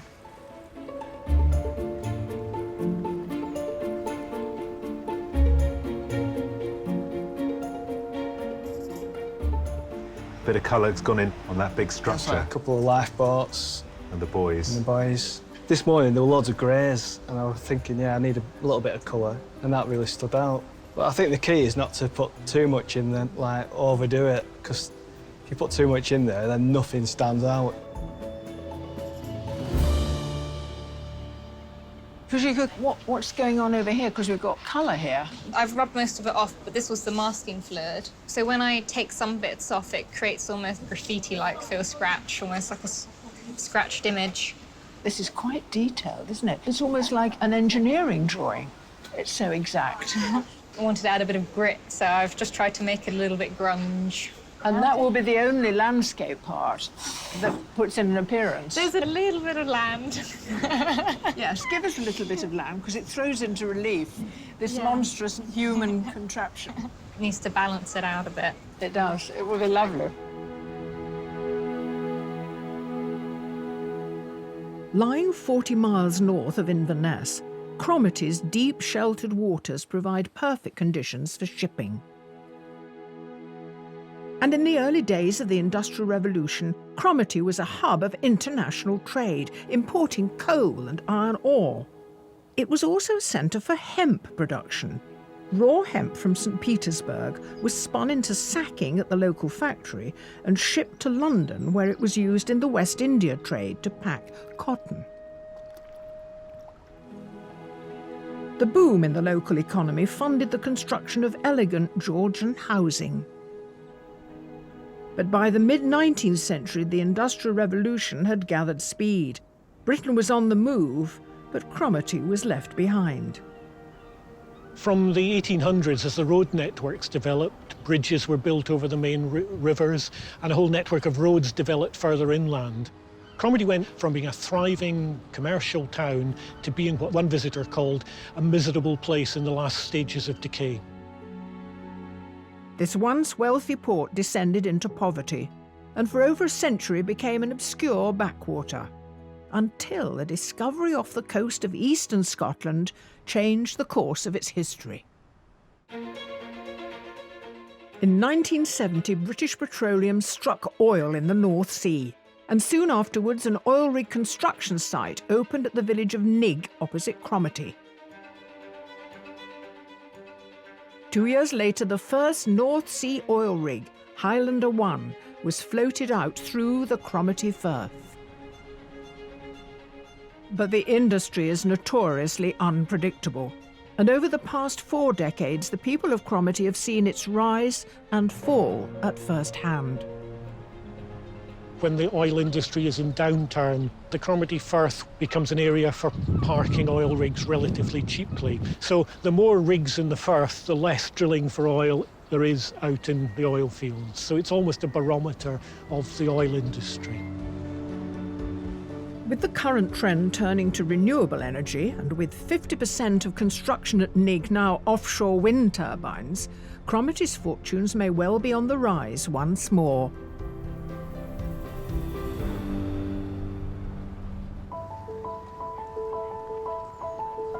There are just 30 minutes to go, and our 7 semi-finalists need to use the remaining time wisely to bring their artwork to life.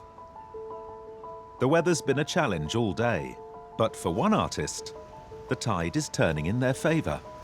Kathy, the lino's coming off very easily. Has that got something to do with the heat? Yes, that's the sunshine now here today shining on it, so I don't have to use my iron, so it's actually brilliant. It's cutting like butter. So you'll be able to catch up in a funny way because it's warmer? Yes. Just want to put a few of these reflections that honestly were there earlier. So if I can get the idea that the water is watery, I should be very pleased.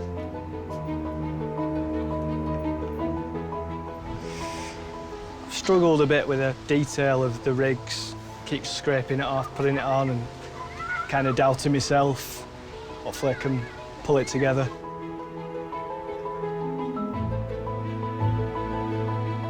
I feel like the texture I have going on, like the slightly scratched kind of speckled feel, is what I wanted.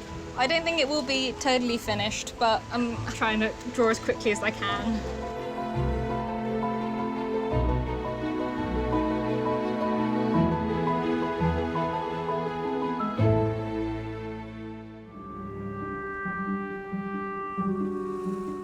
On the dramatic shores of the Firth of Cromarty, it's a critical moment for our 7 semi-finalists.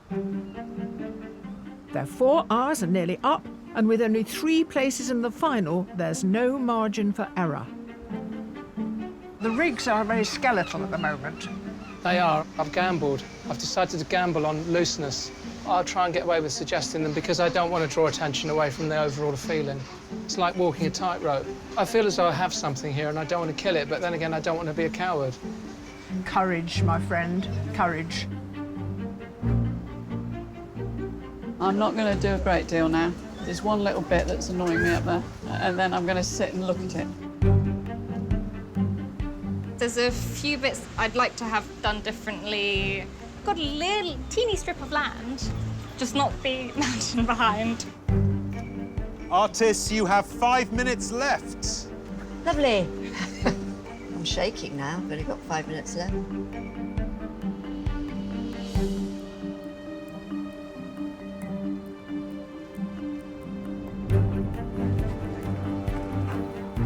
I might need help laying paper. No, I'm very happy to. Shall I go to where you are? Yeah. Because I can't. Oh, God.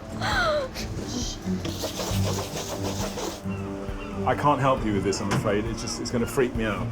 So if I hold these and you just pull it off. 1, 2. Yes. Good flat. Hey. That is really That's well inked. Great.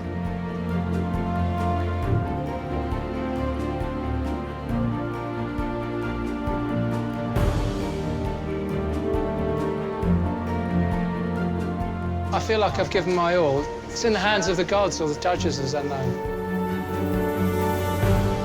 Artists, your time is up and your semi-final challenge is over. Please put down your brushes and step away from your artwork.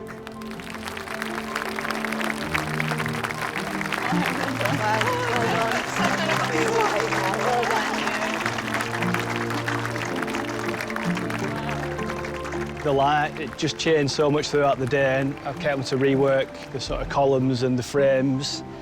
But I'd like to think I've done enough. I mean, I've given it everything today.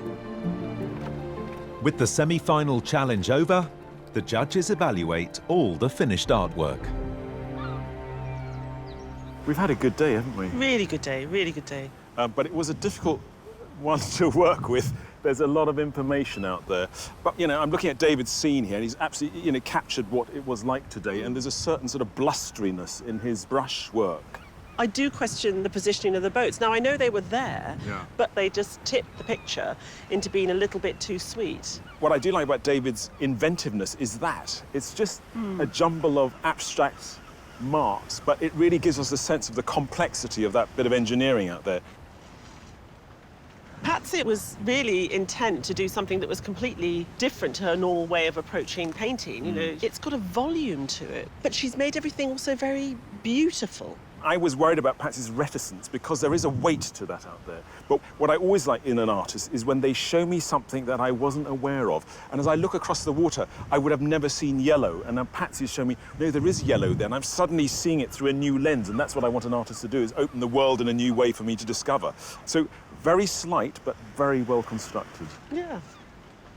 For me, what James managed to capture today is a sense of otherness with these structures. They are so weird, they are so strange if you've not encountered them before, and he's got that.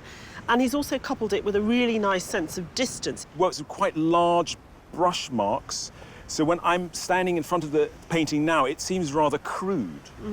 But as I step away, you do get that menacing broodiness of these giant structures, and that space, for its size, it packs a punch. So Fujiko's almost taken us down to the bulrushes. I know that she's using that device of the grasses to sort of push us further back, but I wonder whether it doesn't take me slightly too long to get to the platform. She's given us an element of something that it's really hard to understand what it is, but the whole structures are weird, and she's captured that. The surface of her drawing has what I feel those structures have, a sort of a decayedness and a sort of the sense that the end of the industrial age, and she's caught that very beautifully. I love Gary's use of colour. I like the way he works. He doesn't take sort of route one, he sort of goes around the houses, and then you get these beautiful accidents happen where sort of colour leaches from the back as he approaches the correct colours. I love the fact that he stayed true to his principles as a colourist and he wanted to push it, but it's as if he's been a bit too heavy-handed, like it's not as polished as his work that we would normally see. I'm so glad that Cathy decided to change her composition in the end. You know, as a lino cut artist, she really needed to get in underneath that structure, and she's gone much closer to it. And here she's been able to revel in all the detail of the structure itself. And you get the size and the height of these towers and the huge sky behind it. So considering she was an hour behind, I mean, she really has pulled it off. Yeah. Don't you just love it when one of our wildcards manages to come through and produce something that stands really confidently in amongst everything else today? I love Sue's inventiveness, the way she uses paint and layers it and drips it and is able to create textures. She hasn't given us an exact depiction of the surface of the sea, but she's given us a sense of the currents and the flow of it by the washing over of that brush. Maybe she ran out of time or something happened here when this is so interesting, inventive, to then, it's quite crude, this, isn't it? She's a very urgent, frenetic artist, and I think that gives her work an energy. But only 3 can go through to the final. I think that artist wanted to be brave today, and I think that delivers. Yeah. One on the right, I just love the inventiveness and of the paint application. Well, we're happy with that one, aren't we? Going through? Yeah. Happy with, That I one, think, this that one. this one. And I'd really like to see this artist again. Yeah, no, definitely. Artists, congratulations to each and every one of you. You've together created a marvellous collection of seascapes. It's never easy for the judges to choose just 3 to put through to the final, and you certainly haven't made it any easier for them today. But they have reached their decision. And the first artist to reach the final is Patsy Moore.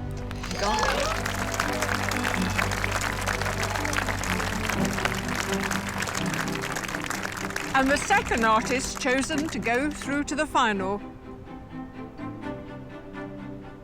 is Fujiko Rose.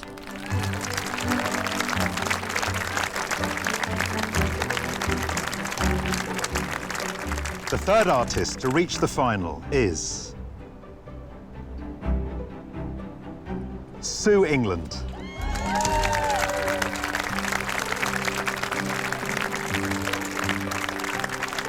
Our commiserations to the rest of you. Each of your work has been distinguished, and we hope you've enjoyed being with us today. Thank you all very much. What's just happened? I don't know. I can't absorb this at all. What a compliment. I feel like a little girl, which is ridiculous at my age, but it's brought so much joy. Patsy practically had a spiritual awakening after the last heat, and she's totally reinvented herself. And she's an interesting colourist, finding colours in this landscape that made a mood in a very restrained language. I thought that was extraordinary. Really, really happy. In that process of trying to tackle things today, I found different techniques that I really like. It was really about an artist responding to what she was seeing. Fuji was reacting to that and thought, how do I make marks that gets across what I feel about this today? I've never seen any work like it. It's wonderful. Get through to the final. I can't really take it in. To know that what I am doing is being validated in some way is really encouraging and exciting, yeah. Sue straddles figuration and abstraction. It's always a journey between these... Like her brushstrokes. Yes, like, where she's never comfortable. So that keeps her work alive and open to possibilities. The three that we picked had something more than just energy and focus. They were courageous. 3 female artists being courageous, I think that's something special to celebrate. They're true artists in the sense that they use art as a vehicle to investigate something. And all 3 did that today.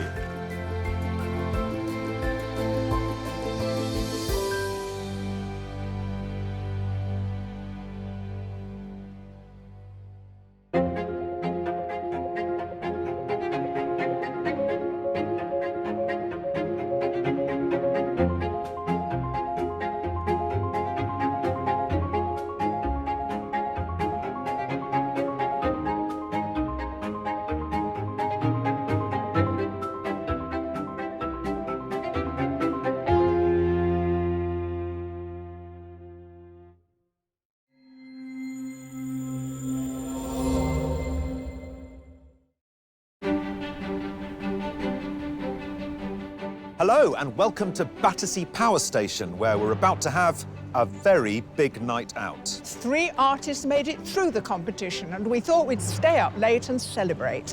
So how will they rise to the challenge of painting a night scene? Will it be an all-night art party or a dark night of the soul? A moonlight sonata or a hard day's night? Oh, we'll be working like a dog. It's the final of Landscape Artist of the Year. Throughout the series, we've presented 48 talented and competitive artists with a range of breathtaking and inspiring views. I think the view is incredible. When we arrived, I actually shed a tear of joy. We've challenged them to create landscape masterpieces, each in their own individual style. From a blast of the unorthodox... This is biro sprayed with deodorant. ...to a slice of the unexpected. I'm pretending I'm a child with poster paints. OK, splash it on. And throughout it all, 3 artists have excelled. Patsy Moore. Fujiko Rose. Sue England. Just amazement to get through to the final. It's fantastic. It's definitely a big validation, a wonderful booster of confidence. This is crazy. No way did I think I would get through to the final. Now it's time for the ultimate artistic showdown. I've never seen such a difficult final. Just thought you'd like to know that. Thanks. Thank you, everybody. I'm a very messy painter. Oh, no, well, I mean, look at your hands. You look like a Smurf. Timing-wise, do you feel that you're on plan, on target? No. No? OK.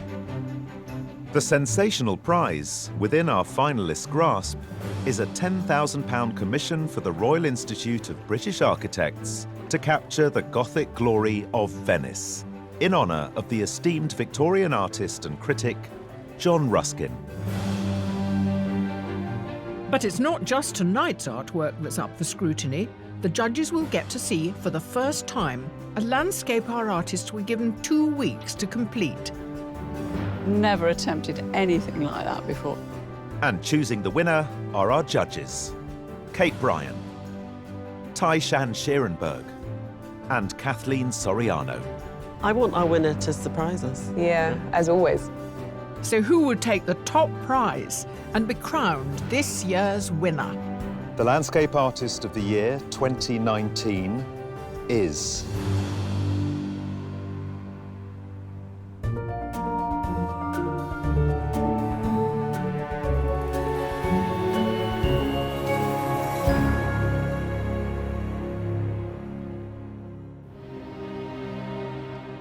As the sun sets over London, tonight our artists face their final challenge.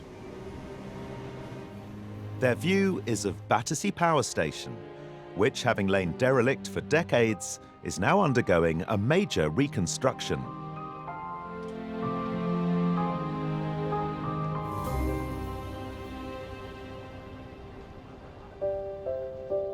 Capturing this architectural icon as it's brought back to life are 2 professional artists, Fujiko Rose and Patsy Moore.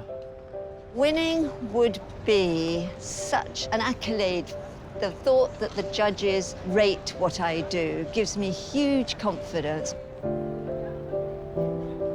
It'd definitely be a huge boost for me to win. It would open up new doors, so I have to try my best. Painting alongside Patsy and Fujiko is one amateur artist, Sue England. To win it, it would be a validation of what I do as an artist. I just feel so privileged to have got this far. This is some urban landscape, isn't it? Isn't that stunning? Absolutely amazing. There's a lot of detail. There's a lot of light coming through it, isn't there? Yeah. A lot of line. I'm going to take my glasses off and then I won't be able to see the detail. That's the one. It's the final of Landscape Artist of the Year. It's going to be very exciting. We've got 3 very good artists, but we're also doing it in this crazy situation with this bonkers building. So it's going to be something that none of us have ever experienced before, and I'm really intrigued.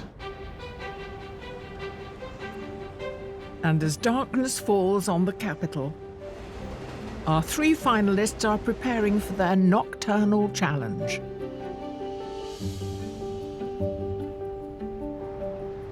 It's mostly black and white I need here, isn't it? My view is changing by the second. I loved it half an hour ago. But yes, it's fascinating, and it will keep changing as the night goes on, I'm sure. I've not drawn a nighttime landscape, so I'm sure there's going to be complications with that. I don't know what those complications will be, but I will know shortly. The view is a bit overpowering, really. It's right on top of us. It's colossal, and I really don't know yet how I'm going to tackle that scale. I've no horizon line.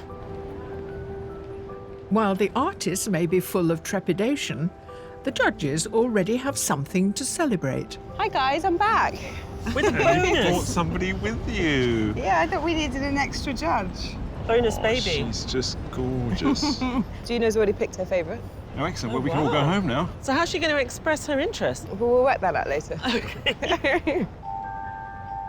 Artists, I hope you're not afraid of the dark and that you've been eating your carrots because your nighttime challenge is about to begin. You have 4 hours to complete the last landscape of the competition. Good luck to each of you, and your time starts now.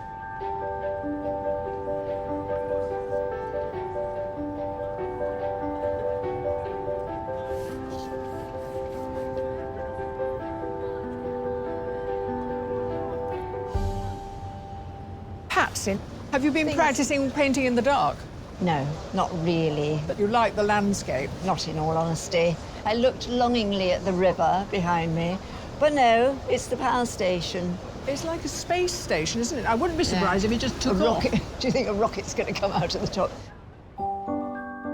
Patsy Moore is a professional artist and art tutor from West Sussex. At her heat at Herse-Monceau Observatory, it was her vibrant underpainting technique that led to her winning artwork of the atmospheric scene. That beautiful red ground coming through and that purple in the sky. She's a really great colourist. At the semi-final, in Cromarty, Patsy once again combined a palette of warm and cool tones to wow the judges. Patsy's style is very traditional, but she has found a shorthand. She's able to give us great detail without getting fussy. So I'm really excited to see what she can do tonight. Now, you did pink backgrounds a lot. Yes. It's your kind of hallmark. Not today, because it's a very different light. I've overpainted my good old Patsy pink background with a kind of indigo, darker tone. And this is what you've done so far, which is structuring it. Yes, just marking it all out. I want to get some sky that I did see earlier. Right. Not a sunset as such, but a slightly lighter sky towards the bottom. What about the red crane, the red on the cranes? Oh, there'll be red cranes. I Will there? love those dots.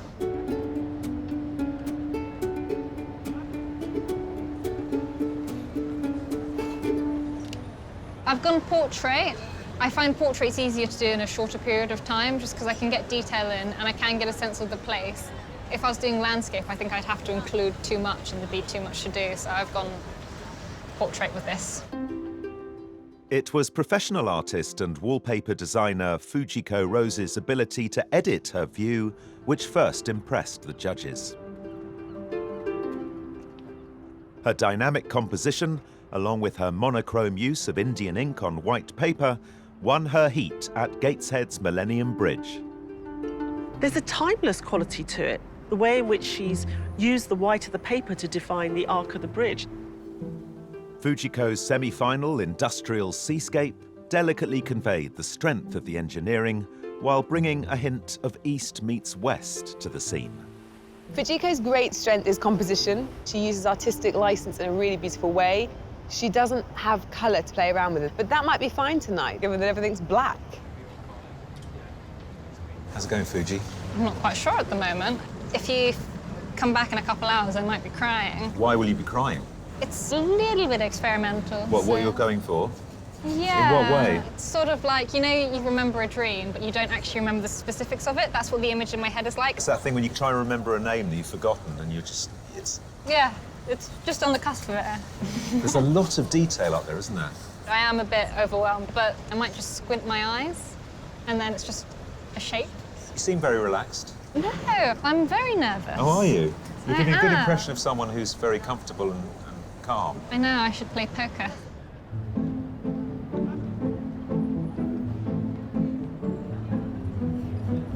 I started by slapping some paint on because I'm just trying to get out the basic shapes and to get the proportions roughly right, which is very difficult because we're looking up at it. Getting the proportions right is fairly vital to how the rest of it will develop.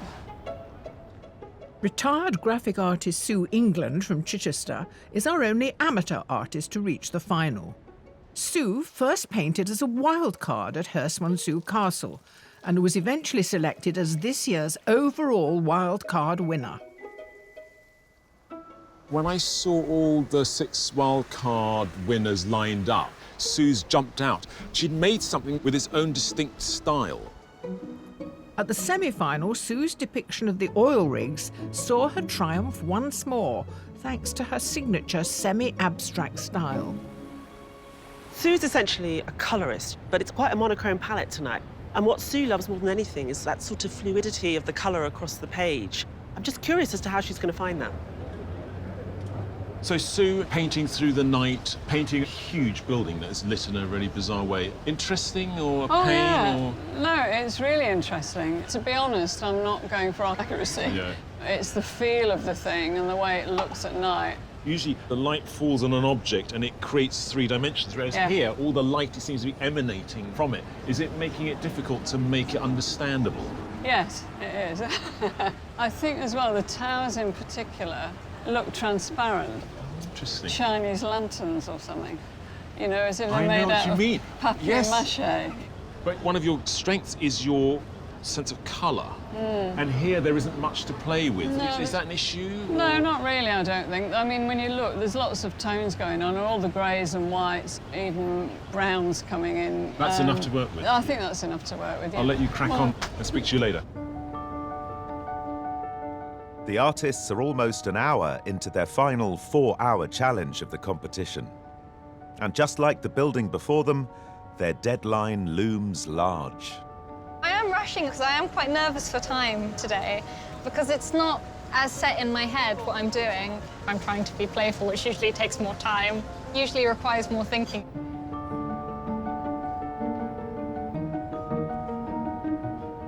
I will struggle with the time, as always. I'm not the speediest painter in the world. So it's just trying to make the decisions quite quickly and get on with it.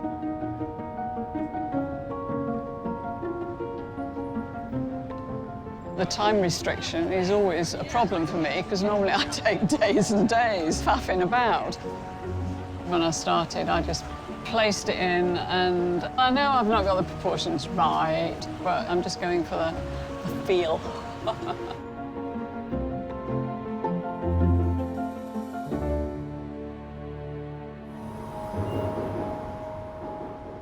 This evening at Battersea Power Station, our 3 finalists are approaching the 2nd hour of their 4-hour challenge, and the view's proving problematic.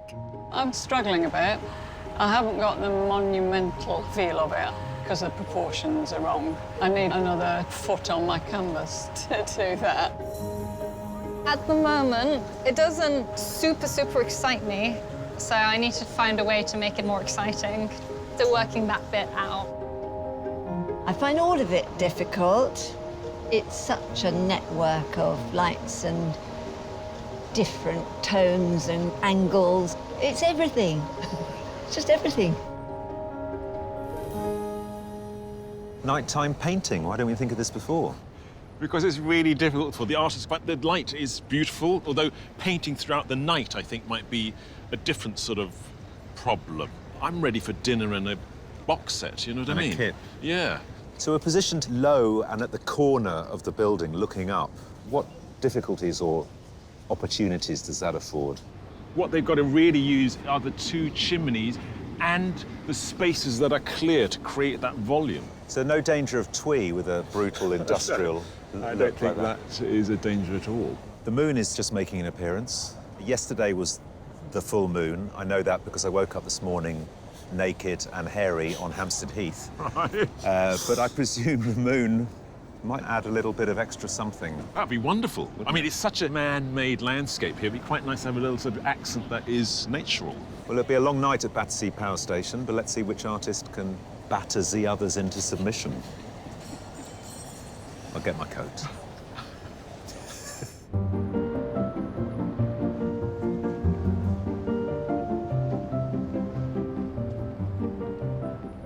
So you always get a lot of paint down, which is fantastic. Did you know straight away that you were going to try and tackle not just the verticality of the power station, but also the water in front of it? Yeah, well, I like water. So it's nice that it's got the reflections in it, even though I've got the reflections in the wrong place. Did you find it a bit of a struggle to sort of manage something which was so big and also had so many different angles? It's all over the place, isn't it? It is. There's too much going on, really. And also, I didn't get the proportions right. Once you've got it laid out, you've just got to go with it, really. Yeah. But of course, what's important is that we're always judging this on the actual painting itself, and we're not looking for a very sort of, you know, architectural drawing. I'm quite struck by your hands. You are definitely the muckiest painter we have this evening. What's going on? I know. I do make an awful mess. Nobody will shake hands with me now, and hopefully somebody's got some baby wipes. Have you got some baby wipes? I've got baby wipes. I've got loads of baby wipes. I've got you covered. OK, cool. Working with her signature medium of masking fluid and black ink, Fujiko's composition is coming together. You've gone for exactly what you see in front. How are you going to give us a sense of night? The whole thing should be very dark. It's a very rough sketch, but it's just a sense of light and dark, but I want it to be quite dark. OK. This almost looks like a little Whistler sketch, which is very appropriate given where we are. Are you a fan of nighttime painting? I've not tried drawing a nighttime scene before, but I like a lot of artwork that's set at night. And timing-wise, do you feel that you're on plan, on target? No. No? OK, so I better get out of your way. Just, I spent too long sketching. OK. So... Well, it's a fantastic start. Really, really marvellous.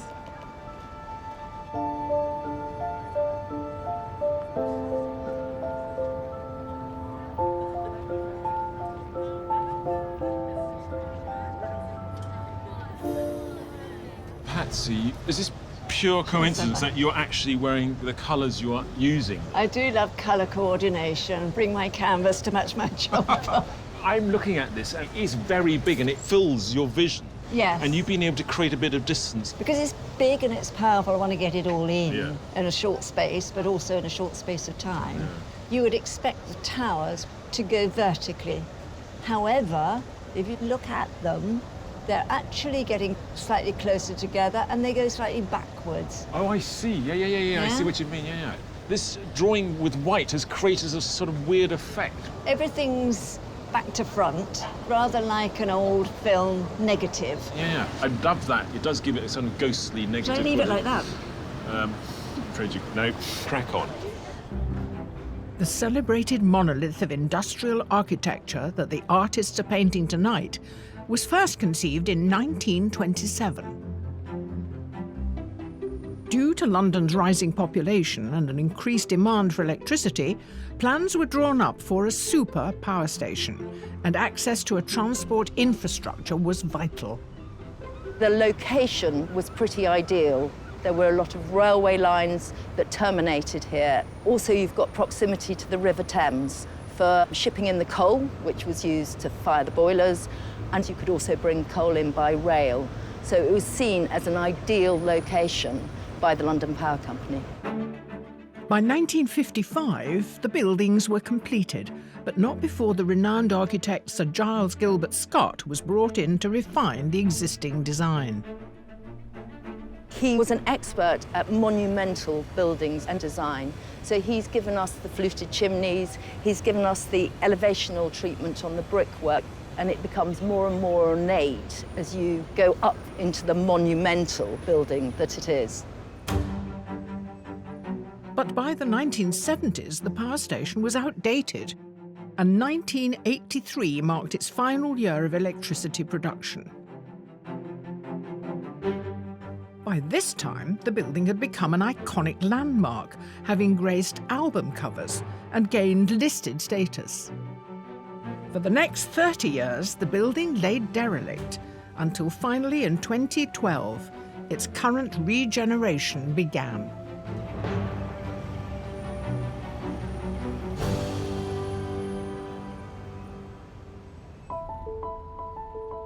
Capturing the power station as it undergoes its transformation are our 3 finalists, and they're almost halfway through their late-night challenge. I'm okay energy-wise, just quite hyped up. It's adrenaline, I guess. My nervousness is also keeping me going.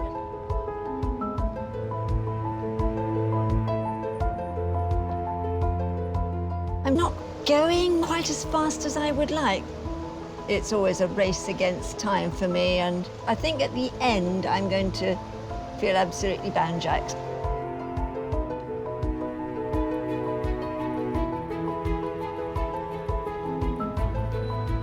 How's your stamina? I'm hoping the coffee will keep me going through. Plenty of coffee? Yes. A drop of rum in it would be nice. That would be nice.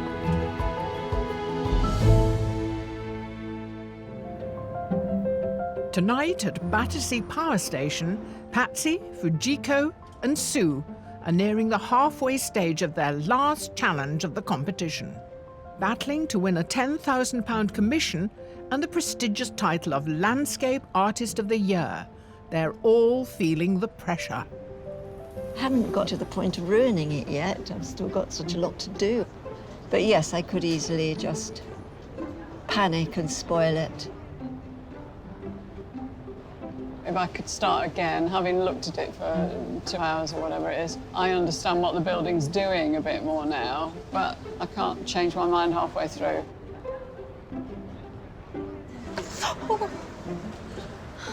It was quite miraculous. The ink didn't go on the paper even though I dropped the brush. Oh, my heart went.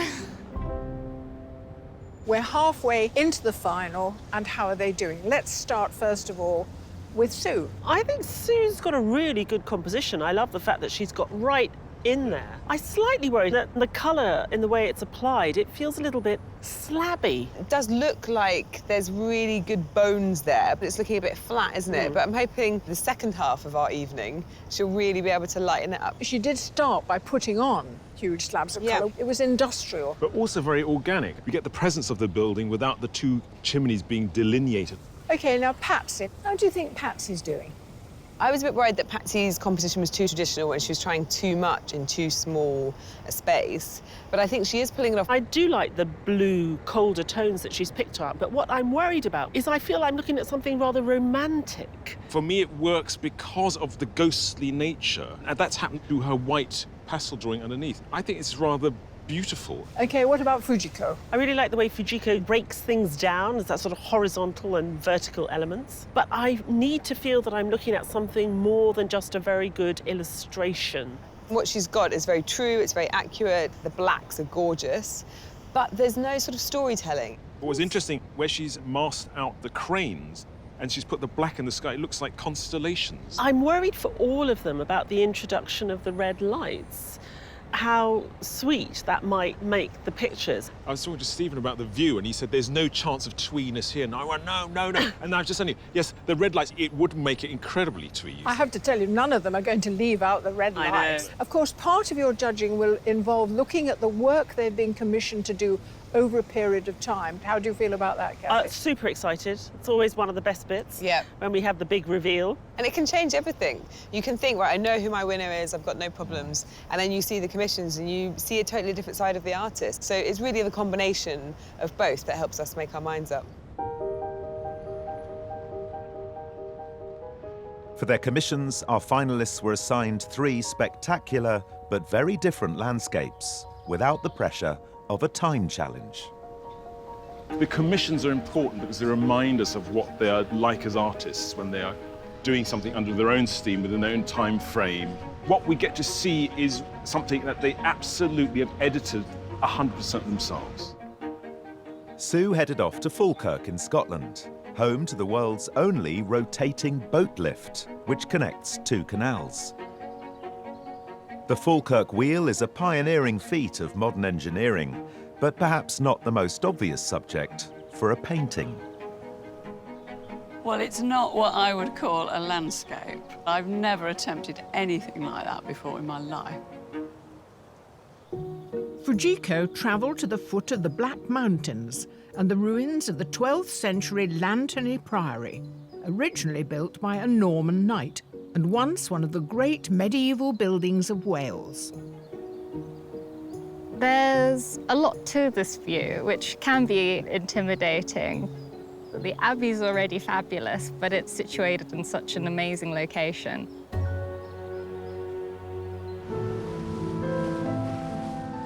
Patsy visited the remote island of Skellig Michael off the southwest coast of Ireland, where the remains of an early Christian monastery perch high above the sea.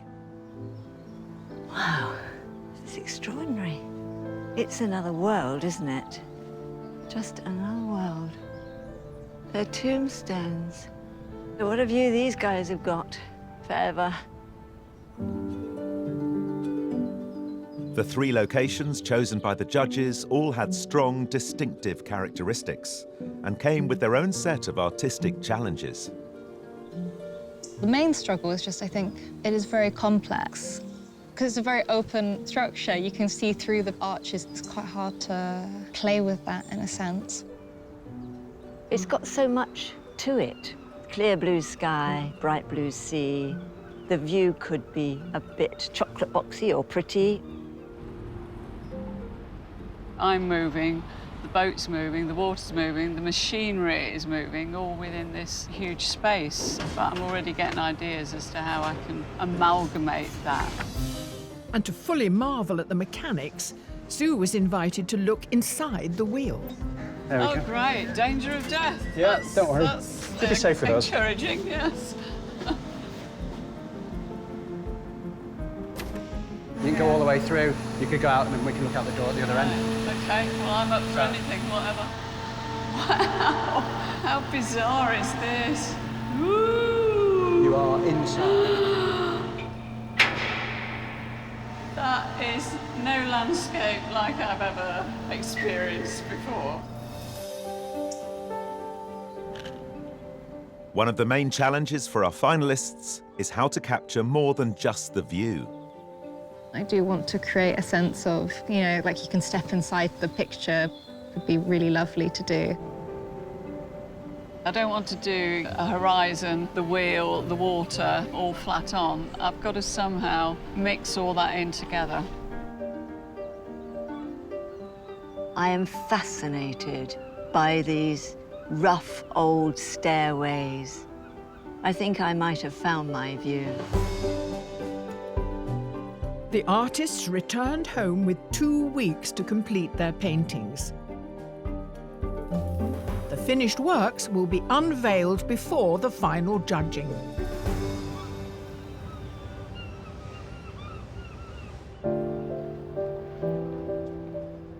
But tonight, the 3 artists have just 4 hours to create their final artworks. And painting at night is presenting a whole new set of artistic dilemmas. Fujiko, you've got a very strong sense of the structure of the building already. How are you going to deal with these accents of light around, the red lights and the cranes of white sort of... The paper colour is going to be the white. In a way, because it's nighttime, the light's so much more obvious and it just becomes like another shape in a way. The sky's not done yet. I think it's going to be a bit darker. I'm not quite sure. Yeah, because it's quite a dark sky. But it's not pitch black No. out there. There is light in there. So Are you enjoying it? I really love just before I started drawing, when I'm sketching the ideas out. And I like the last maybe 30 minutes of the drawing. I'm in the middle phase where I'm putting the ink down, and usually that's a scary phase for me where I'm like, oh, I don't like that. I'm going to have to change that later. So it sounds that the process, that most of it is painful. It's tense. I enjoy it, but it's tense.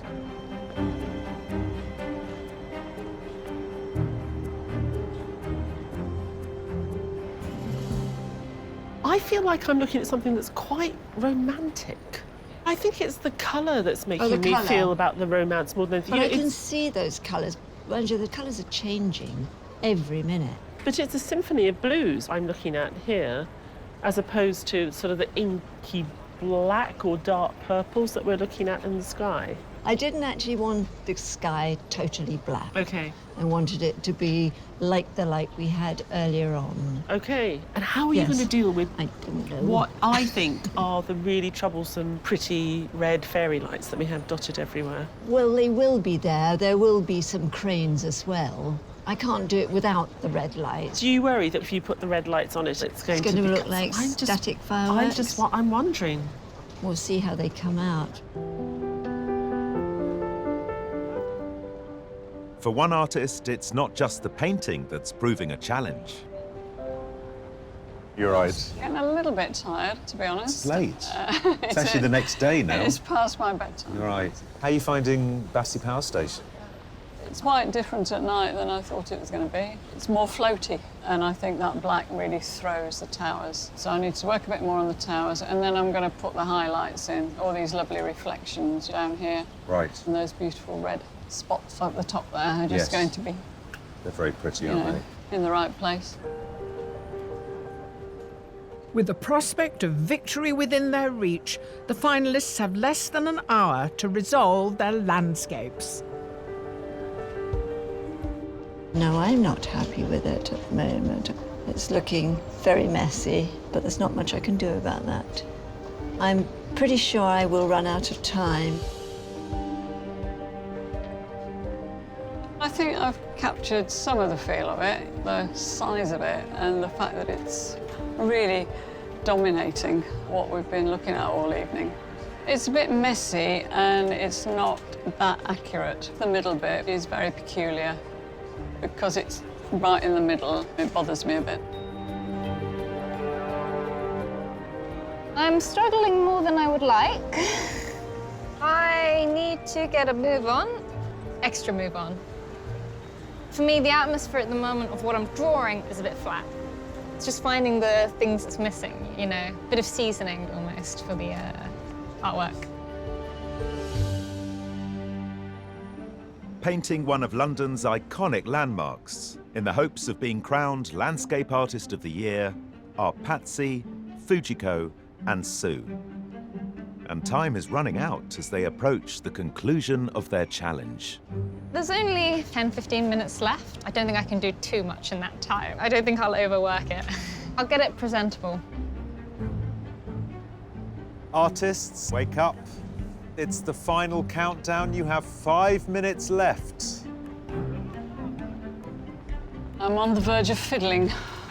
The middle bit of the building is wrong and looks a bit of a mess, but there's not a lot I can do about it at this stage.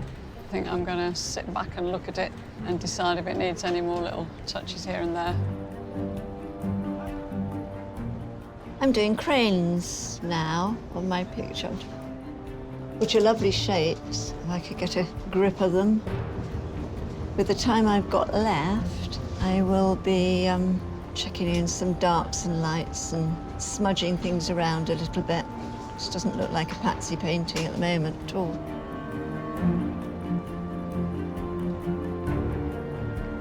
Artists, you have 1 minute left.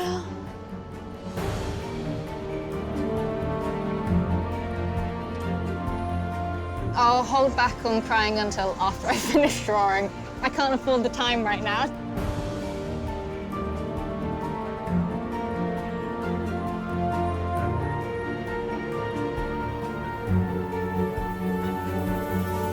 Artists, for the very last time this series, your time is up. Please put down your brushes and step away from your work.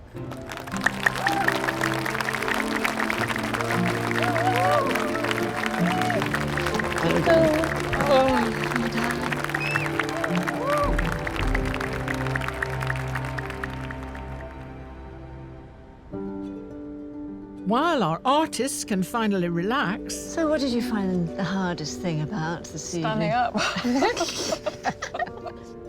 The judges review this evening's works of art and also get their first look at the commissions. Oh, wow. Blimey. Oh, cool. That is some spread. Oh, such different takes. It just changes everything, doesn't it? Always. OK, so taking them one by one. Fujiko, that is quite an outstanding commission. I'm quite happy with my commission piece. Lantany Priory was really lovely, and I could kind of go with the flow a bit when I was drawing it, which I really enjoyed. It is quite a phenomenal piece of work. You really feel the foliage. What's amazing is the way that she shows the light dappling. It's absolutely beautiful, just with the light touch of that wash. The movement in it is incredible because Yeah. the centre is completely empty. So when you focus on it, you just get exploded outwards. And you don't miss colour. I was thinking Fujiko's work tonight was problematic. It was simplistic, and actually seeing Fujiko's commission next to it, suddenly it looks much stronger. Tonight, what she's done, she's really showing this thick, velvety sky. It's really, really oppressive, and still managed to find the natural elements of the landscape and overlay that. In her evolution, she actually reduced her language. Absolutely. Both of those side by side, they make sense of her work as a whole. Tonight, I struggled with the landscape more than I was expecting myself to.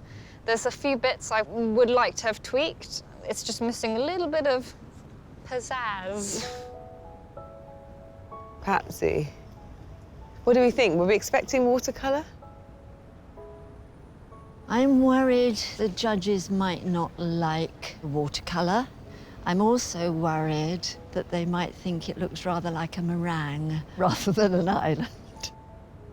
I'm impressed with what Patsy managed to do with Skelly. She's given it this completely otherworldliness, which it clearly has, and I think the fact that she's used watercolours allowed her to capture a sense of that more effectively. Yeah, especially the way she's rendered the light. So on the path that we're going to follow is light, and then you've got this beautiful shadow down towards the sea on the left, which is absolutely readable. I'm really impressed because although it is believable and feels like a real landscape, there's a kind of poetry in the way that the paint's gone down.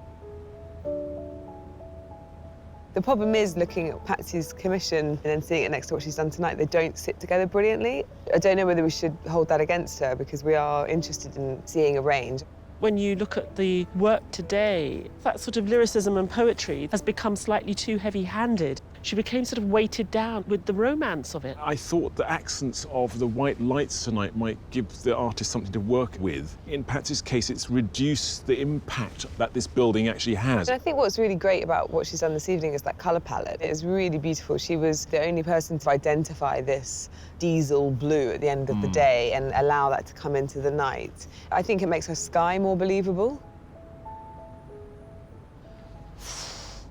I could have done so much better with the picture I've just painted. With a bit longer, I'm not happy with what I've done, really. Shall we talk about Sue?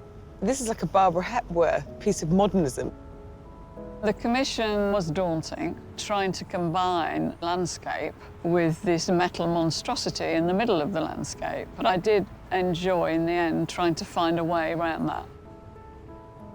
You've got an artist who's identified a distinct element that somehow captures the whole thing. I love that.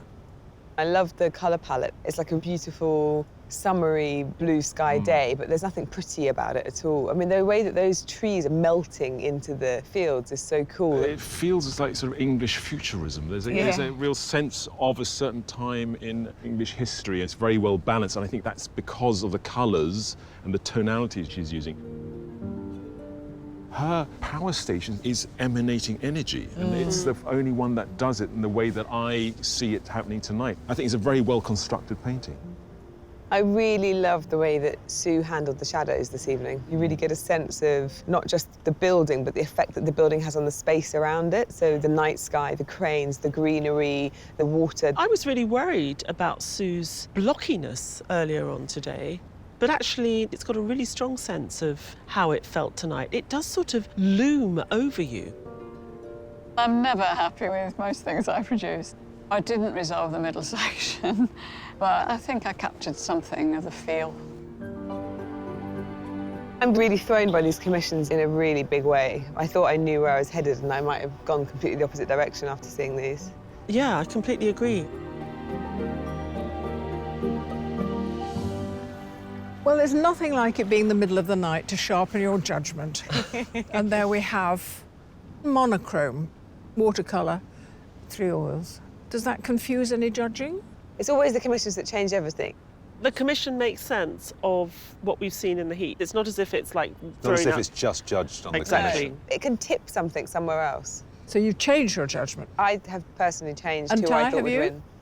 Well, I was in a position just now where I had a winner for tonight's work, and I found somebody's commission was streets ahead of the others, and it's not the same person, so I'm a bit sort of confused. And having said that, I think all 3 finalists this evening were masters of what they did. We definitely chose people who were good. Have you come to a decision? Yeah. Yeah. I'm very excited in it too.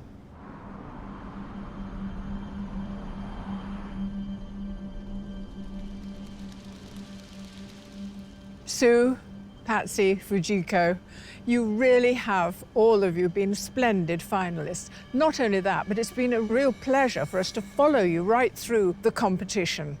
Now, tonight's prize is a £10,000 commission from the Royal Institute of British Architects to create a landscape vista of a city which has been inspiring artists for centuries. You will go to Venice. So, this being the final, only one of you can be declared the winner. And after much deliberation, the judges have reached their decision. The Landscape Artist of the Year 2019 is...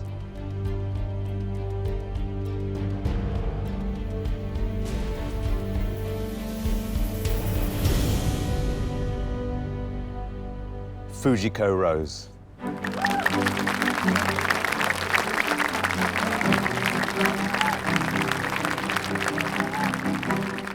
I have apparently won, which is very, very exciting. It's a bit of a birthday present for me since my birthday's in 3 days. I'd say best birthday, isn't it? There we go. It is definitely really big for me in the sense of self-confidence. So it's great that the judges reacted to it well, and wow, it's one of the best things you can really ask for, isn't it, with being an artist? Yeah, enjoyed it. The whole thing's been a positive for me. Plus, it's helped my painting, so I shall take that away with me, yeah. I think Fujiko's work is fantastic. She's very talented, and I'm in awe of what she does. Thank you. I'm not in the slightest bit surprised that Fuji's won. I think she's a very, very worthy winner, and I shall follow her with admiration and inspiration. I've thoroughly enjoyed it. It's been such fun, and I think everybody should try it. Have you ever been? No, I've not been to Paris. We're really delighted with our winner. Fujiko makes complete sense as an artist. She captures light so beautifully. She knows what she's doing. She's mashing up printmaking techniques with ink drawing and doing it in really interesting ways. It's new, basically. Yeah. What she's doing is new. She's increased the qualities which are traditional, and by doing so has made something much more radical and interesting. You see her confidence growing, and I really have utter faith in her as an artist. It's just really fitting that we've got an artist who's ready to go out and do it properly. I mean, you know, I think her and Venice are going to get on like a house on fire. Venice is very exciting. Haven't been. I've always wanted to go. I am looking forward to seeing all the architecture. I'm feeling very fortunate. It's wonderful.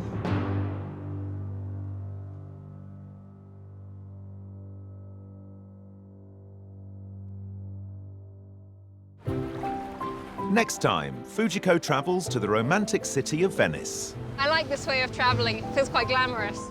to create her prize commission. I really want it to be a balance of the past, the present, and the future of Venice. Try and inject all those things in. Before its grand unveiling at the Royal Institute of British Architects. Here we go. Yes.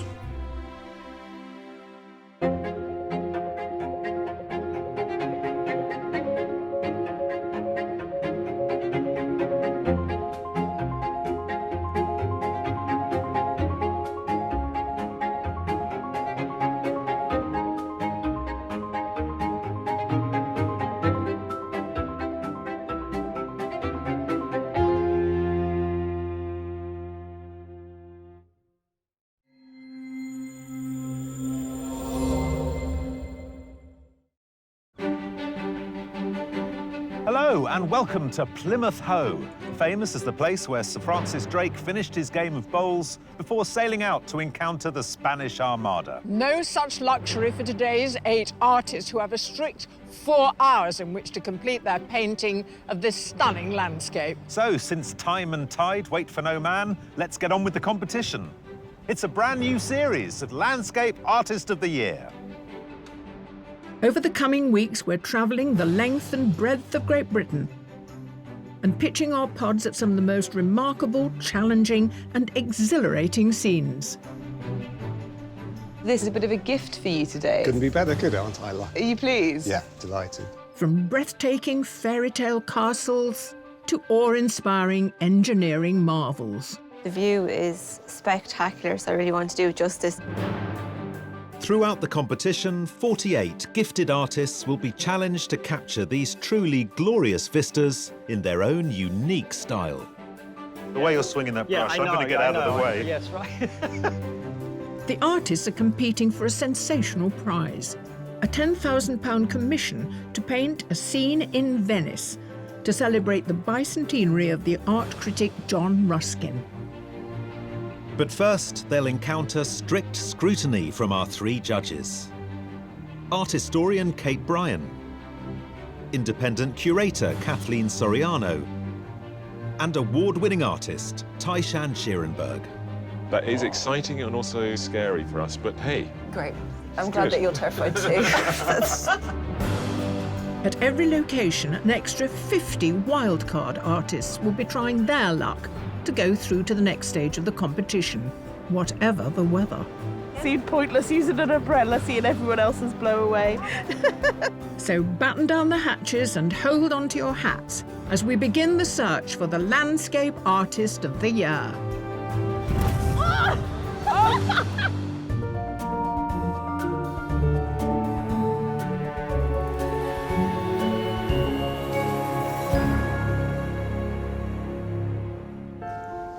Hoping to claim a place in the semi-final today are 6 professional artists. Dante Turner, Zosha Olenska, Kathy Reddy, Andrew Wykes, Lisa Turner and William Balthazar Rose. I paint usually in a very private way. But it is time to go public with my art.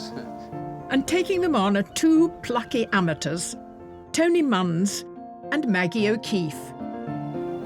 Apparently, if I tell my brain I'm excited, it will see myself as being excited rather than really nervous. So I'm trying to do that, but I know I'm lying.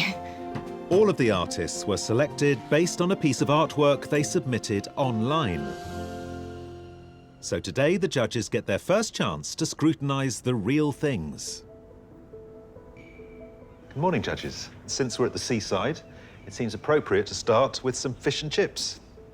It's like a little Edward Hopper scene, you know, the person alone at their work, the fantastic long shadows of the ketchup bottles. You can smell the grease of the chips, you can smell the brine of the sea. It feels like you're really there. We're used to people reacting to the landscapes, trying to get the right colour or tone, and here somebody's physically reacting, but in a very sort of unusual way. So we have these tracings of their emotions as they react to the landscape over the whole thing, which gives it this frenetic energy, which is quite fascinating. I really liked the construction of it, the way your eyes led across the bridge to the factory buildings and then blocked out by the foliage. It's very well balanced. Yeah. I'm pleasantly surprised by the scale of this, and so it means that everything I liked about it, almost like more, the sort of undone figures are even more undone because actually their legs are just formed of one big rectangle of paint, just to give you that sense. And another bridge here, but less of it. Less of everything, really, and that's the charm of this piece, is that they've foregrounded the angle of the bridge through which we actually see this tiny little landscape. So, Bali.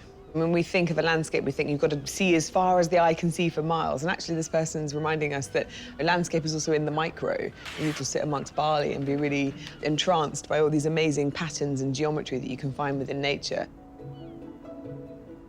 Is it South America somewhere? It's Lima. Lima. Lima in Peru. Everything's on the off. The road is slightly off. I love the buildings in the background being slightly off and tumbling down and falling into each other. And that gives you a sort of really strong sense of tension, but it's all rooted by these wires that sit across the top and somehow keep everything under control. It's got a really, it buzzes, this painting.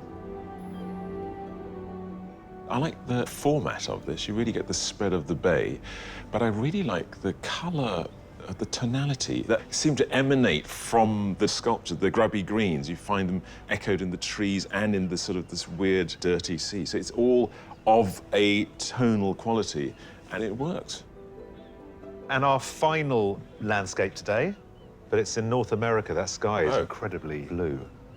What I really like about it is the use of red in the noise of green. It sits underneath the dark bushes and makes your eyes sort of travel across really nicely, and it breaks up all that incredible range of greens very quietly but very effectively.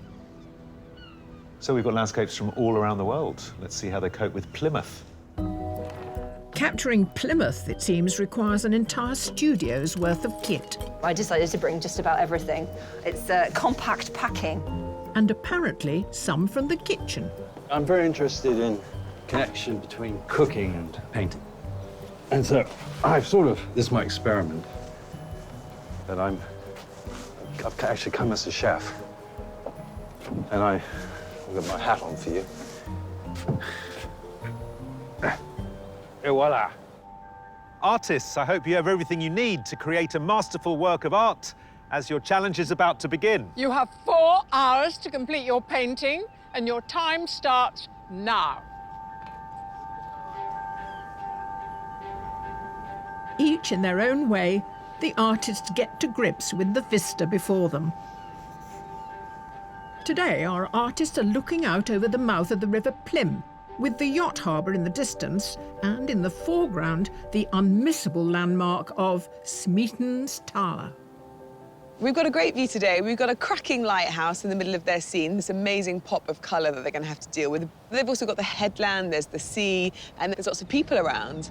It's Landscape Artist of the Year, so that means we have a very big personality to contend with, and that is, of course, the British weather. So it could start raining, the blue sky could disappear. I think they just need to lock their composition down early. Then if they can do that, they might be able to beat this challenge, because actually it's a pretty tricky one coming to the seaside.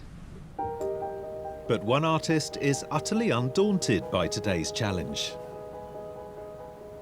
The strategy for today is to start off with a very quick acrylic painting covering all the way over, looking very carefully for tonalities that I see in the view in front of me, and I want to accomplish that in about an hour. Andrew Wykes, a professor of art at Hamline University in Minnesota, loves to paint trees, as demonstrated in his submission, which depicts his local park. To capture today's view, he's decided to go extra wide.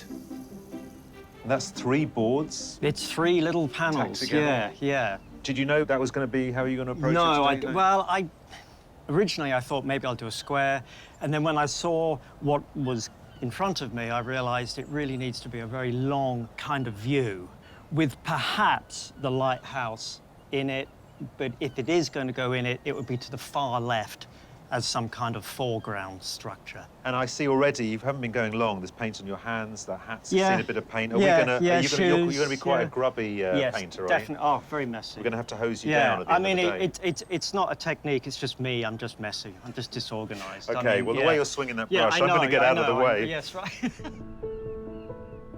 One artist is taking a much more abstract approach.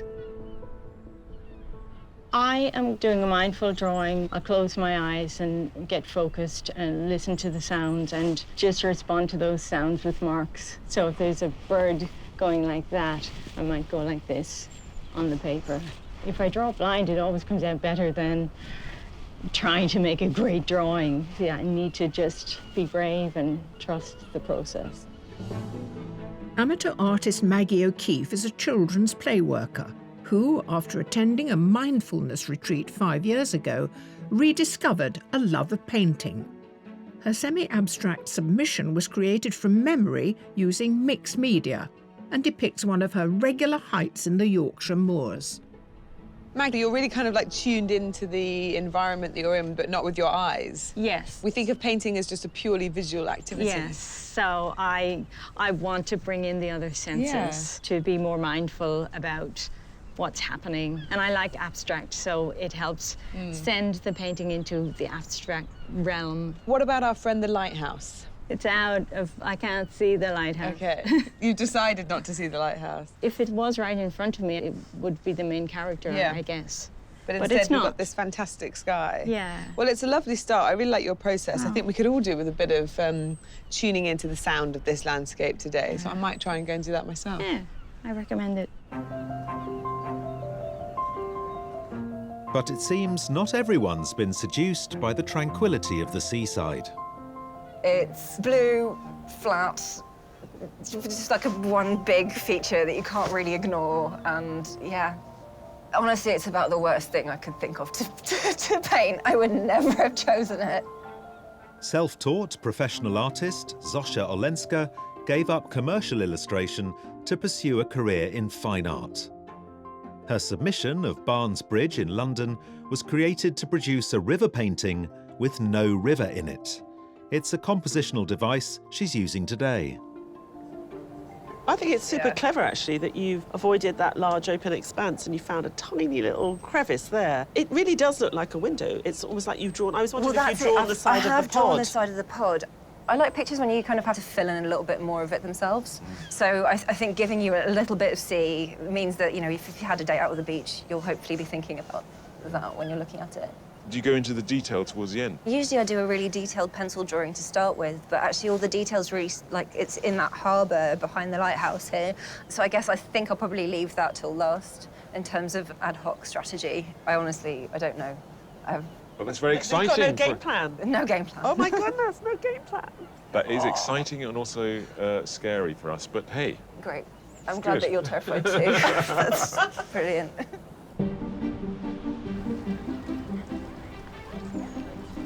Our 8 hopefuls aren't the only artists on Plymouth Hoe today. Go wait! 50 wildcards have come along to have their go at capturing the view across Plymouth Sound. I like the colours in the water in the buoys. Quite grey and grim, but there's nice colours in there to bring out.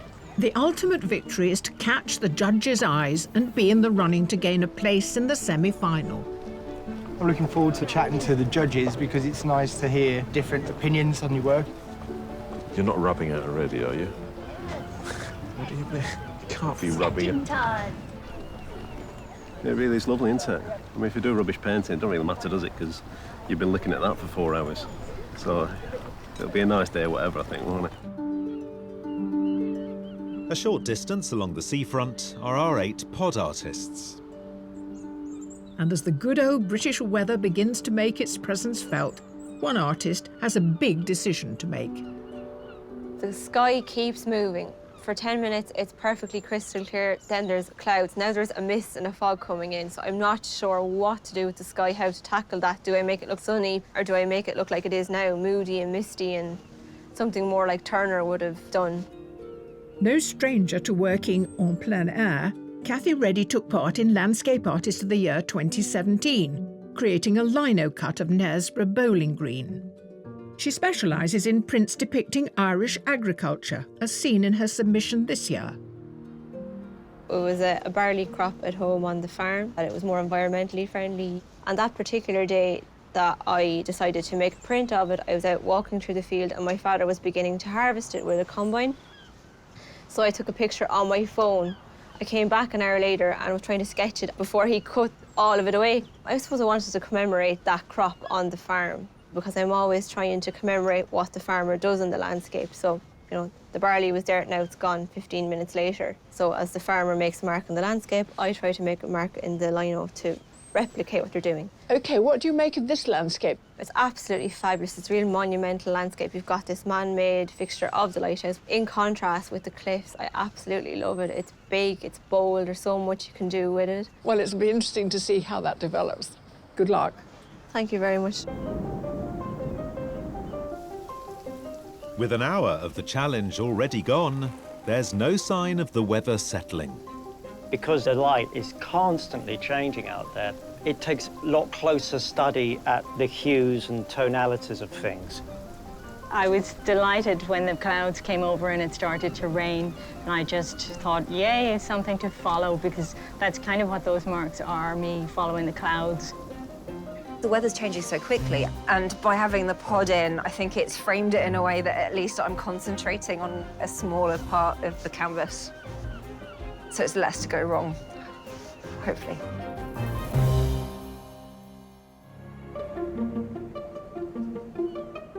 Here on Plymouth Hoe, 8 competitive artists have already spent an hour creating their landscapes. They're contending with a hard-to-ignore lighthouse and fluctuating meteorology. Well, you're lucky you're sheltered from the rain, that's what it's saying. How have you found dealing with the weather? Terrible. Terrible, ¿por qué? It's different because 20 minutes is sunny and 20 minutes is raining and cloudy. I think I had to change during the day, I think. So very good idea that you've gone small. Yes, because can I, for example, put the raining in that area and maybe a little bit sunny here because it looks more interesting. Professional artist Dante Turner likes to depict spaces altered by humanity, as seen in his submission of Lima in his native Peru. It captures the divide between wealthy candidates and their poor electorate during elections. In your painting submission, we had so much detail and busyness with all the buildings behind. Yes. You've gone for something that's completely, almost empty here. Yeah. Where are you going to get that detail in? I think I'm going to get the details with the boats, los barquitos. Barquitos. The buildings behind. ¿Y cómo que no tenemos el farol? I think it's quite big from here. We are too close, I think. Too dominating. Too dominating. It's going to take some more part of the canvas, I think. Fantastic. Come back later. Okay. See you. Good luck. Thank you. So you've given us a lovely, pretty lighthouse, boats bobbing in the harbour. Just need a puppy in the foreground. And we've got the full house of Ty's delight. How do you deal with the view we've given them without it becoming twee? Luckily, we've got the weather. Yes. Which has been a total nightmare, really, with the weather changing this quickly and this frequently. So as the weather changes frantically, should an artist just decide, I'm going with the overcast look, or I'm going with the blue sky in the background look, and stick with it? Or should they try and respond second by second? Each of the elements we've given them, the lighthouse, the headland, the sea, in any given weather condition, it becomes more beautiful or less beautiful. And if you can combine all the best elements in the best weather conditions, you could get a very interesting, vibrant painting. But, you know, it's a competition. And I'm hoping the artists take advantage of what the changing weather sometimes gives them. There's some absolutely beautiful light effects. And if they're good, they'll find them.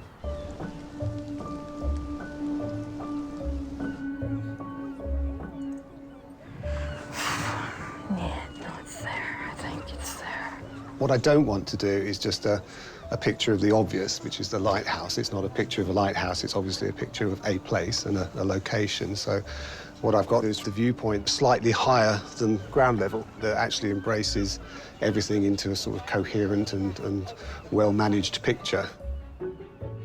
Amateur artist Tony Munns is a graphic designer whose love of the seaside is apparent in his acrylic submission of an imagined scene. He wanted to create the familiarity of fish and chips on a pier at the end of a summer's day. Tony, I can't help but think this view is a bit of a gift for you today. There was a kind of charming seaside nostalgia, Hopper-esque quality to your submission. Yep. And here, look at this. I mean, it's... Couldn't be better, could it, aren't I? Are you pleased? Yeah, delighted. But having said that, this has its own challenges. It's obviously a huge 180-degree almost sort of landscape. It's got all these different components in it, which are, none of them are really tied together. They're all sort of disparate bits and pieces and different styles, different colours, different shapes. And I was also slightly concerned about the magnitude of that feature versus, you know, everything else, really. So yeah, because it's a game of scale, isn't it? It is, you can see so far away.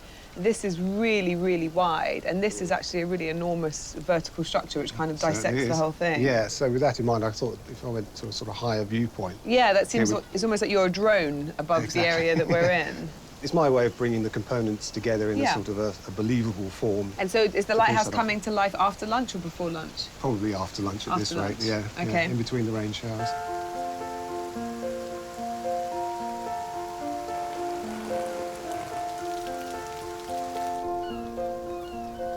The lighthouse is so huge from where I'm sat, but it seems unkind to not represent it. I really want to get it all in. Originally from Cheshire, art teacher Lisa Turner likes to paint places she visits with her children. Her panoramic submission is based on a photo of Ilfracombe Bay, taken when the family went to see Damien Hirst's famous statue, Verity. You've just turned the Verity piece that you submitted on its side, haven't you? You've got a tall vertical, but weirdly you've chosen not to embrace that sort of rolling hillside that you had in Ilfracombe. Yes. I didn't feel she was as dominant in that landscape as that is. It's right up into the sky, isn't it? It is. I felt like I really wanted to use that. And from a proportions, you have made it smaller, haven't you? Yes. Because I can see with that first band of red, that's sitting above the hilltops there, but you've put it way below to sort of contain it almost. Yeah. I mean, it is dominant, but I didn't want it to be as dominant as that because it would just be sort of, that's a lighthouse. And I wanted a bit more going on. It's always a gamble, but I'm hoping. Gamble in a competition, that's the way. And it's high stakes for another artist who's adopted an unconventional strategy. Have you come from another job? What's with the chef's outfit? Well, I just wanted to crawl into the mind of a chef. Is it a performance art kind of thing going on? I try to resist categorizing myself. I see. Because I feel that, you know, one of the jobs an artist has is to try different things. So I'm trying different things because I think it expands the possibilities. William Balthazar Rose has been a professional artist for more than 30 years, dividing his time between Italy and Somerset. His oil on canvas submission is of Bath Bridge and is a far cry from his usual paintings of cooks. And you brought along some food. Yeah. Were you worried about our catering? You know, I want to play with all of this stuff. It's fun. The shell's very nice. You're welcome to touch it. It's for you. Thank you. Hello, hello, hello. Oh, yes, well, we've got to have a better serious conversation now, don't we? Now, look, what? You hung up on me. Blast you!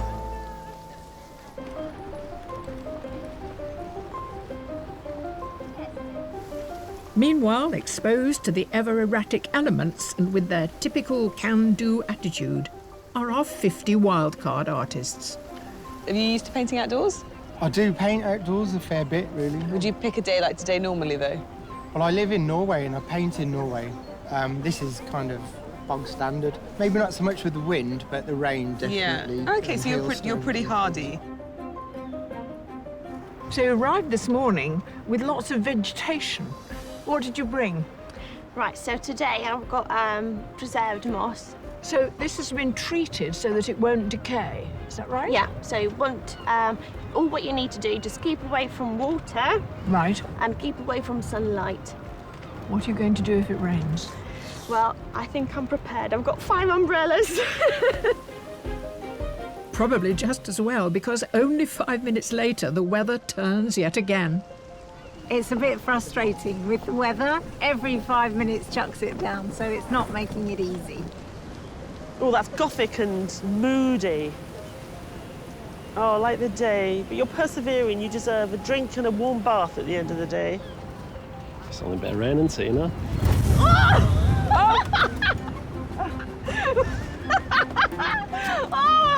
great fun, something to remember. Woohoo!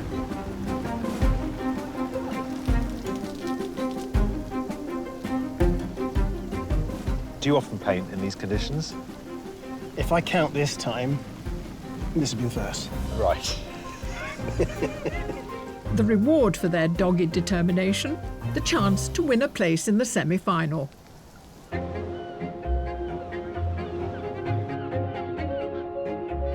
Halfway through the challenge, and some of our artists have reached a crucial stage in their landscape. This is where it can get a bit tricky and sticky to try and figure out now how to pull out the painting from what I've got. I'm trying to get the kind of moody, misty weather here that we're getting at the moment. So trying to get that to come across in a line-up print is quite difficult because it is a medium quite set in stone. I can't put washes of paint or anything. I think the things that's concerning me is that it just looks really unresolved and like a bit vague. And it should be a bit tighter. Maybe I'll manage to pull it together. It's a bit nail-biting, it's a bit risky, and I think it should be risky. That's what painting is.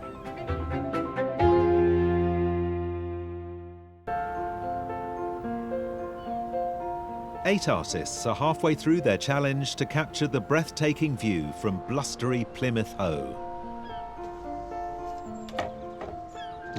And with only 2 hours left, it's action stations all round. What's the next phase? Pencil. Right. Gonna do some sketching on top of it. Okay. Maybe tighten it up a bit. Right. Maybe look at it a bit. Maybe Okay. make some noises about looking at it. Okay. Yeah. I'm just working on the cliffs here at the moment. So your wrist gets really, really sore. So I suppose a lot of printmakers suffer for their art. My main concern is to merge with what is out there. These are my ingredients, this is the meal, and I am the one who's going to translate it. Battling through the inclement weather, the judges have been keeping a close eye on the artists all morning, but retire to a more sheltered spot to review their progress so far. What do you feel about the gift of a lighthouse to an artist? Isn't it a little obvious? Well, the lighthouse is very obvious, and I think most of them have been very inventive in trying to accommodate it. Now, William Balthazar, I think his painting is almost as showy as he is himself. I think his painting's rather good. So it's a pity it's sort of being obscured by this performance. But the way he puts the paint on has got a certain textural quality that is very reminiscent of his submission, and I think is going somewhere. I disagree. I think there's a lot of sensitivity and sort of poetry in the submission that we're not getting today. I don't know if it's because he's used those quite chalky colours, the blues and the whites. OK. Zosha. I love the fact that it's as if you're looking through a window. I like the fact that it's on the slant. It gives it a little bit of tension. I love the orange he's chosen because, of course, this red and white banding is very obvious, and by changing the tone slightly, it's very delicate but very strong. OK, Kathy. I love a tondo. We haven't had many in the competition ever. This circular format, you have to make very intelligent choices. And, of course, if you're making lino cut, you have to make exceptionally good choices early on. Everyone is dealing with the sky, which is either blue or grey or raining. Anyone with paint can change it at all times. If you're doing lino cut, it's once forever. Yeah, but she's very, very highly skilled with those very dangerous weapons that she has surrounding her. Maggie. What is fascinating to me with Maggie's work is there's something in the line that I know it's authentic. So each line, although it's just layered and you think this is going willy-nilly, there is a real sense of something important going on. My problem is when it comes to something more solid, like the headland, it's suddenly not sitting in space properly. And I hope that she finds a way of anchoring that into a realistic space. Now, Andrew. The work feels a little bit messy at the moment. It hasn't coalesced yet, and maybe that's something that happens towards the end. But it feels like something you like. I love it. He's using the red, so even through the paint, he can still see where the drawing is. But he understands also, of course, that aesthetic looks very beautiful. But there's a vitality to his painting, which I think is fantastic. Are you telling me you like him because he paints like you do? Not quite like me, but like my teacher. While Plymouth's coastline provides a picturesque vista for today's visiting artists, in the summer of 1815 it played host to one particularly notorious visitor. After his defeat at the Battle of Waterloo, Napoleon surrendered on board the Royal Navy's HMS Bellerophon on the 15th of July. After sailing to Plymouth, she lay anchored in the harbour for 2 weeks as the French Emperor's future was decided. It's really hard to imagine that you would have somebody that had been defeated in war, that had caused a lot of death, a lot of grief, and then you bring them to Plymouth, where he parades himself on deck of the ship, and everybody wanted to see him. Amongst the crowd were journalists and artists eager to capture the subject of a lifetime. One of them was the young Plymouth-born painter Charles Locke Eastlake. The ambitious 21-year-old drew his boat alongside the Bellerophon just as the man who'd struck such fear into the hearts of the British public was taking a walk on deck. Eastlake was sketching Napoleon, and Napoleon obviously clocked this and asked to see some of the sketches. Napoleon allowed him to take his jacket and various other bits of his apparel back to his studio in High Street so they could get the detailing absolutely right on his outfit. Eastlake's portrait of Napoleon is one of the most famous paintings of the extraordinary events of July 1815. And it was the start of a glittering career, which eventually saw Eastlake appointed as the first director of the National Gallery. All thanks to a chance meeting with one of the most infamous Frenchmen of all time that took place here in Plymouth Sound.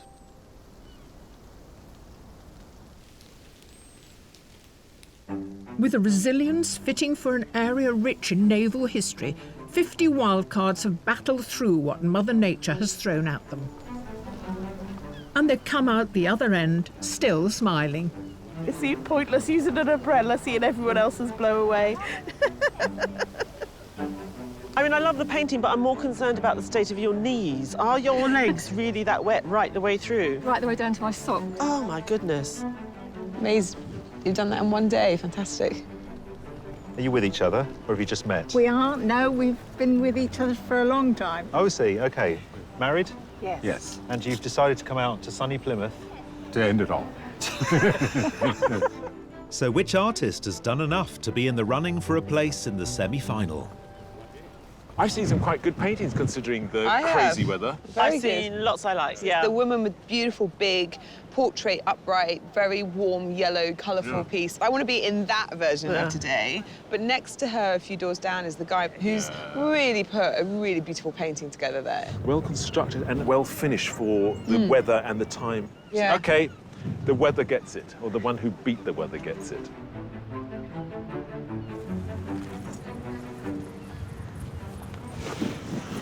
Hiya. I think you've done a rather good painting. We think you've done a rather good painting today. Blimey. And congratulations, Oh, you're good night. Well,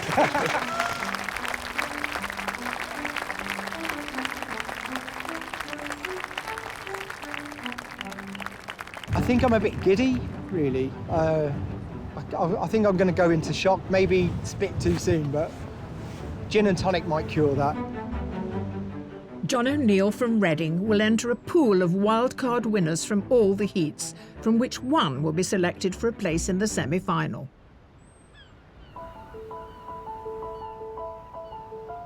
Further up the Hoe, our 8 artists are into their final hour.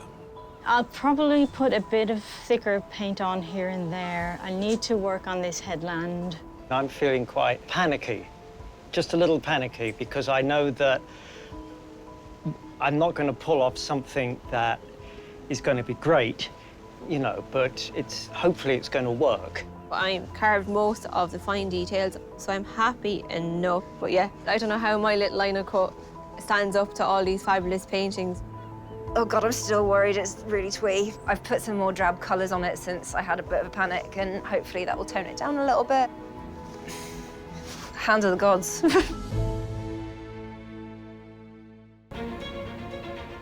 Here on windswept Plymouth Hoe, our 8 artists are nearing the end of their 4-hour challenge.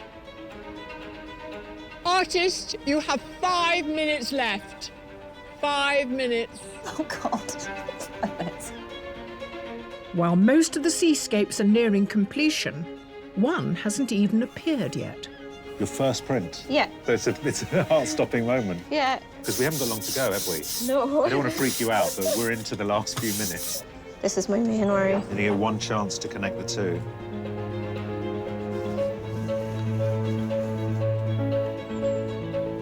One, two. Wow. Trying to just stay focused and get round the whole painting. We need to get some detail here and there without overdoing it. I think, oh, I've got to do that, got to do that, got to do it here, there, and everywhere. To really make it work, I would probably need another 2 hours. Artists, you have 1 minute left. Uno minuto. Oh my God. That's still enough time to ruin it, you know? Stop the clock, somebody. Artists, your time is up. Put down your work and stand away from your easel.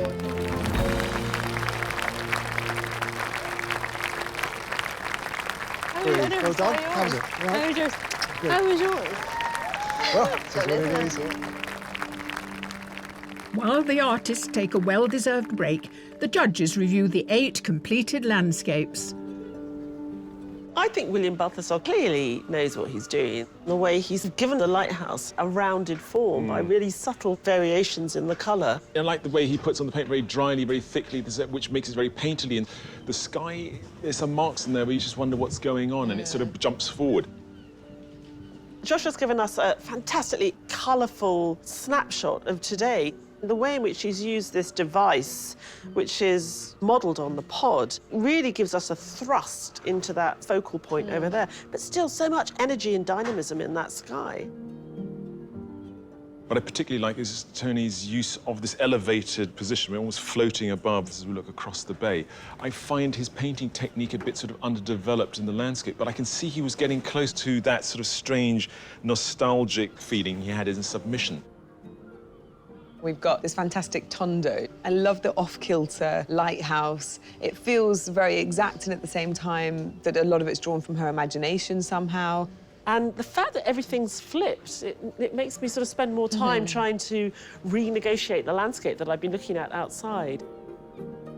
Andrew's choice of this very thin composition works very well. We get the immensity of the day without being overwhelmed by huge expanses of sky and sea. One of the things I find a bit distracting is that he tidied it up, and he's tidied, and then it just looks like he's shoved loads of stuff in the cupboard. That doesn't look properly tidied to me. It's not quite resolved. I think Lisa was wrong in choosing this small size of a canvas. She needed more space that way. I think the verticality could have worked better if Lisa left some of the background undone. I think Dante needed to tighten up rather than loosen up. What I really liked about his submission was that tightness of focus. And here it's a little bit too wishy-washy for me. Maggie left out the lighthouse, so we're seeing a slightly different take from all the others who are pretty lighthouse-centric. But that headland, I don't find, is sitting in that space. And I wondered whether maybe if she had brought in the lighthouse, it would have been a way of anchoring us in the foreground and giving us that space. The judges must now whittle the 8 artists down to 3. I mean, this looks really strong, despite the fact that it's so different. It's looking really strong.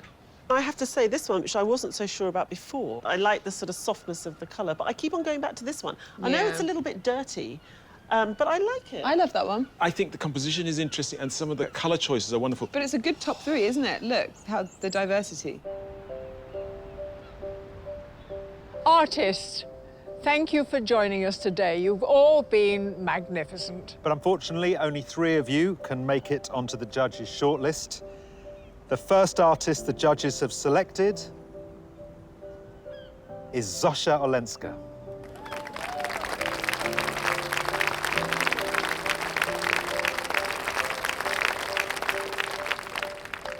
The second artist on the shortlist is Kathy Reddy.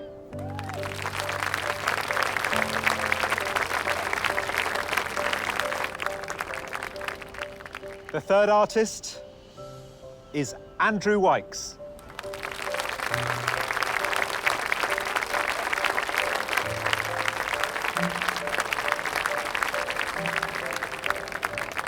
Our commiserations to the rest of you. You've all done admirable work, and thank you for sharing it with us.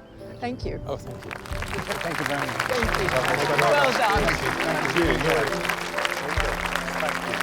Thank you. Nice to meet you. Nice to meet you. I feel a little bit sad to not be carrying on the journey. It's very exciting to be here, but overall I'm very pleased. It was a wonderful day. I'm very happy with how it went for me. There can only be one winner to go through to the semi-final, so the judges take into consideration the submitted artwork to help them decide. Well, judges, we've had wind and we've had rain, and we have very different impressions of what it's been like to be here today. We gave them a pretty confronting view. The lighthouse is not to be messed with. I mean, it's very vertical, it's very stripy, and yet we've got three very different interpretations. I think it's really exciting to see that. But three consistent artists. They've brought what we picked them for and kept that language going. It's quite extraordinary because it was a difficult view to tackle, and they've done it all in their own inimitable ways. So let's talk about each artist one by one. How about Zosha's work today? What Zosha does really, really effectively is use a device like a window for us to look through. In her submission, it's the frame of the bridge, but here in the work that she did today, it's the side of the pod. It's very effective. She obviously spent a lot of time on her submission. We see lots of detail, lots of painstaking window panes. She didn't have the time to do that today, but she gave us the same sort of effect of really throwing the eye into the distance of scale. And it's impressive to see that she can do it in a slightly different way. Kathy's given us another elegant lino cut. I'm impressed. Kathy's close-up barley heads. I just didn't know how she was going to move from that close-up to this space and the monumental lighthouse. And she's given us something that is inventive, and it all sits very beautifully together, and it's very punchy. You know, considering she's up against paintings with thick paint on them or colour on them, it really stands its ground. Yeah, I mean, you have to be brave to come and make prints on landscape artists, especially on a day like today with this weather. And I think Kathy was doubly brave because she didn't use colour. And this really strong monochromatic work really stands up against the others. Andrew knows what he's doing. Andrew is very clever, I think, to take that bottom section of the lighthouse and plonk it in that left-hand side and sort of allow it to weight down the entire composition. This is a very exaggerated panorama. He kept enough of the lighthouse in that we understood what it was, and he allowed that colour to inform the headland in the background. And he did that really effectively in his submission. But I think he has a really sensitive understanding of colour. Well, we've had a great day by the lighthouse, but this is the calm before the storm, because you judges now need to train your beam on just one of these artists. Very good. I'm here all week.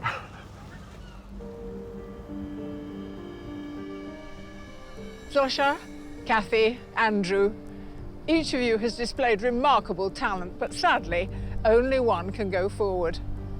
The judges have made their decision, and the artist they have chosen is...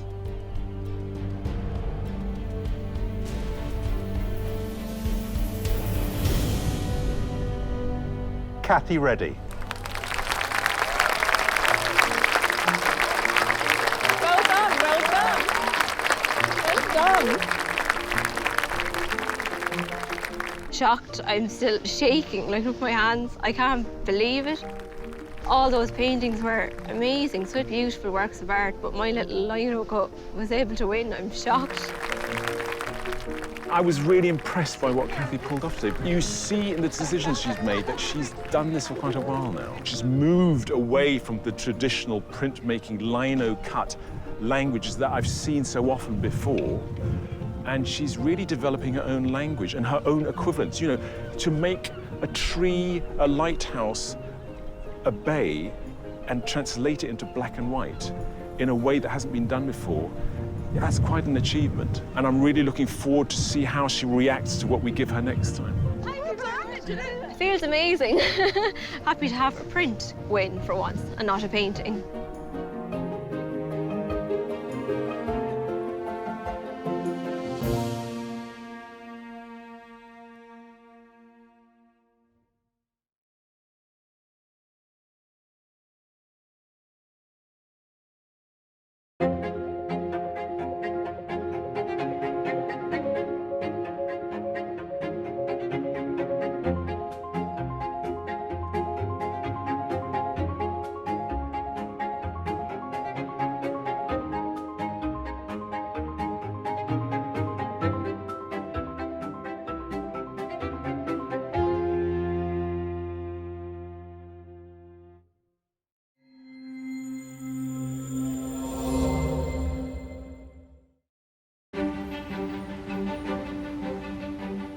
Hello and welcome to the Royal Institute of British Architects in London, where you find us in a state of excitement and anticipation. Yes, because the winner of Landscape Artist of the Year 2019, Fujiko Rose, has completed her prize commission to create a work of art, the city of Venice. And it's about to be unveiled for the very first time.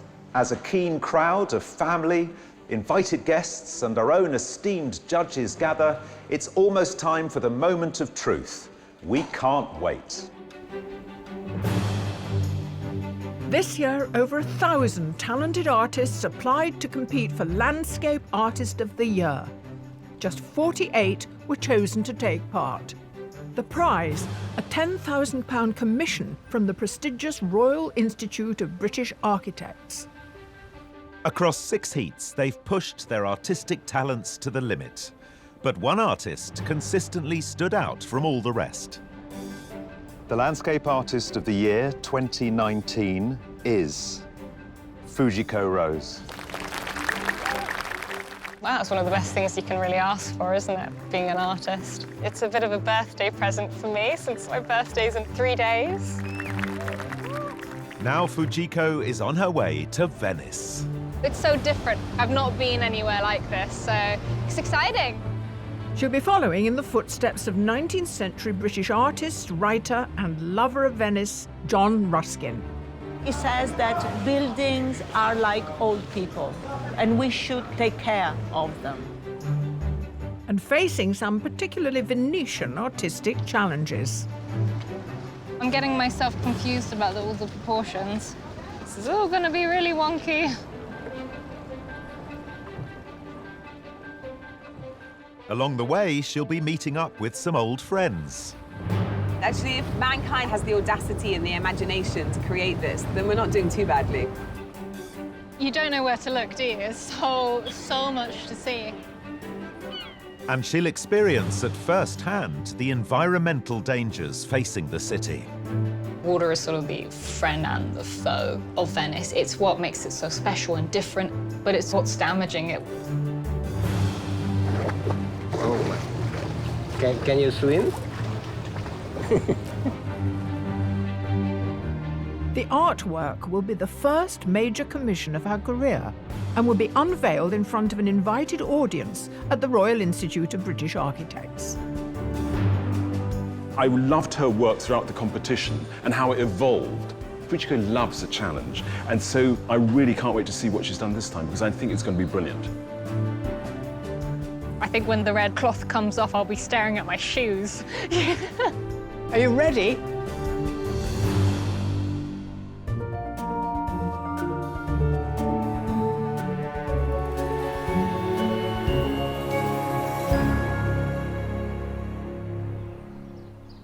It's 3 weeks since the final of Landscape Artist of the Year, and winner Fujiko Rose is at home in Welwyn Garden City. Although it's business as usual in the studio today, the past few months have been something of a roller coaster. I still find winning, it's such a strange feeling. Obviously there's happiness. I'm so chuffed. I just feel it's quite overwhelming, yeah. Fujiko gained a place in this year's competition with a delicate, textured drawing of her family home, and went on to win her heat in Gateshead, where she brought a timeless quality to the city's Millennium Bridge. For the first round, I was really, really nervous, actually. And then the semi-final, I was just so happy I'd made it through. In Cromarty, her evocative drawing captured the haunting beauty of the oil rigs.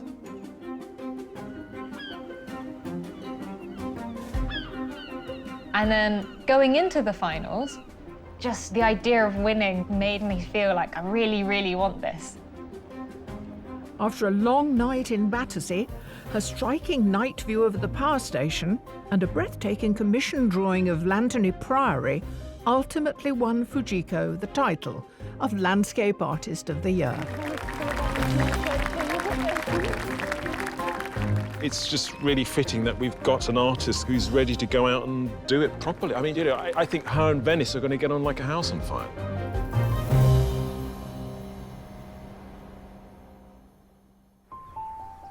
few weeks on from the excitement of her win, and Fujiko is preparing for an upcoming art fair. She's a full-time professional artist and currently divides her time between her own artwork and the design company she runs with her mother, Kari. My mum has been a big influence in terms of the arts and design side. I hope this has gone through okay. Because she's Japanese, a lot of the heritage and the kind of culture that I'm exposed to because of this has definitely been very influential and something which I like to bring into my work. Fujiko has just turned 22 and lives at home with her mum and dad, Richard. She was always scribbling, crayoning. From the time that she could pick something up and draw with it, she loved it. She works more hours than most people, and that's a testament to the love she has for the work. I was, of course, so pleased for her, and it's just amazing. What Fuji does is she sees something she likes, but it has to be her own style. That made her own type of art, really. Fujiko's prize for winning Landscape Artist of the Year is a £10,000 commission from the Royal Institute of British Architects. Today, she's come to their headquarters in central London to find out the details of her brief. Whilst there may be some nerves about creating a piece for, such a kind of a world-renowned establishment, I think it's more overwhelmed by the kind of excitement. The RIBA was established in 1834 to promote excellence in architecture, both here and abroad. They've commissioned our winner to produce a work which captures some of the most celebrated architecture in the world. Fujiko's here to meet the Institute's president, Alan Jones.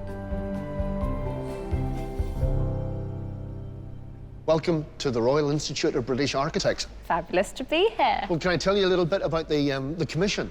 Yes, please, that'd be great to hear. Okay, you will be going to Venice because it is the bicentenary of the birth of John Ruskin. John Ruskin was the leading sort of critic and theorist of the Victorian era, and he was a painter. And he had a particular interest in Venice. I don't know that much about him as a person, but I've seen some of his work, which is his drawings are beautiful. John Ruskin was one of the most important cultural figures of 19th century Britain. A critic, writer, and also a talented artist, Ruskin fell in love with Venice when he first visited the city as a young boy.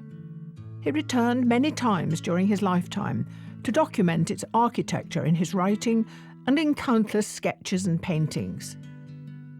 Yet despite the majesty of the Venetian architecture, by the late 19th century, the city's buildings had fallen into a state of disrepair that horrified Ruskin.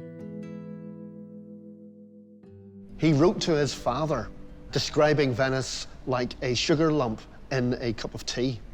He was concerned about the condition and the decay of Venice, mostly through poor conservation and poor repair of buildings, and that agenda is still there. But it's also about the environmentalism, and Venice is right up there in terms of what happens if we're not careful about how we treat our world. A lot to take in. Or is there anything that you quite want to see represented in the commission piece? In a way, we leave it to you in that you've got Ruskin, and in his time, it was about the deterioration of the fabric. But now we have a greater, bigger risk, if you like, of the rising sea. It's perfectly timed, and for something for you to explore. So, Fuji, can I show you where your work is going to hang? Right here. Front and center, huh? That's... No pressure. Yeah. Yeah, no pressure. With the scale and significance of her commission now becoming clear, it's time for Fujiko to turn her thoughts to Venice and the challenge ahead. Well, I mean, I can't really ask for a more glamorous spot, can I? This has made it more exciting for me. I'm really excited to go. It's like, I'm ready. Let's do this. With just a few days to go until she leaves for Venice, Fujiko's in her studio and has started on her packing. There's boxes with labels, but the labels don't mean anything because you go in, it's like, oh, this is a box with pigments in. No, it's sellotape. During her trip, she'll be working on several preparatory drawings. I'm basically putting this whole pack in here, fit wherever I can in. Charcoal. Fujiko works mainly in Indian ink, using a dipping pen and brushes on handmade paper. I don't plan on working on white. With the coloured papers or textured papers, they kind of give us like sort of like a romantic feel to it. There is a bit of that kind of romantic sense to Venice. Also, you know, if I'm looking back at having an eye on the past as well, it's quite nice. I'll try and fit the paper into this. So if it's this, and essentially a pencil case, then I'm pretty much set to go, yeah.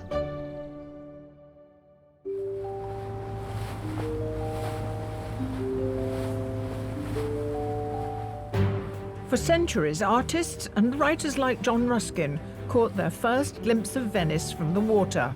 And today, it's Fujiko's turn. I like this way of travelling. It feels quite glamorous.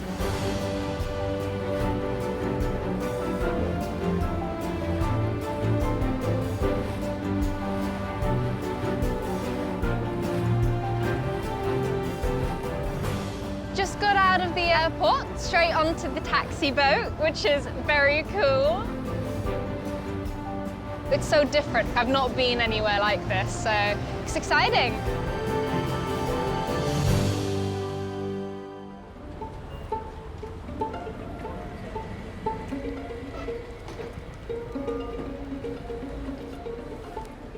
Winner of Landscape Artist of the Year, Fujiko Rose, is in Venice to research her prize commission for the Royal Institute of British Architects. She's following in the footsteps of 19th century British art critic John Ruskin, whose books established Venice as one of the architectural wonders of the world. Fujiko is staying at Hotel La Calcina, on the spot where Ruskin lodged in 1877 during one of his many visits to Venice. To start her off on her journey, she's joined by Artist of the Year judge and expert on Venice, Kate Bryan. Fujiko, welcome to Venice. Ah, it's amazing to be here. It's so beautiful. So you have the best commission. Reba have asked you to paint a scene of Venice. We're commemorating the bicentenary of John Ruskin. Ruskin spent a long time here, meticulously recording every building, every corner, every stone was interesting to him. So today, our entire vision of Venice, our understanding, our passion, a lot of it comes from Ruskin. John Ruskin first visited the city in October 1835, aged 16. 20 years later, he published one of the definitive books on Venice.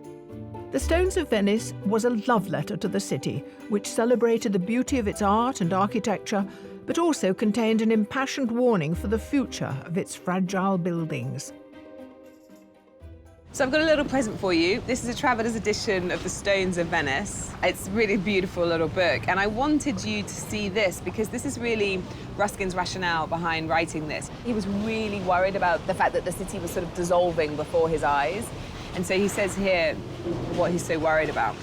I would endeavour to trace the lines of this image before it be forever lost, and to record as far as I may the warning which seems to me to be uttered by every one of the fast-gaining waves that beat like passing bells against the stones of Venice. I'm so excited to get you out there onto the water to see these buildings that Ruskin really, really brings to life in this book, but there's nothing like seeing them in the flesh. Fujiko's here in what John Ruskin called the paradise of cities. He saw its architecture as the closest that human ingenuity would ever get to God's own act of creation.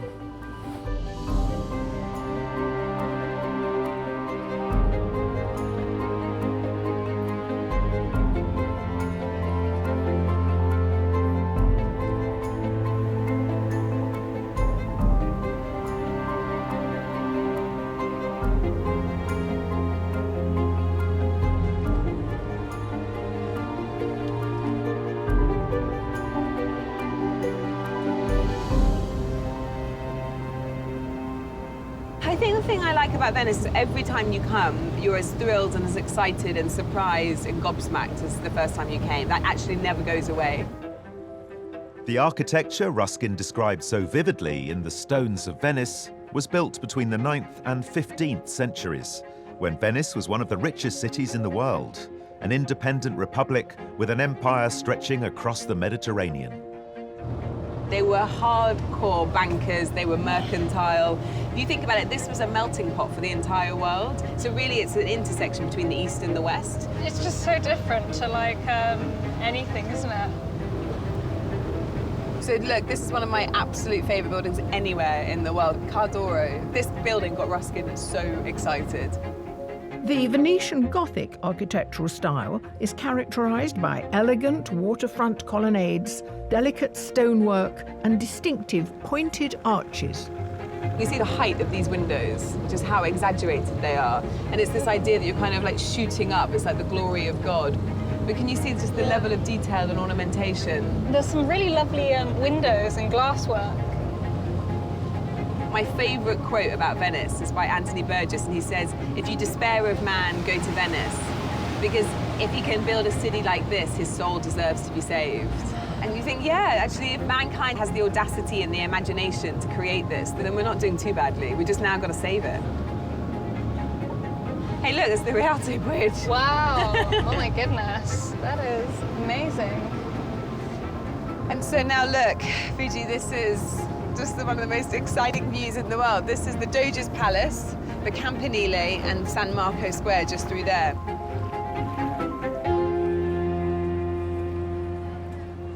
St Mark's Square and its famous basilica were, for John Ruskin, the most beautiful buildings in the world. But he was increasingly dismayed at how little was being done to protect them from the ravages of time. You've got your sea legs. Nearly 2 centuries later, this fragile city is more vulnerable than ever. So this is where you can see the flooding problems. Rising sea levels due to climate change and the pressure of 30 million tourists each year are damaging the fabric of the city.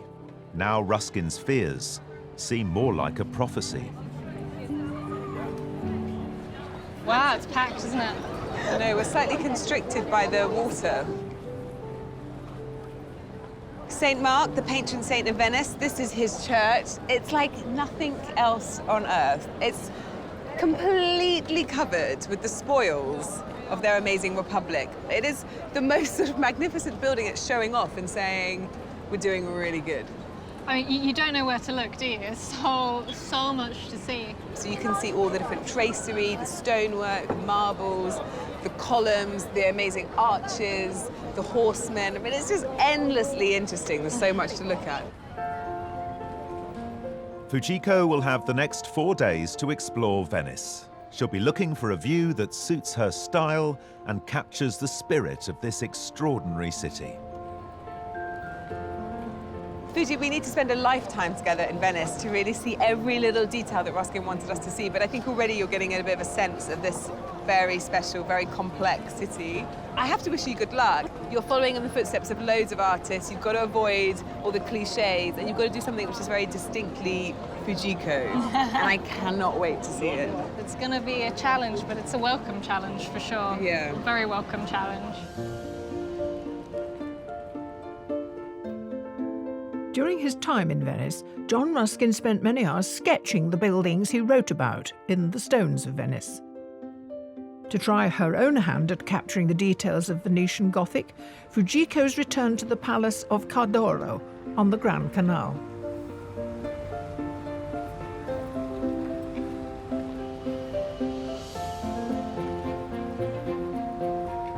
I've got a picture on my iPad of John Ruskin's sketch. It's more colourful than I expected, actually. Watercolour, sort of kind of half-finished one. I love John Ruskin's drawings. Cardoro, or House of Gold, is the best surviving example of Venetian Gothic architecture. Completed in 1430, it was once home to one of the great aristocratic Venetian families. I'm getting myself confused about all the proportions. This is all going to be really wonky.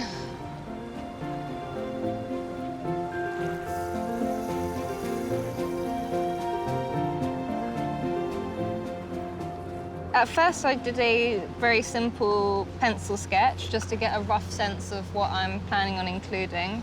And then I've just moved on to this brown ink. And it's a mix of using the brush and the dipping pen and using some water washes. I'm just going bit by bit. As much as I like the structure, they are something I usually would avoid sketching just because there's so many things and I sort of struggle to get it all in there. Suddenly I'm missing half of the columns. I think I chose too much of it, like I should have just taken a smaller part of it to sketch. Go with it now. It's gonna be some moody building, slightly evening view.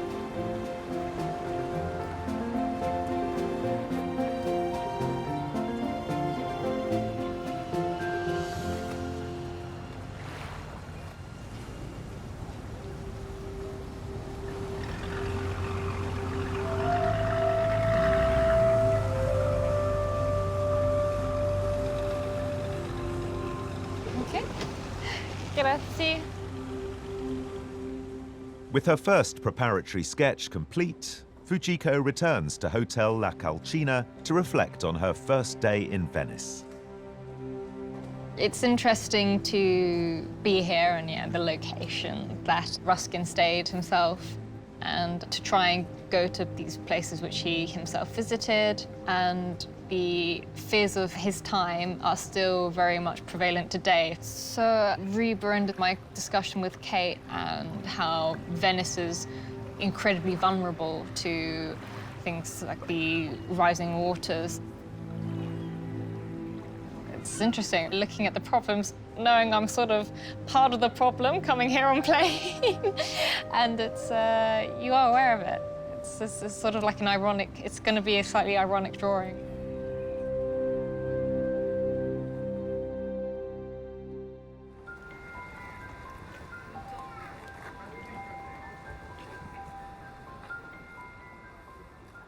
Landscape Artist of the Year, Fujiko Rose, is in Venice, researching her winning commission for the Royal Institute of British Architects.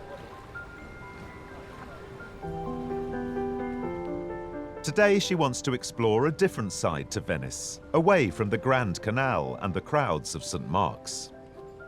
She's come to meet Nelson Kishi, a Japanese artist who's lived in Venice and been inspired by the city for 30 years. Venice is like a labyrinth, you know? Here in my area, every day or every moment is different. Kishi's studio is in the residential district of Cannaregio. He's offered to take Fujiko out sketching in the day-to-day world of ordinary Venetians.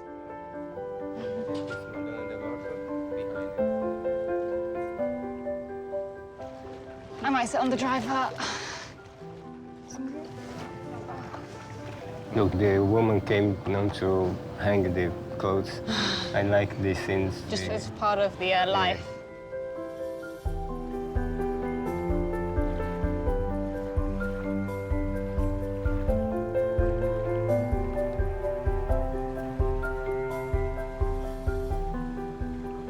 You're capturing more all the daily life, and you've got the people. I always like just ignore all the people. So I think it's nice. There's like different approaches. I like.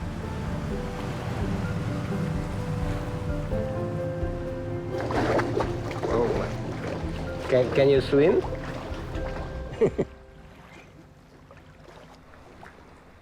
As Kishi returns home to dry off, Fujiko chooses to stay in quiet Cannaregio, where she's found a view that's caught her imagination. One of the interesting things with meeting Kishi today was walking through some less postcard areas in a sense. They're not what you would normally see in the photos. The view that I found is sort of peeking through this rather open rail, and it has all the different sort of components which I think you can find in Venice, of like the boat and the water and the posts. And there's this sort of weathered wall and the Gothic arches. It has that sort of romantic vibe, but I think you can see the effects that you have being next to the water and how much that kind of damages the structures. Today's a bit calmer because, in a way, I'm not trying to recreate something like a Ruskin drawing or thinking about the different kind of masterful pieces of Venice. So with ink drawing, whatever's in the foreground I'll do first. Then the second layer is the foliage. And then the third layer is going to be the building behind with the Gothic arches. Because if I draw the arches first, if I want to do like a wash or anything, it just becomes like a whole big mess. You've got to work the opposite way around to paint.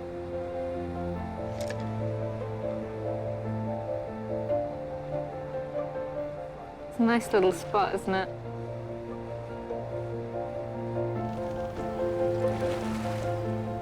Back in the centre of the city, the environmental issues facing Venice are unmistakable.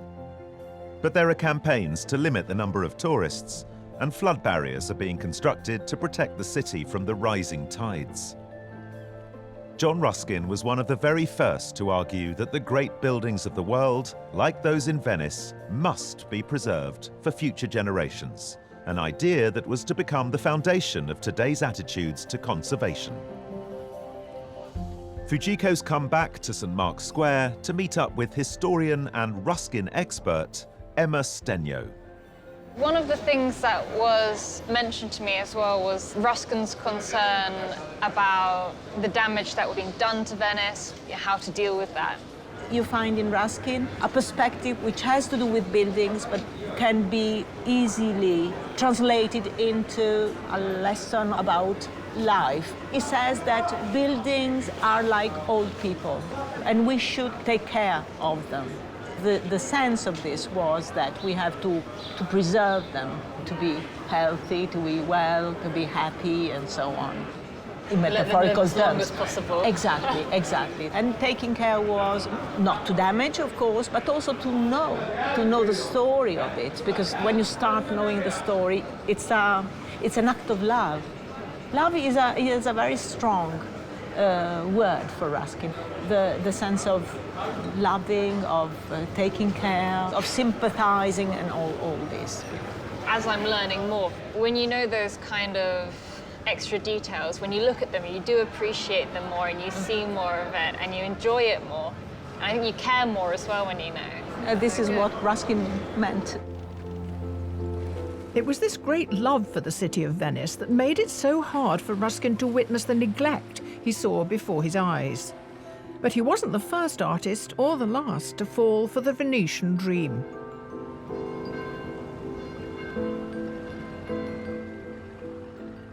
The 17th century Venetian painter Canaletto was one of many to construct so-called impossible views, playing around with the layout of the buildings. Some famous artworks even appear to have been painted from right out on the water.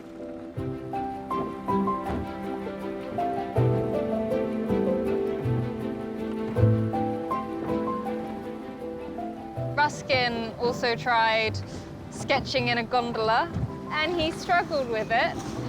So I'm not expecting to be creating any masterpieces here. This is going to be the dodgiest drawing I've ever done.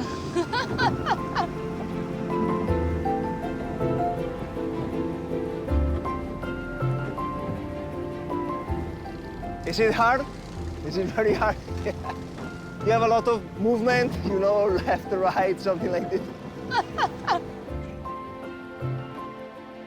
But for today's artists, there's a slightly easier way of capturing the view. I think one of the benefits of photography is that later on, when you go back and you work on the piece, is you always find bits that you've missed in person.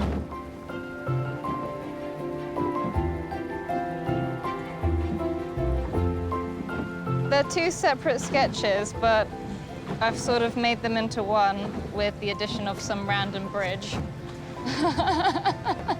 Just a little quick sketch.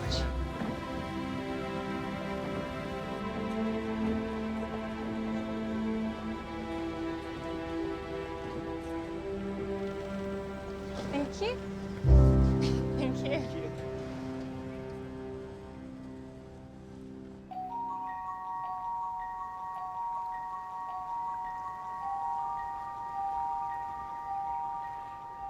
As Fujiko has discovered, the rise and fall of the water is the heartbeat of Venice.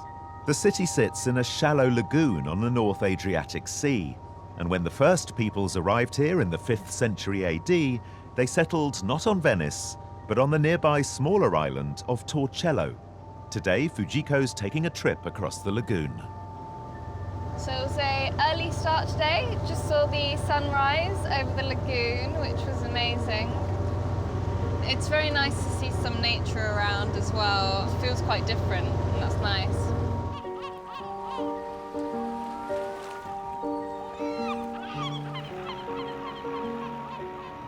This is the next Ruskin stop, as he also visited Torcello and wrote about it in the Stones of Venice.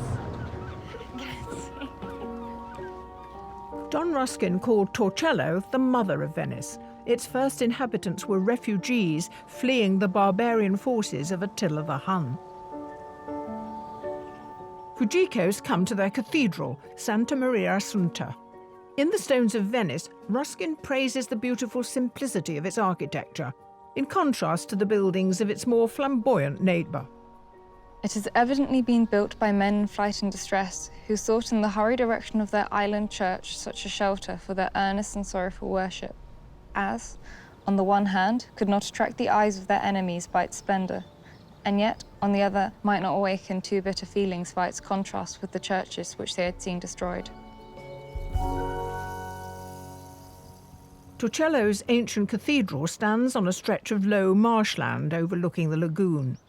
Taking advantage of the tranquility, Fujiko's found a quiet spot down by the water. Coming to Torcello, you do really feel the difference. It's a very calming, quite serene place. There's a lot more like open space.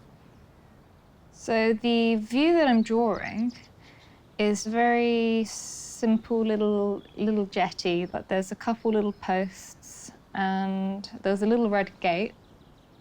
What I find really appealing with drawing like an intimate view, and it's this feeling of taking away the kind of distance between yourself and the painting and the scenery inside it, and that feeling of being able to go through and almost touch it. You can walk through or walk into it.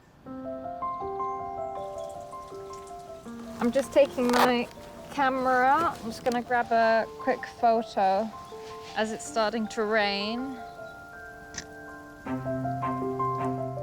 With water a continuing theme, Fujiko returns to her room at La Calcina to finish her drawing.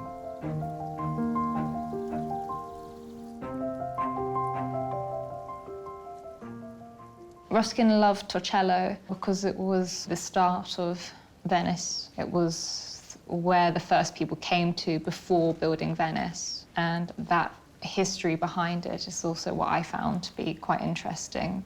So I'm not trying to literally put in, you know, people running away from barbarians, you know, that's not what I'm trying to put into the work. It's also about the future of Venice. And I really want it to be kind of a balance of the kind of the past, the present, and the future, sort of try and inject all those things in such a way that they come together.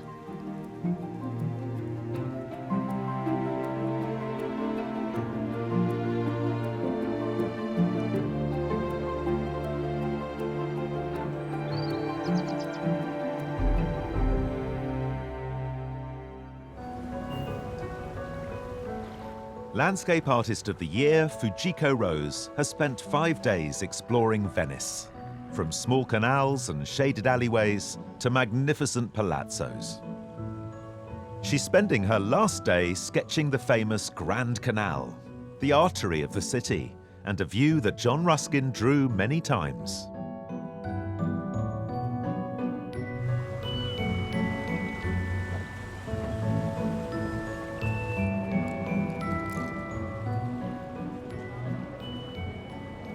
I've decided to draw the Grand Canal in this direction.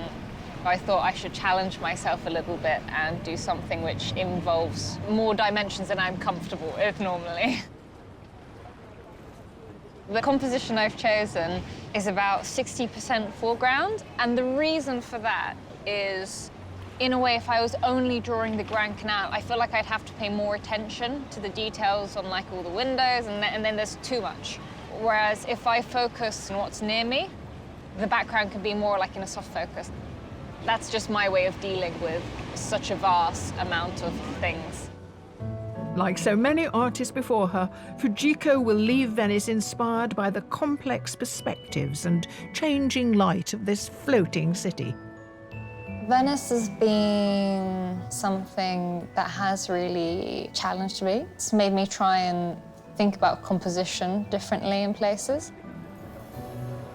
It's different exploring a city with the thought of creating a piece of artwork. It made me stop and look at those little bits and details, and I think that's really stuck with me. Venice will definitely be a special trip for me, just completely unlike anything else. I will miss it, but I would love to visit again there at some point.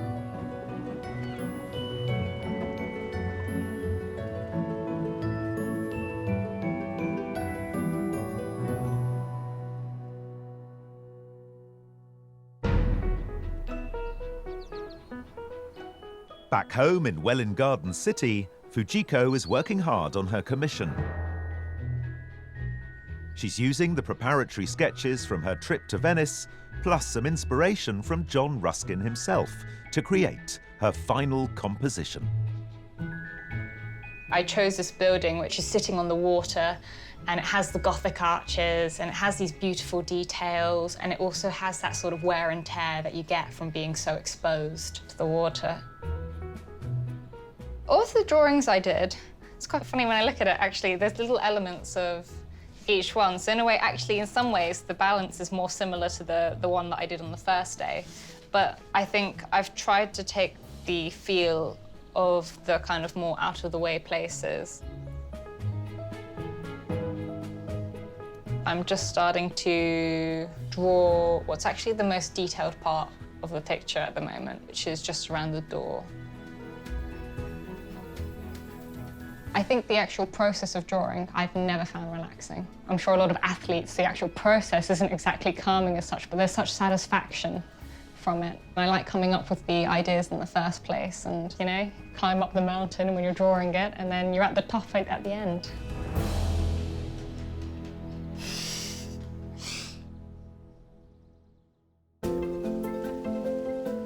As the artwork develops, Fujiko's made some decisions about the kind of story she wants it to tell.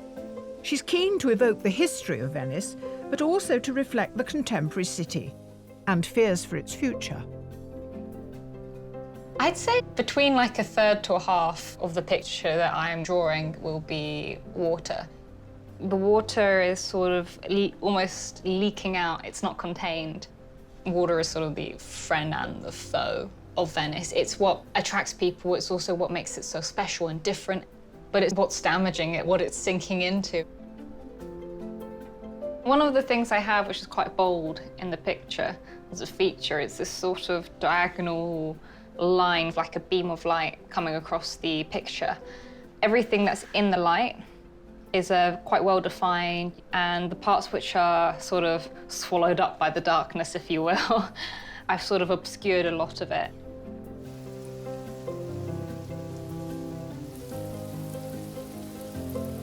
The really scary part is just how it all sits together.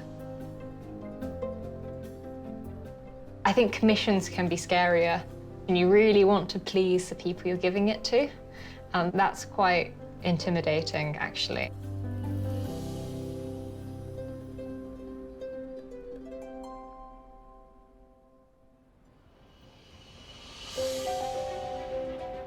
Today, Fujiko's winning commission will be unveiled at the Royal Institute of British Architects in London.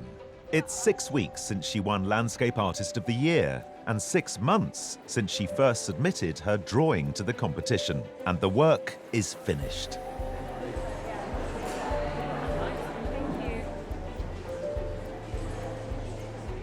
Today's definitely a milestone. This is my first sort of proper commission, definitely a big event. I think when the red cloth comes off, I'll be staring at my shoes.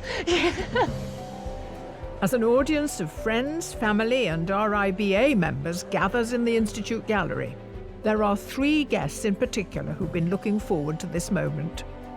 I'm really excited. I think Fujiko is one of our best winners. Her work is, you know, it's incredible and it's new, and I haven't seen anything like that. And also we have a perfect marriage between Venice and Fujiko. It's really exciting. But I'm expecting to see something quite masterly and large. Yes. and detailed and intense. Anything else? And wonderful. Yeah.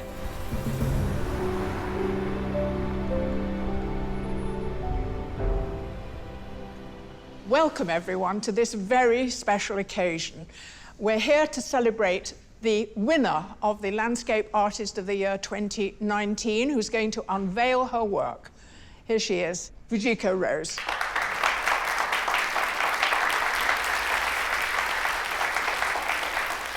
But before we see the finished artwork, we're going to hear from the man who commissioned it. It's Alan Jones, who is the president of the RIBA.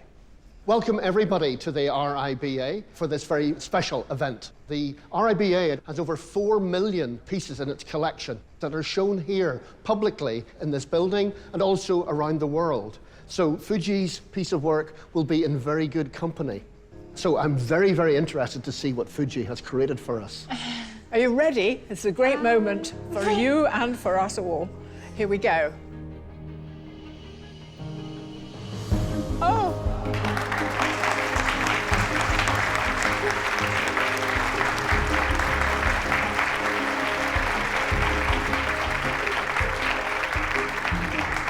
I think Ruskin would be pleased. Very, very much so.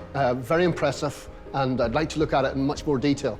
This is a really wonderful work of art, and you're to be congratulated. Well done, well done.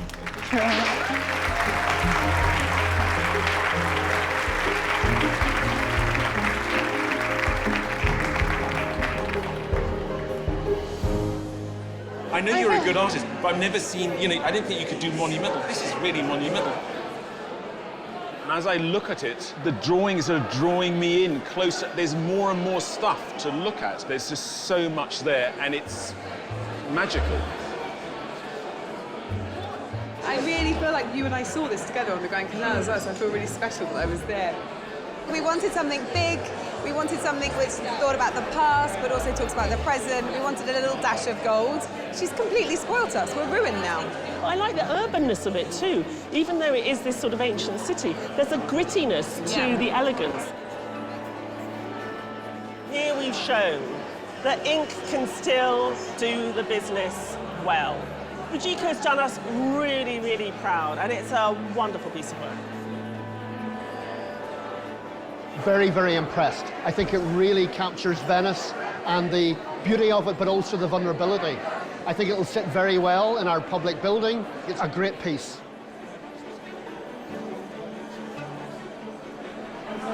What exactly I won didn't really sink in. And being here, I just feel the scale of it, and it's amazing. Getting such a positive response is definitely something that's going to stay with me. It makes me want to push myself more and try more and do more, and so I'm looking forward to that.